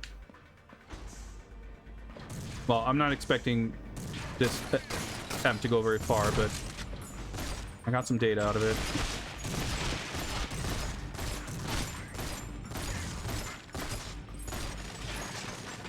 Holy shit, this gun is fucking useless. I mean, headshots kind of work, I guess, but sometimes at least. Well, except when they just knock a dude over, but they survive.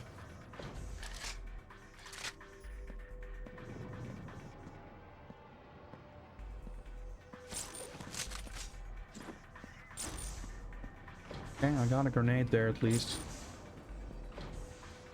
Guns.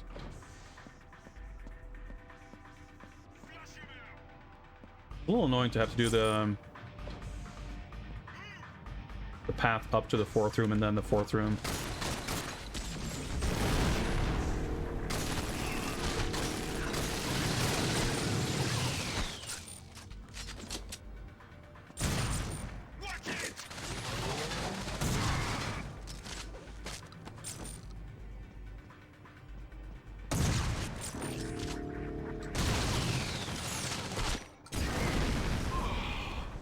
Blew myself up. I just like I wanted to swap weapons and I saw a little bit too late that it was a rocket launcher, but every time you respawn you equip the shitty X-ray by default, so that's why I got a little tripped up by that.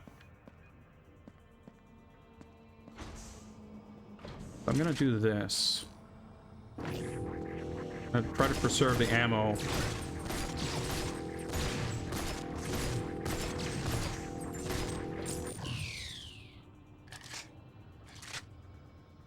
It's extremely tedious, but that turret is nothing but trouble. Can I hack it?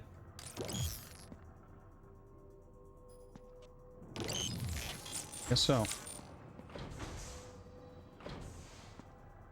Wait. Okay, so now it's good. I don't know if that's like time limited. Fucking open the door.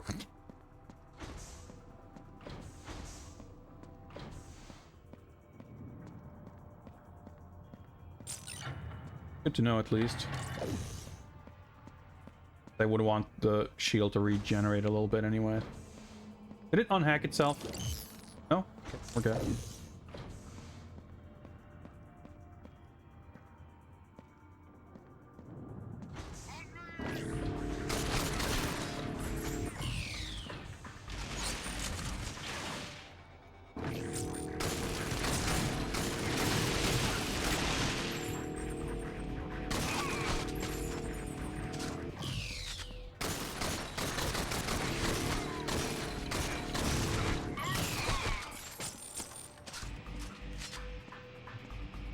One grenade.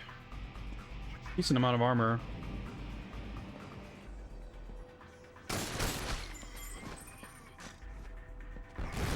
Nice. Okay, that worked out. A lot of ammo, but actually.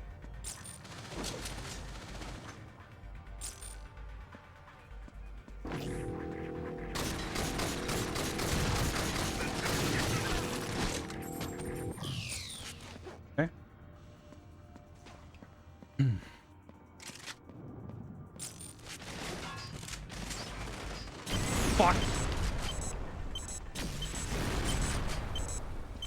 Of course I hit the fucking gold, so I destroyed all of my armor instantly.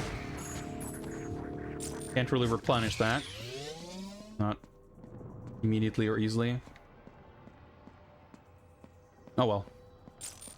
Oh, I sure wish you could have started here, because then you, once you get into the vault, like that whole sequence was pretty lengthy. More of no soldiers are in the tunnel. You can't take them all on. Grab the cable and we'll get you out of there.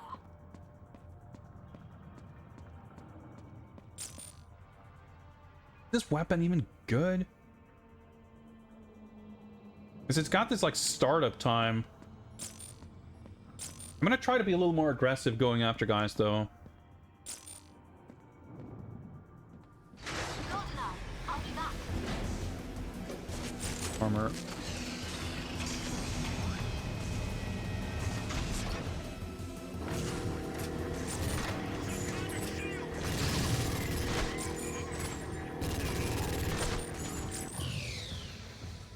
Oh, maybe the idea is you can shoot them through the walls, I guess.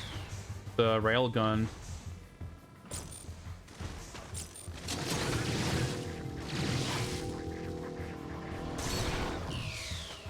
I was just about to say, but good luck fucking hitting them, but...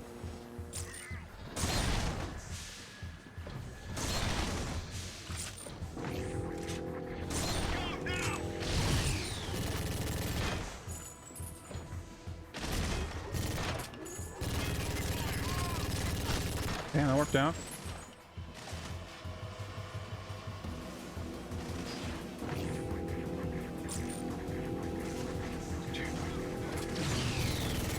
So hard to determine, like even with the damage indicators, like being so open, it's so hard to understand where you're being shot at from.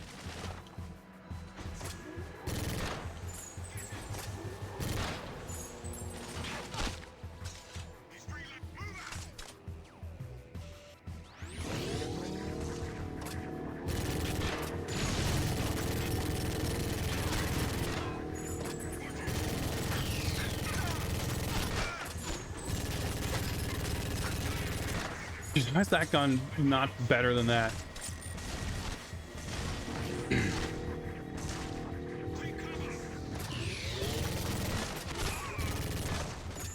I don't understand how I get like trap kills for that, but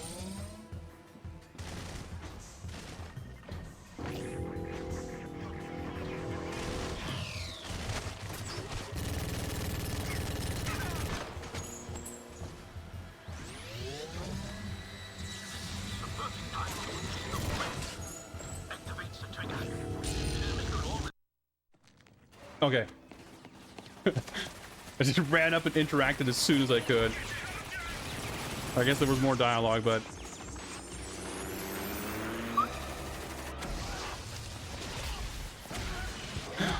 I just vaporize him. So I guess we didn't face off against Onatop after all.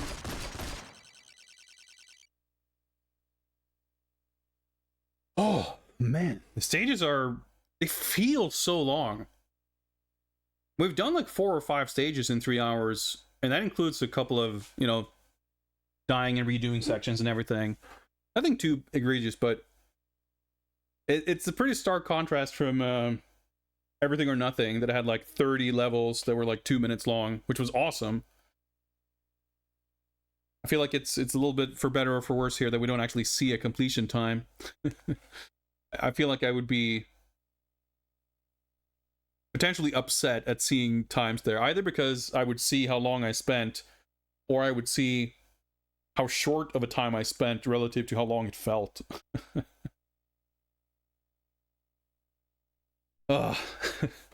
Yes, I would like to save my game.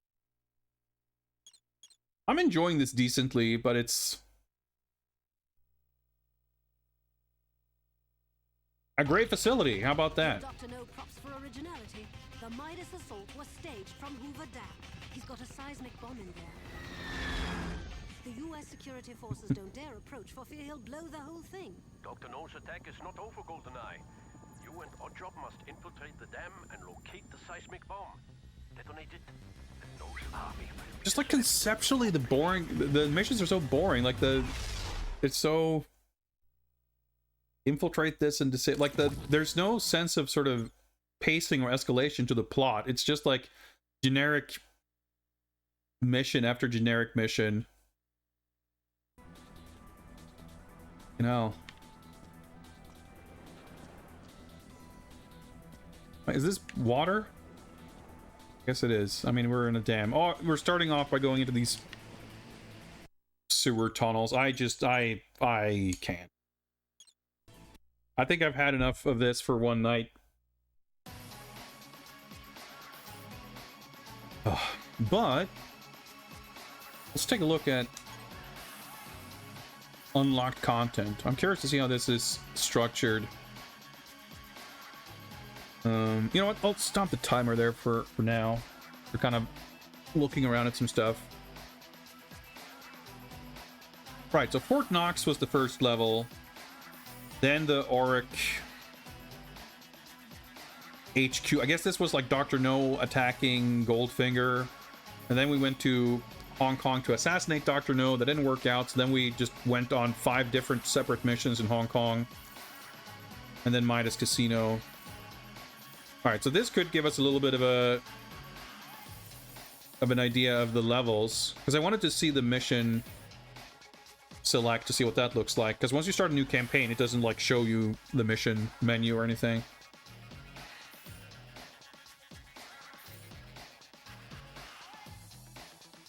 I guess that's supposed to be Scaramanga. Text isn't exactly readable. Let's see. Man, look at how much style and personality there is to all this artwork. It looks so much cooler than the game. Goldfinger, director, commando support. Like even these dudes, they kind of like kind of look cool. And then in game, it's just like whatever.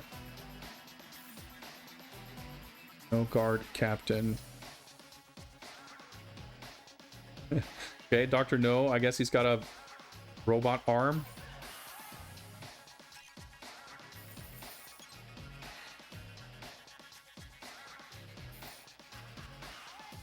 Dr. No battleship / yacht. We didn't see that. We didn't see this cyber motorcycle either. Saw his fucking hunter-killer though. Tunnel drilling machine.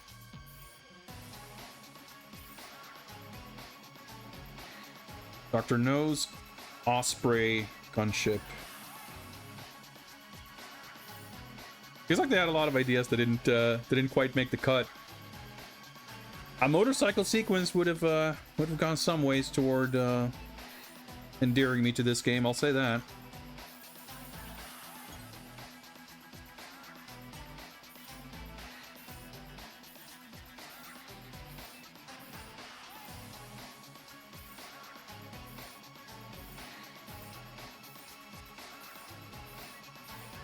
Locations. Yeah, it doesn't show us. It doesn't have a list where it shows like the unlocked multiplayer stuff or whatever. So unlocked content is just like the art gallery, I suppose. So if I go to campaign now, there should be a mission select. Yeah, okay, so it's like set to Hoover Dam and I press play here, but if I here I can swap missions. So Fort Knox is the first one, Arc Enterprises, Hong Kong, Midas Casino, Hoover Dam. So 1, 2, 3, 4. We did 4 levels in 3 hours. It felt like more. I'm gonna just spoil myself, because I want to see how many other levels there are. The Octopus, Crab Key. Oh yeah, so that's, as we know from the trivia or the interactive dossier, when we read every piece of lore about Dr. No. That's how we know that Crab Key is his hideout. Yeah, and Volcano Lair. Okay, so we did beat like half the game, basically. There's 1, 2, 3, 4 levels left. But that includes Fort Knox, which was a pretty short level, much shorter than the others. So, realistically, a little bit less than half, because probably it's gonna escalate in difficulty as well. But it hasn't been... The difficulty hasn't been as bad as I feared. I don't want to say that it hasn't been as bad as I expected, but I feared... Because the one time I played, like, the first level of this a few years ago, I remember there was at one point I died. I think, in fact, that's probably where I stopped playing. I died, and I had to go back really far, and I got kind of pissed off, and I was like, well, whatever. So that's the expectation I had going into it. So I'm glad that it's, like, actual progress has been fairly smooth. So I'm curious now. I'm not gonna get, like, spoiled on level locations. But I wonder if there's, like, anything else. No, that's it. Okay, there's no, like, separate section for anything else, but I guess there's a bunch of characters and stuff included here anyway.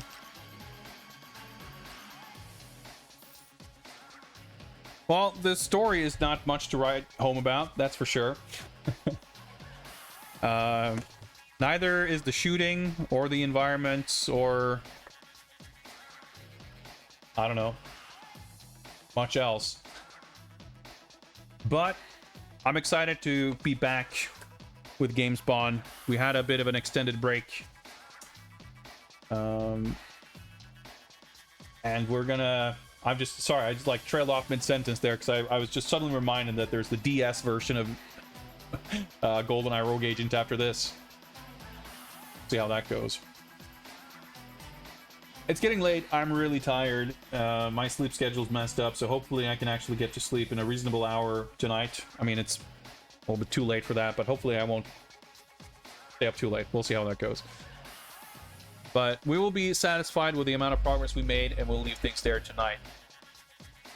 Stream will be back on Monday as usual.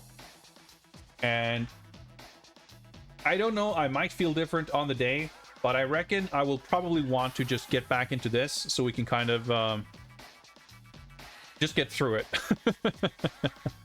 Like I said, I have some Steam game stuff to get to shortly, but we'll see when that is gonna have to happen, because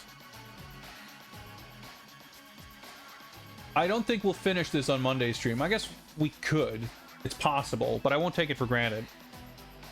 And then I stream Wednesday normally. And then the following weekend, less than a week from today, starting Friday, Lord Goaty _ is once again hosting a Best of Nintendo marathon, during which I will be participating. I have a time slot on Saturday, during which I will be revisiting the Amiga version of 007 License to Kill. If you missed that when we played it, however long ago, it's a pretty cool game. It's not one of the top tier Bond games, but it's pretty high up there, and I thought it would make for a good showcase for a more obscure James Bond game, and also one that can be finished in less than like 12 hours. And on Sunday night, Nintendo Championship Wrestling will return. And if you haven't watched that before in previous installments of Best of Nintendo, you're in for a treat. I mean, even if you have seen previous ones, you're in for a treat still, I dare say. But that means that I will probably not be doing a regular Saturday stream next week. And that means that we might have to dedicate Monday and Wednesday to finishing this. So yeah, we'll see exactly how things end up. But as always, you can keep an eye on my Discord whenever there are announcements to be made. Let me see if there's someone we might want to raid. Anyone streaming that we raid. Oh, Moss Bios is continuing Metal Gear Solid 5. Go raid them. That's a cool game. I watched them play a little bit of the early parts of that game, and I instantly got the itch to play that game again. I haven't played MGS5 since it came out, and sure is a game that has a lot of issues, but it is a pretty dang cool game anyway. Either way, Moss Bios' stream always super chill, so let's go say hi to them and enjoy. Thank you very much, everybody, for hanging out. This was a weird stream, but I had fun. I hope you guys did too. Take care, everybody. and I'll see you guys around. See if I can get everything working here. Thanks for watching. Bye.